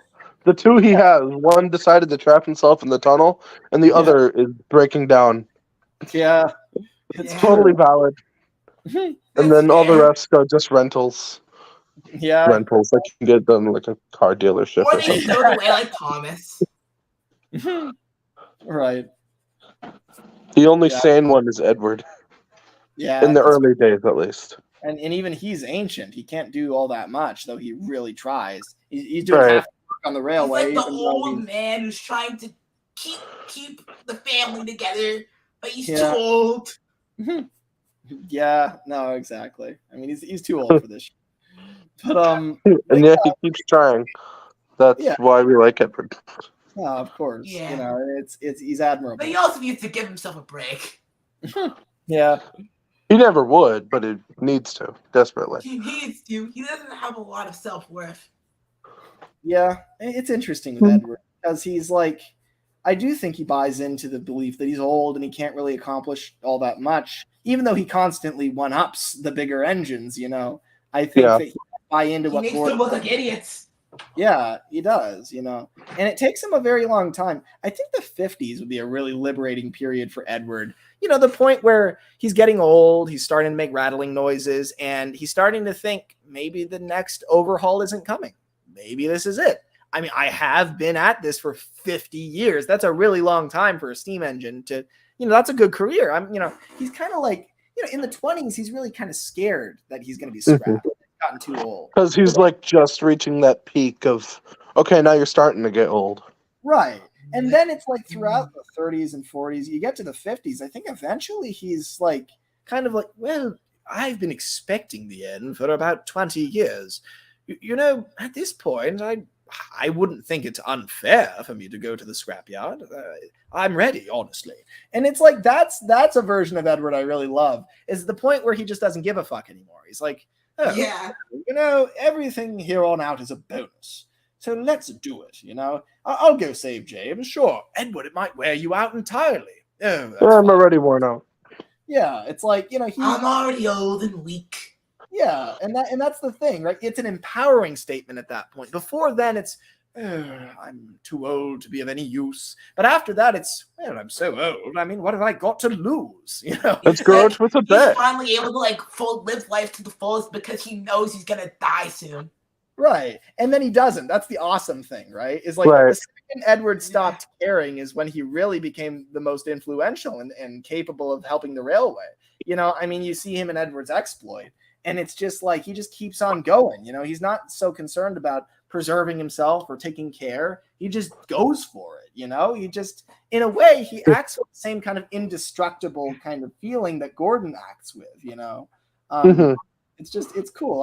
I love seeing confident Edward because he's not that in the 20s at all, or the early days of the railway. He is so down on himself, and it's really cool to see him slowly realize just how valuable he is, and even be a little bit arrogant sometimes. I love that. You know, he deserves to be.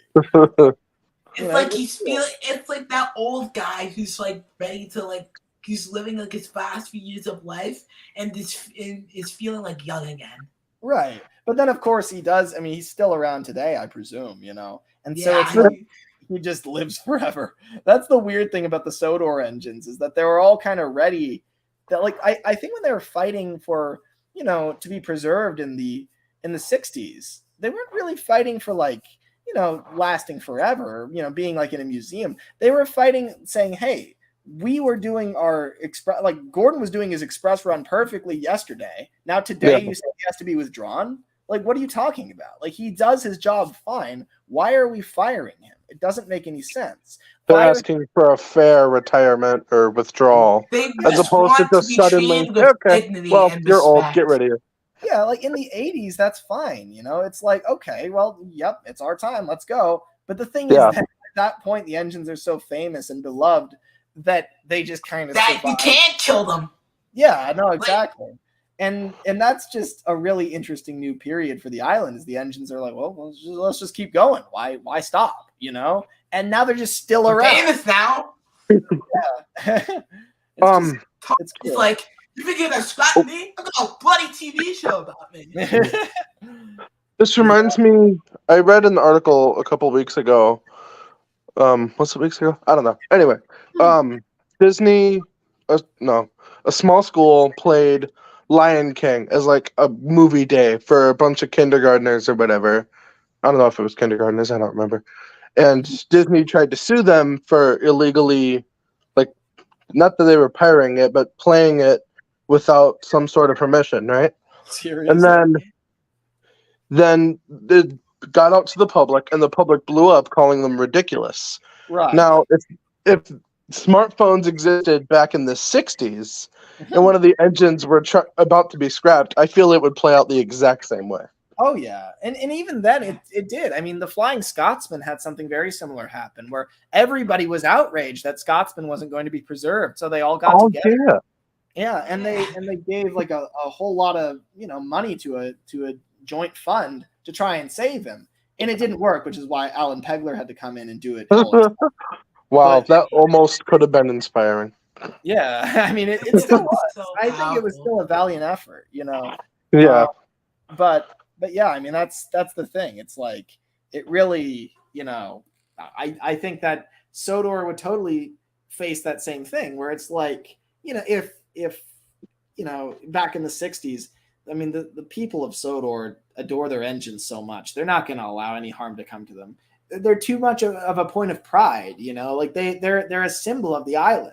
And at that point, BR would have looked they're really a huge part of its history. Yeah, so they fight for them. But I thought you were gonna say, smartphones on the island today.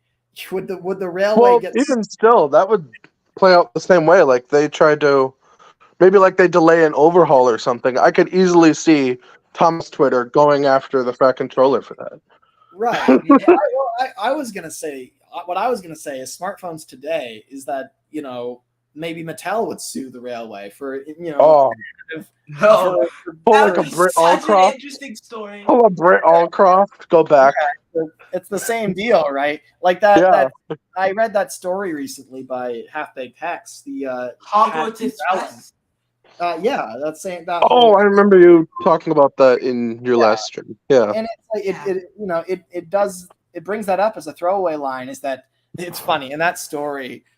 They just call Mattel the toy company. In the same way you call BR the other railway. So we all know what we're talking about, and it's just it's funny. Like it's neat to see that Mattel in that universe is trying to sue them, and they're like, dude, we have like the blueprints for this engine.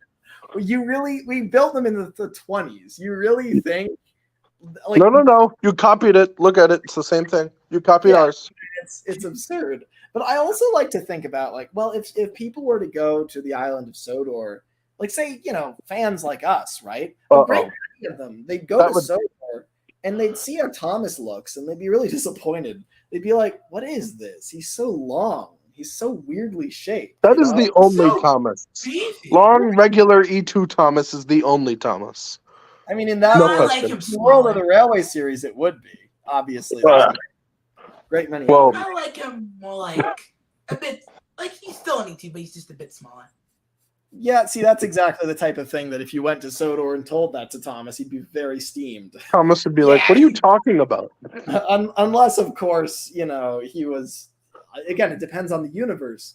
But in my head, I kind of think like the prime universe, right? Like where everything started is Audrey's Railway series, The books, yeah. That's kind of the core. And it might not even be my favorite. That's not necessarily what I write in. I like to tweak things a little bit.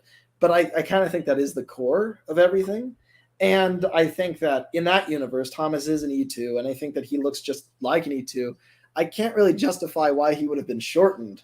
And if you do, why you should just make him something else. Like shortening an E2 is so much trouble to go to.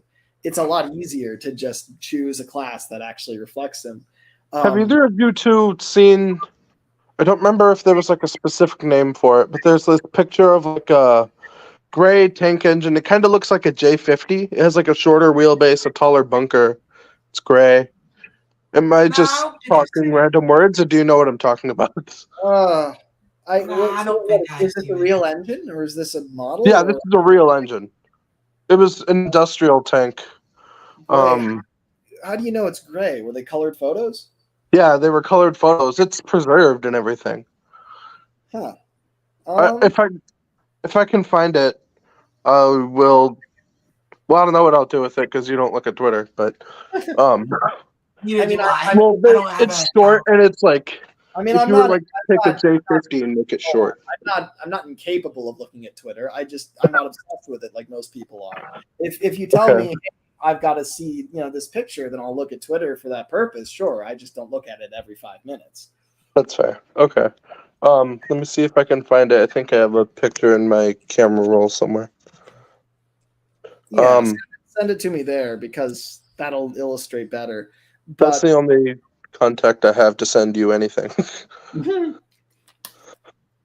Yeah, it's like a J50 shortened, and like that's my ideal Thomas in like my head, which kind of sucks because in my series I made him like a regular J50 before I found it, and I'm like, well, crap, I can't change it now. Filming's already started, so yeah, I mean it's For me, that's true of every every. story I write, I like to I try to keep the engines like close to the bases that Audrey envisioned as possible. yeah, Yeah, that's I mean, fair. I'm closer, definitely. There's definitely places where I'll make a concession or two. Tugboat, Mr. Tugboat just left. Yep. Yep, Rob. And then there were two. Oh my goodness. Yeah, That's the I'll have whole them back in. universe thing. There we go. I've been like thinking about like I think I'm Have we setting things heard? more like a TVC's universe. Sorry, what'd Hello? you say?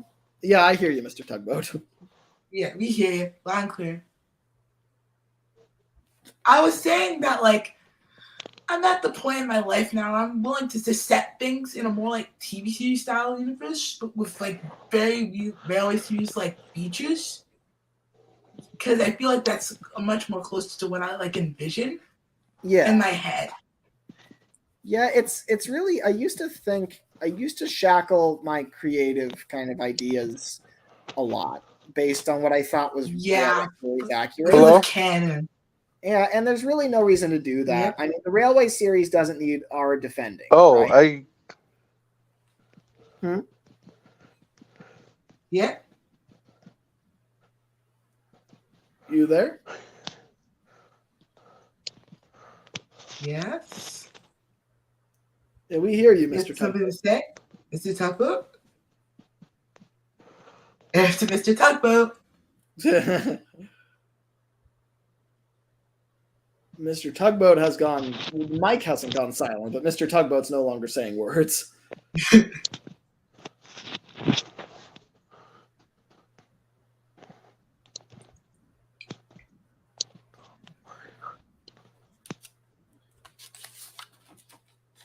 I cannot be heard, or you can probably hear me, but I can't hear crap.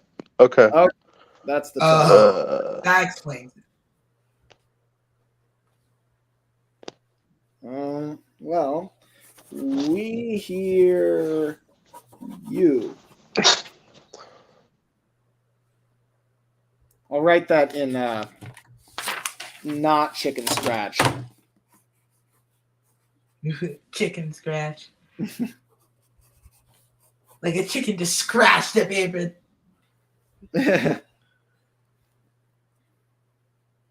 Who knows? At any rate, I will probably be ending the stream relatively soon, but I don't want to end it. Makes sense. Hello, I've returned. Okay, do you hear us now? Gosh, yeah. Yeah, I'm sorry. I just freaked out. I'm kind of excited to be here, so I just like freaked out, and I didn't know if I couldn't hear you, so I didn't know if you could hear me. Sorry. Yeah, no, we could hear you. That's but cool. You couldn't hear us. But yeah, you're good. Okay, thank God. Got so nervous. I'm really excited to be here. Yeah, I get that. I felt that way in the first time I got on. Yeah, no, I'm glad to have you here. By the way, Mr. Tugboat, what's your name? What do you go by? Because I go by Roman. Okay, Roman. Okay. Is that We've just actually Make a mental note. that's just like my birth name, like Okay. the name I was given when I was born. that's the second Roman I've met. The other Roman is Roman's TWR Empire. That is Every time you mention him, and like I'm watching it like in the living room or something, my mom will be like, "Is he talking about you?" Because yeah. we've like spoken before, and I've like gotten excited and told her about stuff. I made like Tug CWR models that you're like, don't hold your breath because you had the crew filled up and stuff already. Right. Yeah. Yeah. No, that's right. I've had correspondence with a great many people, but I Yeah. definitely remember that. That's great. Cool. Yeah. Of course, nothing Sorry. came of it, tragically, but so is the case. Maybe one day. No way. I mean, maybe Likely something not. like it. I mean, look, I still have a very strong aspiration to make a Tugs series of some kind, but of course, it'll take a different shape, you know. Mhm. But who knows what it'll look like? But yeah, anyway. So I mean, it's what we were talking about. We were talking about characters, and after that, we were talking about. We were talking about like universes. Yeah. Right. So Yeah. it's nice to have a lot of different versions of Thomas to go to. I mean, the TV series was the most realized of all Thomas things. I mean, it was a full immersive kind of series of stories that like you could actually see everything. And I think that's the biggest thing that it has over the Railway series is like the ideas of the Railway series are so poignant and beautiful, but the show brought it to life in a more real way, even though the way it actualized those ideas that we only got to see in the lore books. Right. Yeah, I mean, I think that, but it's interesting because the show made everything a lot more toy-like and fictional and fantasy. However, the Railway series still, it didn't have like a direct kind of adaptation. So the most real thing ends up being the TV series for a lot of people, even though the Railway series is just so much more grounded and realistic the way it portrays things. Yeah. Like again, like the only reason people know for sure Thomas is an E2 is because it says in some abstract book published in the 80s that nobody, hardly anyone reads. More people do now because every other person I meet quotes the Fat Controller swearing line. So clearly somebody's reading it. But I only got my hands in that PDF like months ago. Yeah? Yeah, have you?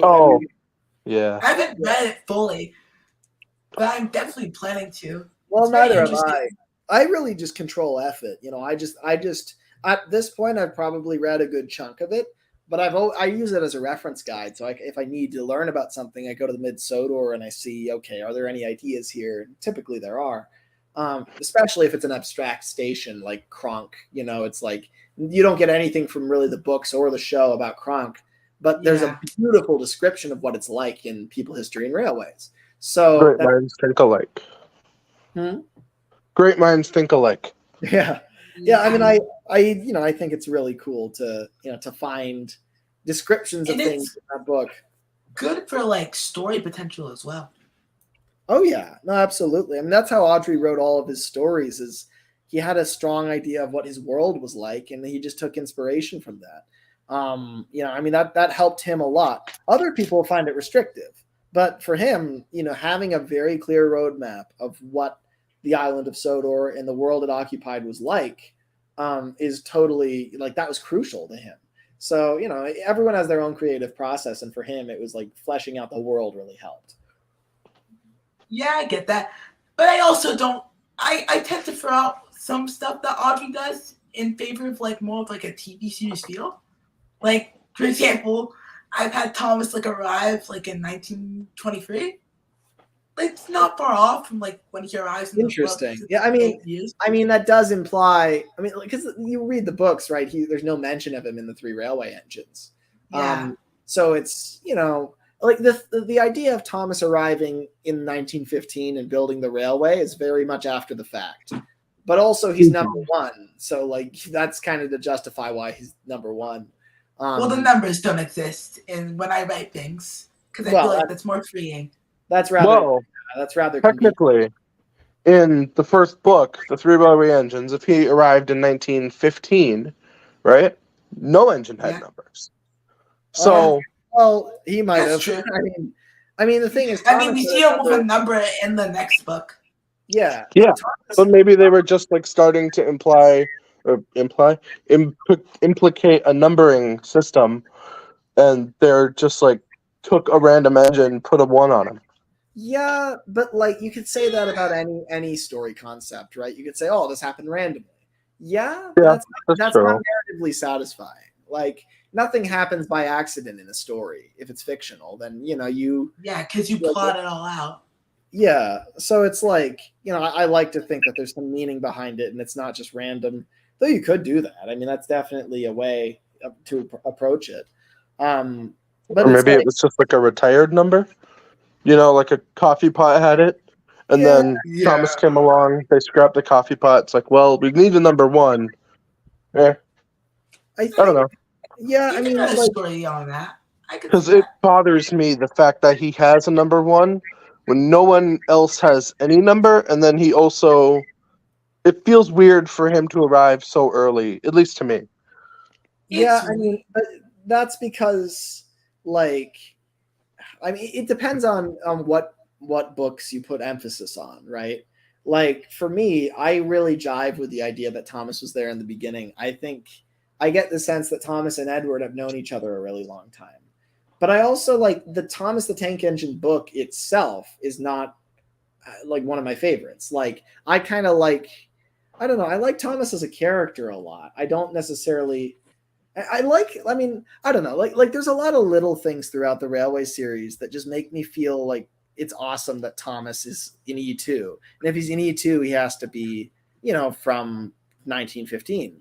So it's Right. like, for Yeah. instance, I love the fact that Stepney shows up, and it's basically like Thomas's old uncle showing up and telling all of his dirty laundry. Of course, he doesn't like that he's there, right? There's like this rivalry over branch lines, but part of that is they both came from the same railway. And so, they just, I don't know, they bicker over that. I just think that's funny, that it's kind of like Thomas's past coming back to haunt him. Yeah. There's a lot of things Right. like that. And most people don't even know that Stepney's from the LBSC and so is Thomas, but they are. And I like that, and there's a lot of little things like that. I mean, the biggest Well, thing I mean, he is way older than him. yeah, so he would be kind of more of an uncle figure. But I think that for another thing, I mean, Thomas is just so feisty, and he's so he believes so strongly in kind of being independent and proving that he can do things that big engines tell him he can't. And that really is kind of what the LBSC was all about, at least in the early days. I mean, Stepney is, he acts that way himself. He goes across England and he fends off all the diesels, and, he's brave. And, I get the sense that He these guys. survived for like way longer than he realistically should. Yeah, exactly. Right. I mean, he's a survivor. I mean, to me, that screams Thomas, they both feel like they're related. So I kind of like that. But also I like the idea of Thomas being on the railway and kind of like, he's not more mature than someone like Gordon or Henry. He's not. But he's like this little kid. There's this little kid and this old man desperately trying to keep an entire island's economy going during a war. Like, that's a fucking awesome premise. I love that. It's like Yeah. it's like a father and like his kid, and they're poor and they're trying to make ends meet. Yeah, it's exactly how it feels, and I like that feeling. And then I like that Gordon shows up, and he's all of a sudden he has all the strength and power needed to turn the railway around and make it profitable. But now they have to give up their dignity because he has to take over things. Of course, Thomas can't stand the guy. He's been making ends meet for the last 7 years, and he thinks he's been doing a pretty good job. Then Gordon comes along and pulls every train he's ever pulled at once. Of course he hates that, Like, I get why Thomas is so pissed, and I get why there's so much tension between the two of them. I mean, it just, I don't know. It makes sense to me. But also, I really have grown up with people history and railways. Like, a lot of people haven't. A lot of people discover it later. And of course, then it doesn't feel right. But like, when I was like 9, I discovered Real Lives of Thomas the Tank Engine. You guys know that site? Oh yeah. I feel like I've heard it, and I feel like I've visited it like twice, and it's just not kicking in my head. Yeah, it was a really great site back in the day. That was all here. Let me cancel my screen share. It's not necessary here. There we go. It's a really great site. You got to find it on the way back now because it's gone. It was on pegandsean.com or something like that. But anyway, so it was it had basically all the railway series information you could want in the form of a website. It was all, I later found out all this stuff was from People, History, and Railways, but it basically, it just showed off like all the engines classes. It gave history about all of them, just really in-depth stuff that I just took to be fact, right? Which some of it was fan speculation and a lot of it was Railway Series kind of obscure lore. But you got to realize I was 9, right? Hero of the Rails had not come out yet.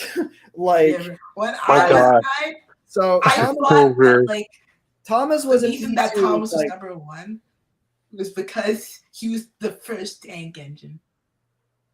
Like I ever? thought that for the longest time. I mean, Then I was like, I You're kind not of entirely wrong. and the way he talks, you get the sense that he was. But like, Sure acts like he is. but also, Yeah. look, I don't like either that Thomas gets numbered 1, like, before, like 50 years before everyone else. But at the same time, he would totally do that. He'd be like, okay, I'm number 1, all right? And everyone's like, Right, fine. You're number 1. Good for you. Let's go back to work. and then Right. and then years later, it's the fat controller's like, All right, I'm employing a numbering system. And Gordon's like, well, of course, I'll be 1. I'm 1. You know I'm 1. Look at me. That's right, he is number 1. Sir, you can't be. Gordon had dibs. He's had dibs for 30 years. He's number 1. That's not fair! The fact director is just like, yep, okay, I'm agreeing with the 7-year-old here. He's right. He claimed it when he was born. Sorry. Sucks to be you, Gordon. You may have fixed our railway, but he had dibs. He called shotgun. Right. Yeah. I think that's awesome. Because I simply can't imagine a scenario where like Thomas would be number 1 and didn't arrive first. Like I know there's ways you could justify it. The Adventure Begins does the coffee pot thing. There's a lot of ways you could justify it, but it all seems, it's kind of like Occam's razor. It's like the most simple possible explanation is probably the right one. I think that's what Occam's razor is, and it's like maybe he's number 1 because he was first. And I can't help but feel, on Thomas's behalf, a little annoyed every time somebody's like, no. And then they jump through all these hoops to prove he wasn't. Like, he'd be like, guys, I fucking am. Like, I was here first. It was me. He would say it like that, too. I get it, though, because he's a young character at heart, right?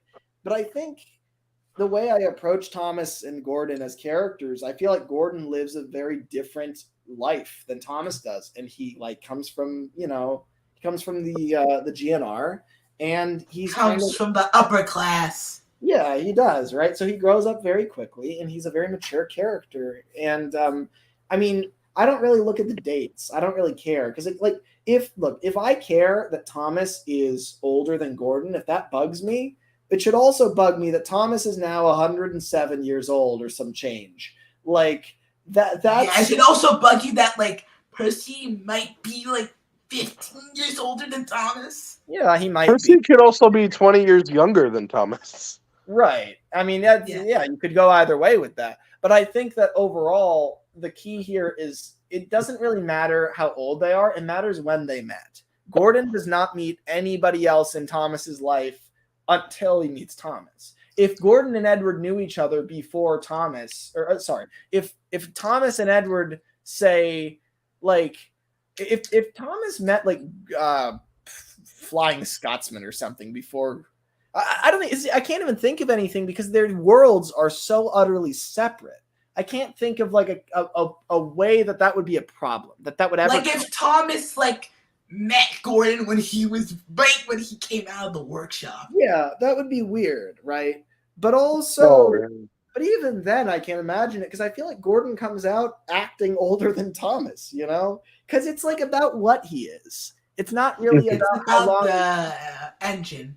Yeah, I mean, he's not like an infant human being, right? That has to learn English and has to learn how to, have basic motor skills. He just is a big engine, and his personality is inherently older than Thomas's because he acts older. Because he's this big stumbling thing, and Thomas is this little pipsqueak.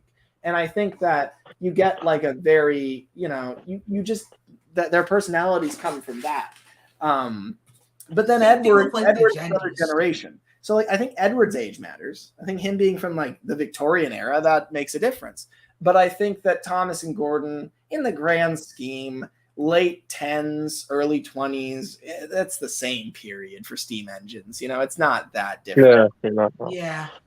It's I not have like a an Emily sorry. situation. Hmm?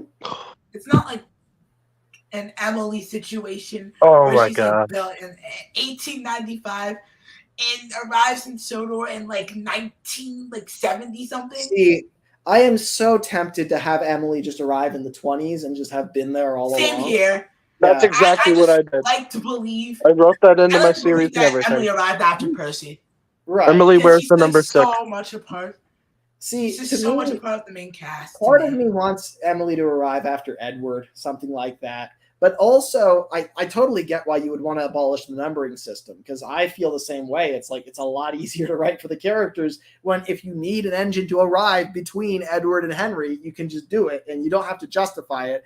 Like because if you have numbers, then Douglas all of a sudden is 27 and you're really upset. So you don't want that to happen, So I get that. It's very freeing. I agree with you.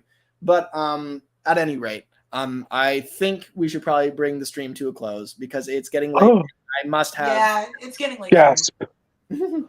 Yeah, but it's been a pleasure talking to both of you. So Nice glad talking to to have you. you. Yeah, It's been quite the pleasure speaking to you as well, Lemmy. yeah, absolutely. Malum, Roman, I hope you both have a lovely night. You do that? You as well. And with that, I think we will close the curtain on another stream. So the writing thing here, and I'm going to do my outro monologue now. Yeah. So perhaps you both want to skedaddle for fear of being bored through it, and also. I don't know if I want to. Oh, well, that's. I'm good. I'm living here. I'm setting up a tent. Okay. Sorry. Well, that's a real pity. I hate to do it. I hate to do it. Please start Irian webcam. Is what my screen says. How do I get rid of that? Stop.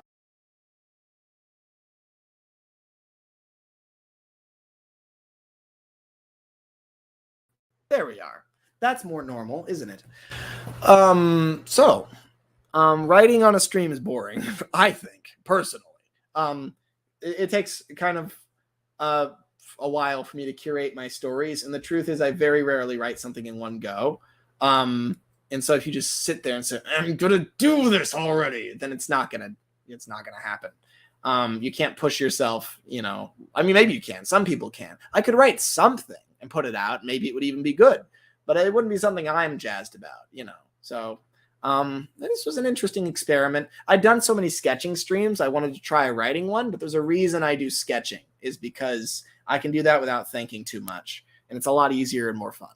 So I'll do that going forward. But it was interesting writing on camera, seeing where we go with that. I mean, I got further than I thought I would. If anyone wants to take anything I've ever written, use it in your work, go ahead. Everything I do is public domain. If it isn't, I'll make a big stink about it. But I don't think I ever will. I mean, I believe in people just sharing ideas and having fun with their art. I also don't try to monetize my art, though, so it makes it a lot easier. Some people do. But, I think that, at any rate, sketching streams are fun. I like it. I like doing that. Angry Kid says grounded, grounded, grounded, grounded, grounded, grounded. All right. Well, anyway, everyone have a good night then. You all take care.